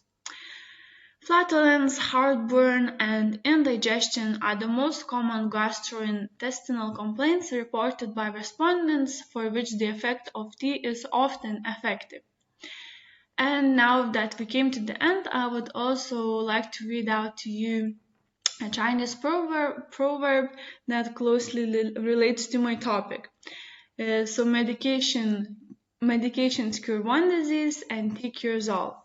So I think that really speaks a lot, and it's very close to me, this proverb, because medication is one thing, and it is quite modern, and as I mentioned before, tea has been around for a long time, and people have used it to cure all kinds of diseases before. So let's not forget about the benefits of tea in our daily life, and I think it would help us all feel better when we need that help.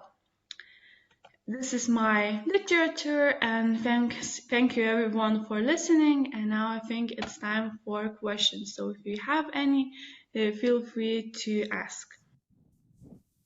Thank you very much, and I'm sure that our scientific committee have some questions.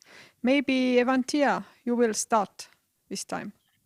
Yes, Eva, thank you for the presentation. I think the study gives some insights about the people's understanding of tea and how they consume it. My question is about the questionnaire, the instrument you use to collect the data. Is it a questionnaire that has been used before by other researchers? Is it a questionnaire that you developed with your supervisor? How did you do that? Thank you for the question. Actually, my supervisor suggested this instrument to me. It's a Lithuanian kind of instrument. It's called a Lithuanian name, so I won't even tell you about it.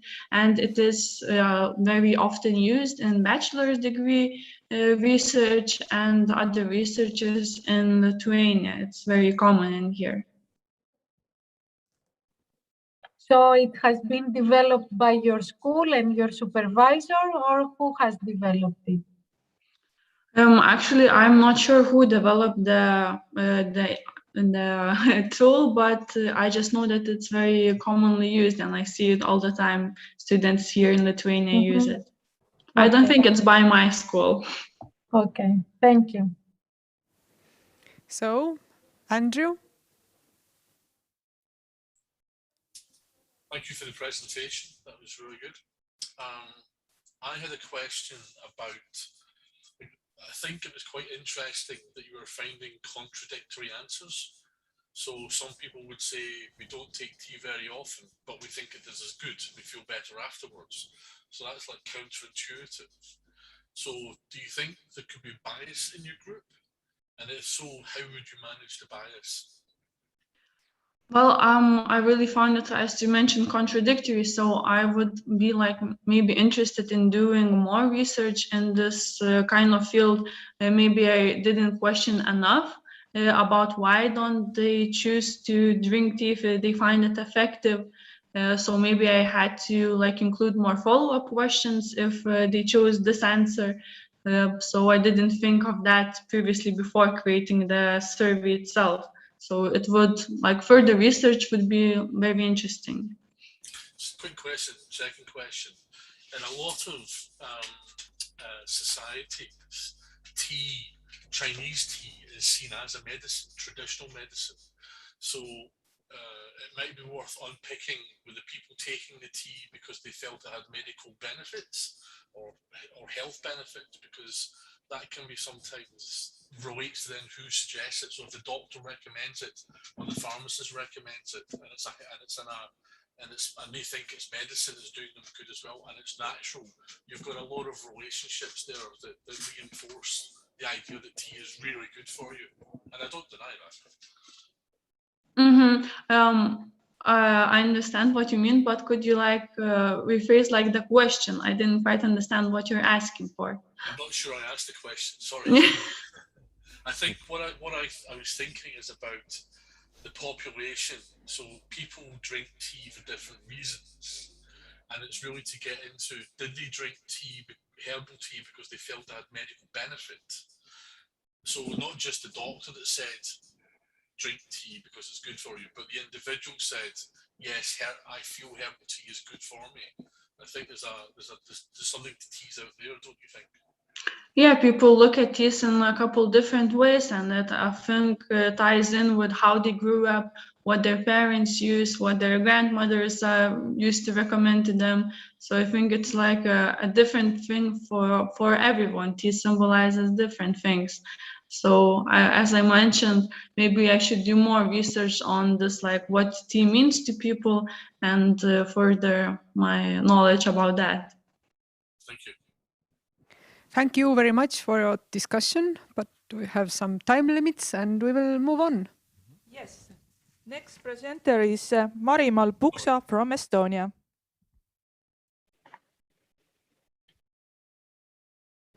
Hello, dear members of committee and listeners.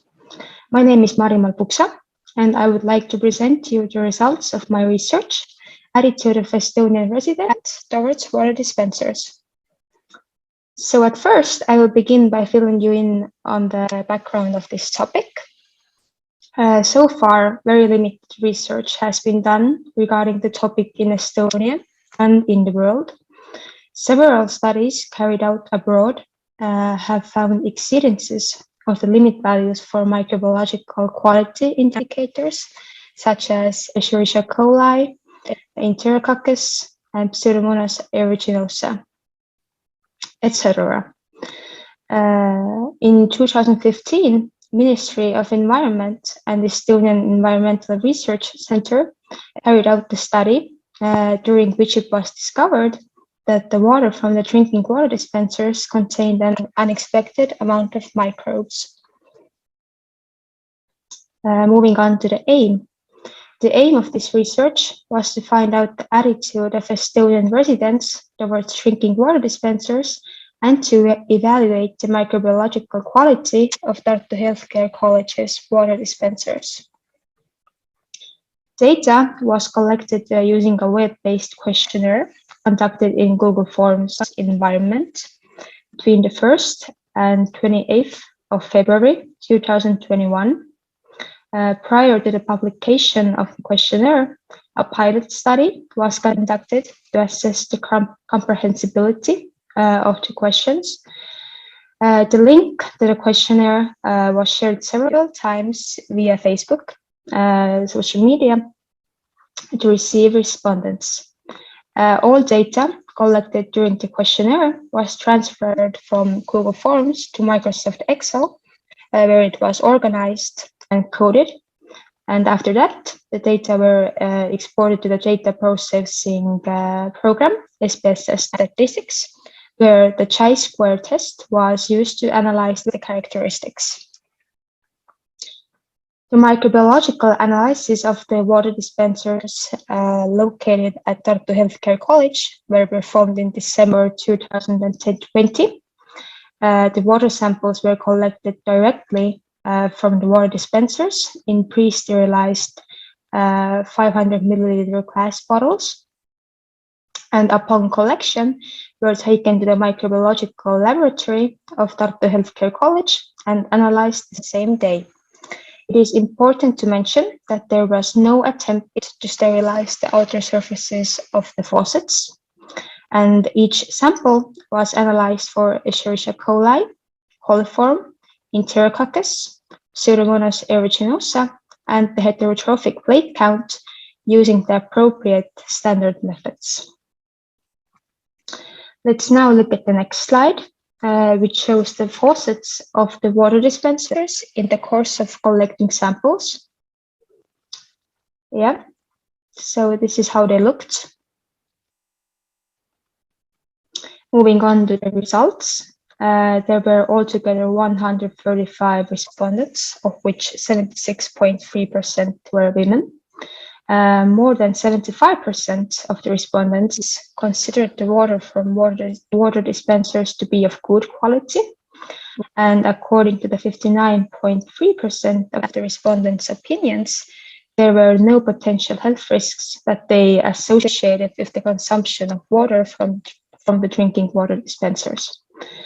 And almost half of the respondents considered the water from the dispensers to be of better quality than the water from the public water supply. It became really apparent that the majority of the respondents considered regular cleaning of the water dispensers necessary.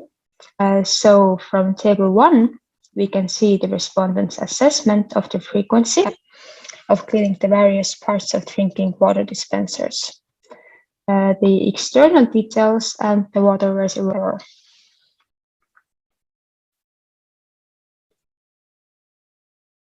Uh, 50% of the home users had received instructions from the manufacturer to maintain their water dispensers, including 70% who had previously cleaned the dispenser on their own. The highest average rating was for the quality of domestic water dispensers and the lowest for the quality of dispensers in public spaces. Over 75% of respondents who had used drinking water dispensers at their workplaces had not noticed the frequency of cleaning the dispensers at the workplace. I would now like to focus our attention on the significance of table number 2 here. So during the microbiological analysis, the coliform bacteria were found in the water of one water dispenser. In addition to that, heterotrophic plate count exceedances occurred in both water dispensers on both sampling dates. But despite that, the water met the quality requirements for Escherichia coli, Enterococcus, and Pseudomonas aeruginosa. And now to conclude, more than 3/4 of the respondents considered the water from water dispensers to be of good quality.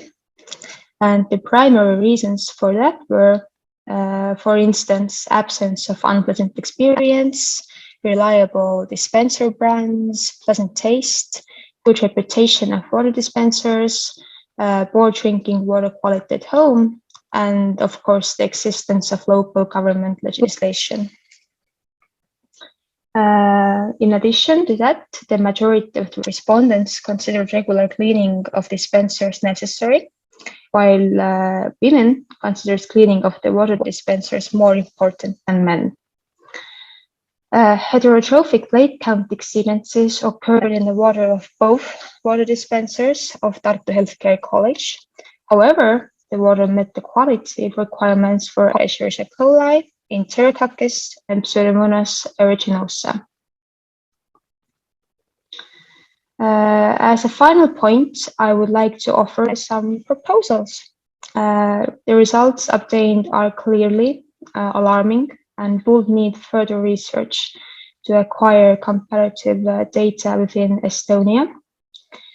So that meaning we could compare hot, cold, or carbonated, non-carbonated water from the drinking water dispensers, and also compare different environments. For instance, public spaces versus workplaces, where the consumption of the water is different. And this brings me to the end of my presentation.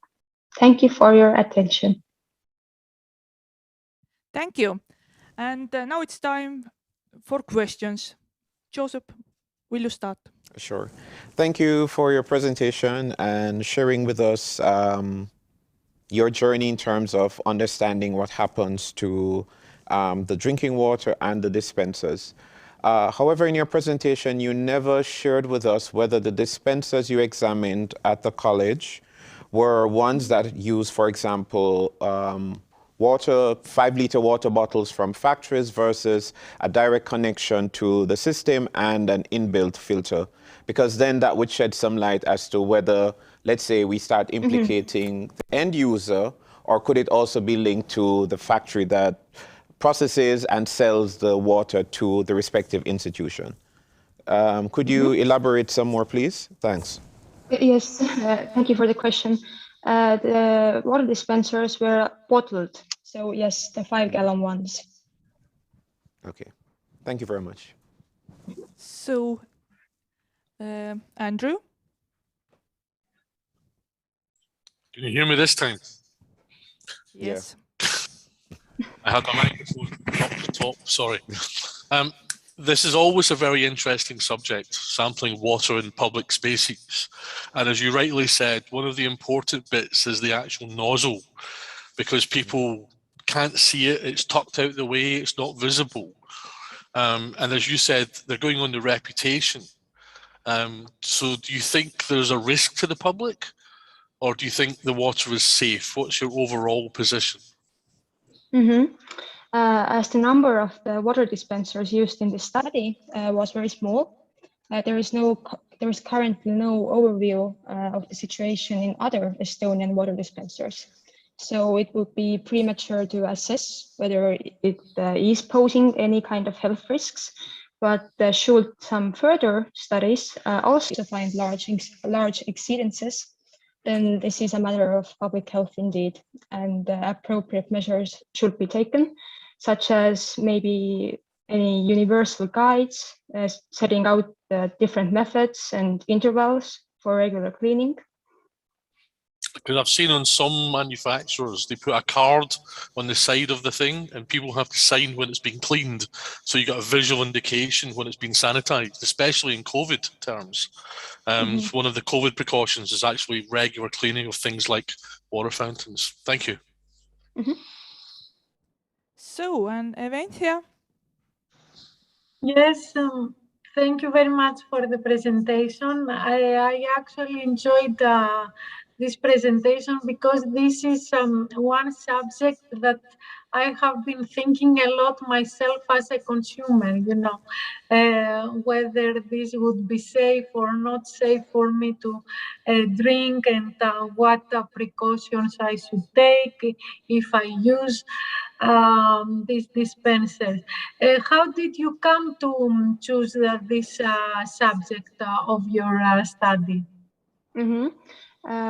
Previously, I had another idea, but then the COVID set in, so I couldn't do the other one. And then we were discussing with my supervisors what to do next. And then we came up with the idea that we have those 2 dispensers at school, and why not just examine them? Thank you. So, thank you. There is no other questions. Thank you, Marimal. And we are going to be a little break. Before that, I want to say that all presenters and all presentations were very interesting and exciting and important topics. And thank you all. So we are going to break 15 minutes, and after that we will be back for our last keynote lecture, and after that 3 o'clock will be awarding ceremony. So be patient, take a little break, and afterwards keynote speech. Thank you. Bye.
Tartu Healthcare College is a valued higher education institution and a competence center in the field of health and well-being. The predecessor of internationally recognized college was a school of midwives founded in 1811. 1,300 students in 13 different specialties offer help at every stage of life, from birth to dignified aging. Midwives supervise and assist during pregnancy and labor, assuring the well-being of a mother and a newborn. This takes place in our modern simulation center, under as realistic conditions as possible. Childminder contributes to a comprehensive development of the baby by guiding and encouraging him to act independently. If something goes wrong, help is immediately available. Emergency medical technicians quickly assess the condition of an injured person and provide medical assistance. Radiographers use state-of-the-art technology to determine the extent of injuries in order to make an accurate diagnosis.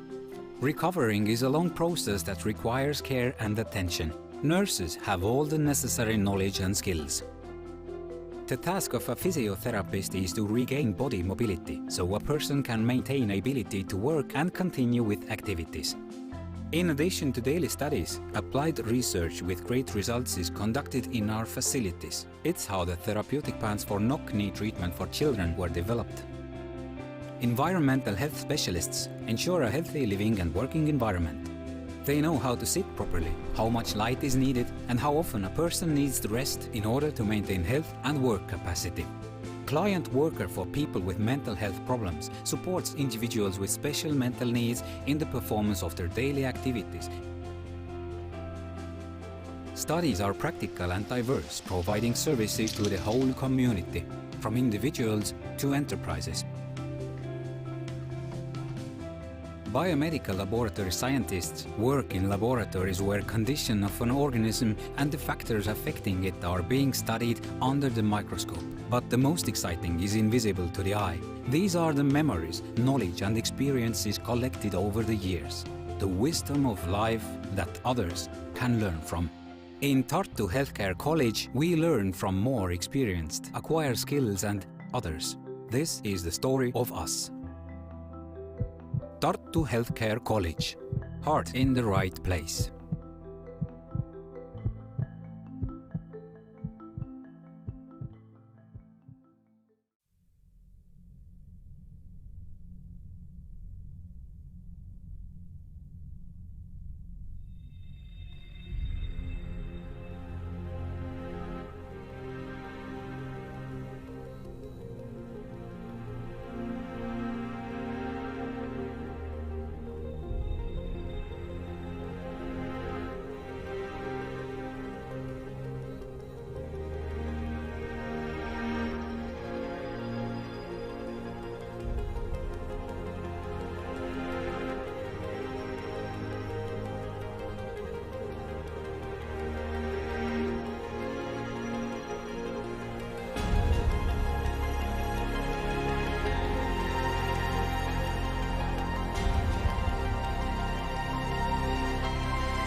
Tartu Healthcare College is a valued higher education institution and a competence center in the field of health and well-being.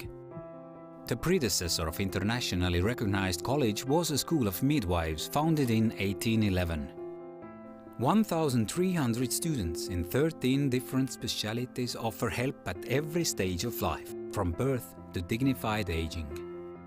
Midwives supervise and assist during pregnancy and labor, assuring the well-being of a mother and a newborn. This takes place in our modern simulation center, under as realistic conditions as possible. Childminder contributes to a comprehensive development of the baby by guiding and encouraging him to act independently.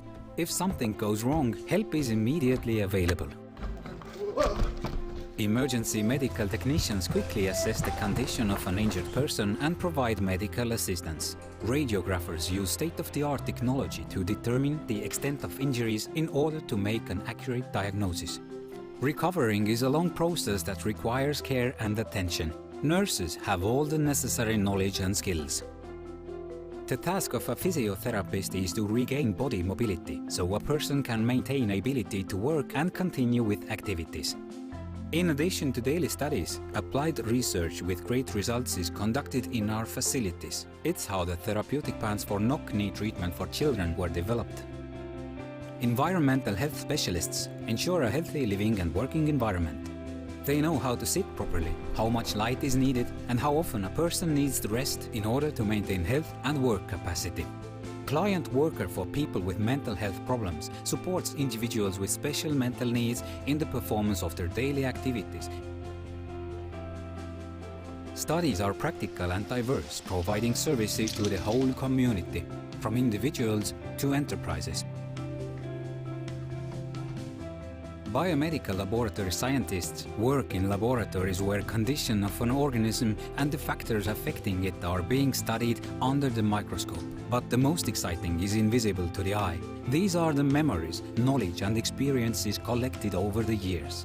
The wisdom of life that others can learn from.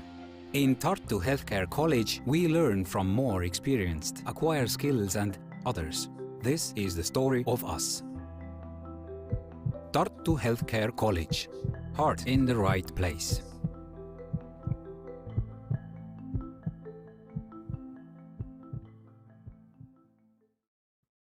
Hello, we are back and we have one keynote speech. The presenter is Erik Jõgi from Tartu Healthcare College and he is a PhD student in Tartu University. Hi, my name is Erik Jõgi and I'm a PhD student in chemistry. Main focus of my study is immunobiosensors for detection of Escherichia coli. Escherichia coli is have different strain. It has 1,000 different strains. Most are harmless, but there are also some different pathogenic strains. And it's very important in water analysis. Escherichia coli is mostly known as indicator species. If you can find in water samples for drinking water or from bathing water in some amount of Escherichia coli, so we can estimate the possibility of fecal pollution in water samples. So it is a need to find some better methods for water analysis. And main focus of my study was Escherichia coli specific immunosensor development or testing for water analysis. Because in world have made 100 different biosensors for Escherichia coli estimating, but there are very few data about this use or application for real samples. So why not make this thing clear?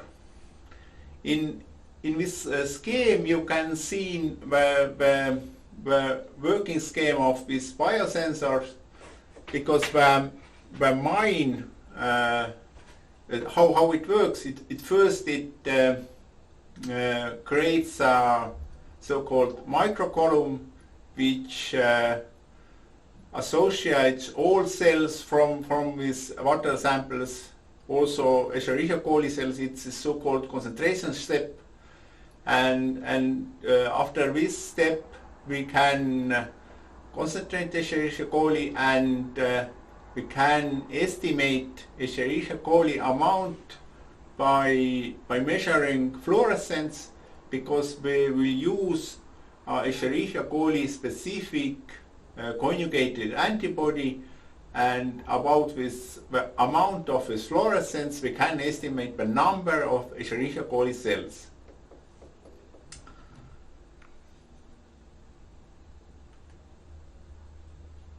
Okay, so it sounds good, but we make analysis. I have taken water samples from this very popular swimming place in Tartu, so-called Anne Canal, and in this figure you can see that the smallest amount of Escherichia coli has given by cultivation, and with the quantitative PCR has a higher amount of Escherichia coli estimation, and this blue is actually the biosensor. So what it can means that it's normal that quantitative PCR is higher than cultivation, because cultivation estimates only culturable E. coli cells, and this quantitative PCR measures all cells. But it was a bit curious result for me, because this biosensor results were also higher than quantitative PCR. So it is maybe it better seen in this slide, because there are different methods, and we measure or totally different things, because cultivation estimates only culturava. It's live Escherichia coli cells which grow up. Quantitative PCRs measure as not cells, but we measure as this genomic DNA of Escherichia coli. So it's live cells, D cells, and unculturable Escherichia coli cells. And this the green amount, the highest amount was biosensor results, because it's much higher than all these other methods. And so what is happened? Okay, now we are in lab at night, and it's good to be in lab because you always have free ethanol. So cheers. Oh. Okay, what I can tell you about my real scientific experience, because in reality, if you make science, you all have learned that you read all this scientific literature about all your problems. So when you make some hypothesis, so when you plan your experiments, and when you make your experiments, you get data, when you analyze your data, and at the end you will write your publication and try to publish this somewhere. So, but it sounds easy, but it's actually not. Because in my experience, if you make some hypotheses and make some experiments and get the results, it could be happen that the results are very different from this that you have expected. Because you remember, you have read many scientific publications, you have some expectation what kind of results you must get. But you get totally different results. What is the first reaction of scientist? Did he think that he has made some discovery? No. First thing that scientists will think, you think that you have made something wrong. It's the first step of scientific discovery is so-called frustration step. So you start control all your data, you control all your calculations. When you make additional experiments, lots of experiments, and the results are still same. What hell have happened? And at the end, you have get some idea that maybe all your experiments are okay, and maybe you have discovered something different from previous data. So it's the next step. After this frustration step, it's so-called scientific discovery step. So you think maybe you haven't made all this thing wrong. You try to find from literature something which can prove your results. And sometimes, if you are lucky, you find some publications. Not many, but maybe some. For example, I have found 2 publications. So next step is to write your publication, write in manner that also somebody except you or your supervisor or lab mates can also understand what you want to say or what you have discovered. So writing your publication, and when comes the easiest step. You have write your publications, you will send it to some nice journal because you have made something that you have called a scientific discovery. And after some weeks or some months, you get your publication back with some very destructive reviews. So it's actually nobody likes your publication because you have write something different. You have write something new. So it's I call this scientific ping pong because you write something, change your publication, you send it some other journal, and after some time you get it back. So I have made it 7 times.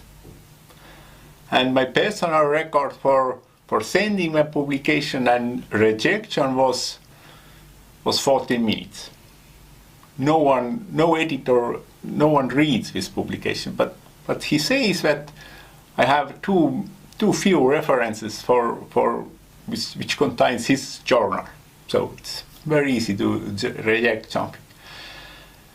And after half a year or year, or it depends, you will publicate your data in some unknown journal. You have totally hopeless with this time, and if you have ended all this process, it usually takes about 3 times or 4 times more when you think, and at least are you happy because you have your publication. Okay. Cheers.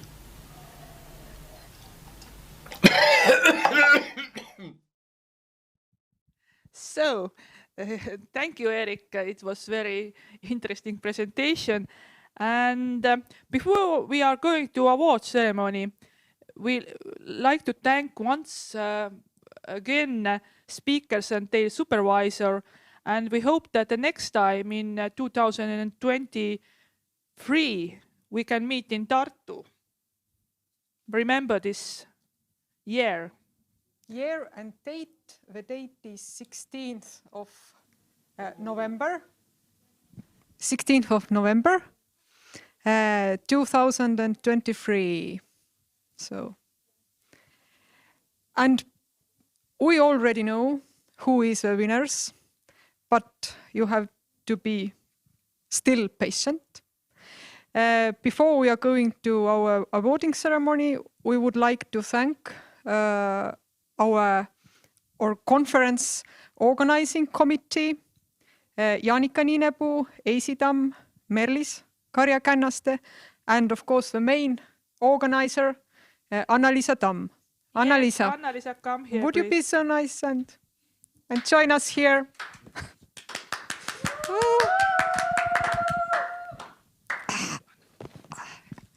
And we have Maybe a little here, maybe here.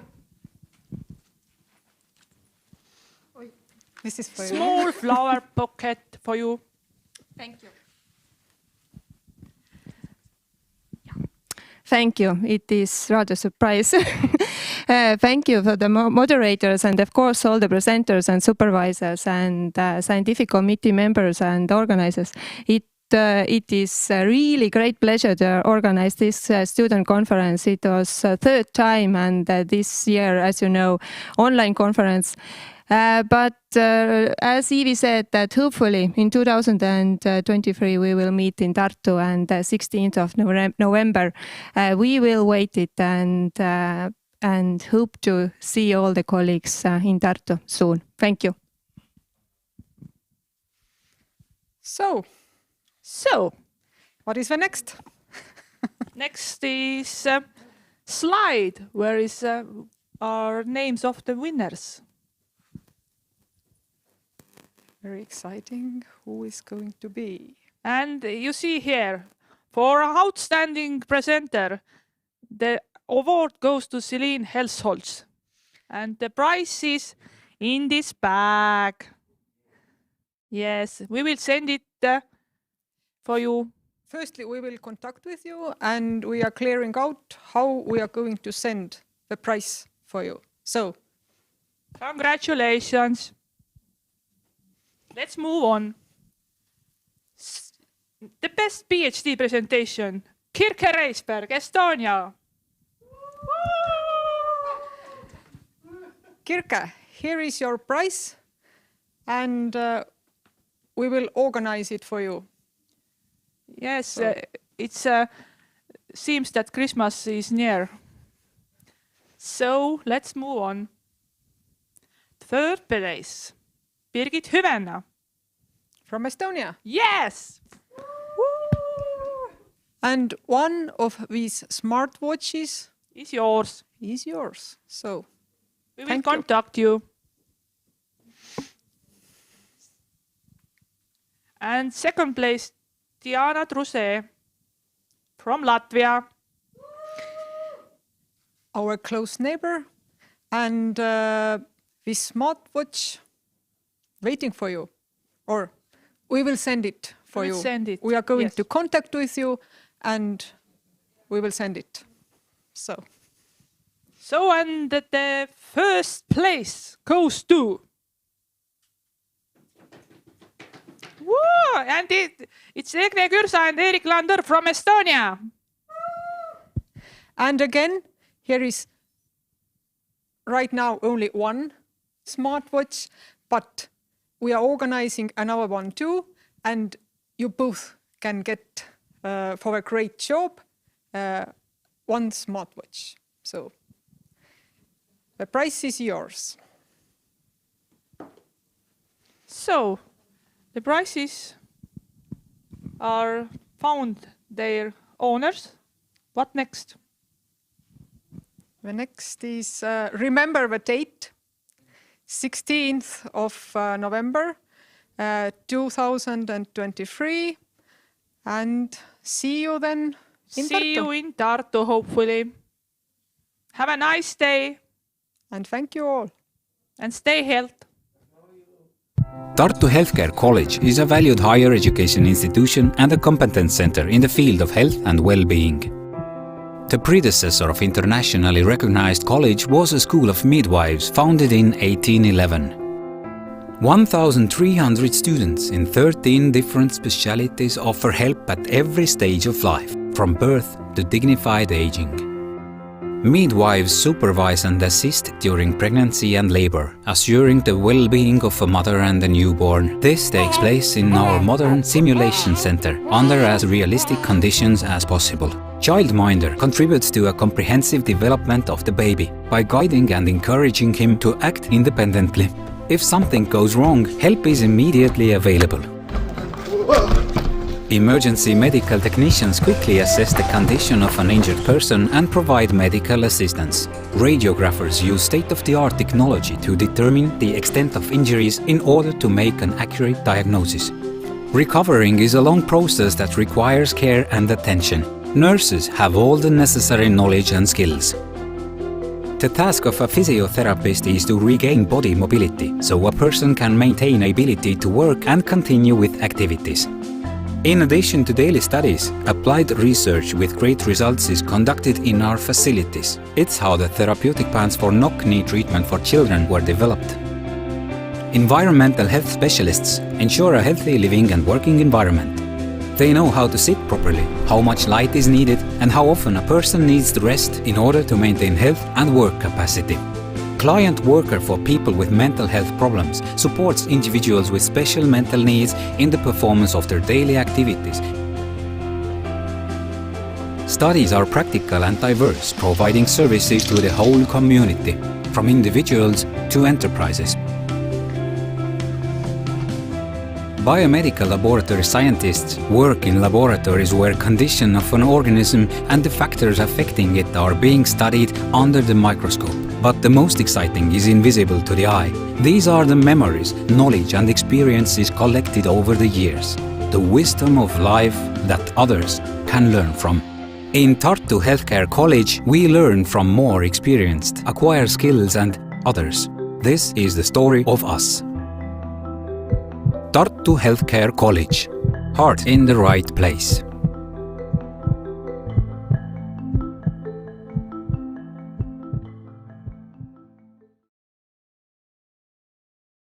Tartu Healthcare College is a valued higher education institution and a competence center in the field of health and well-being. The predecessor of internationally recognized college was a school of midwives founded in 1811. 1,300 students in 13 different specialties offer help at every stage of life, from birth to dignified aging. Midwives supervise and assist.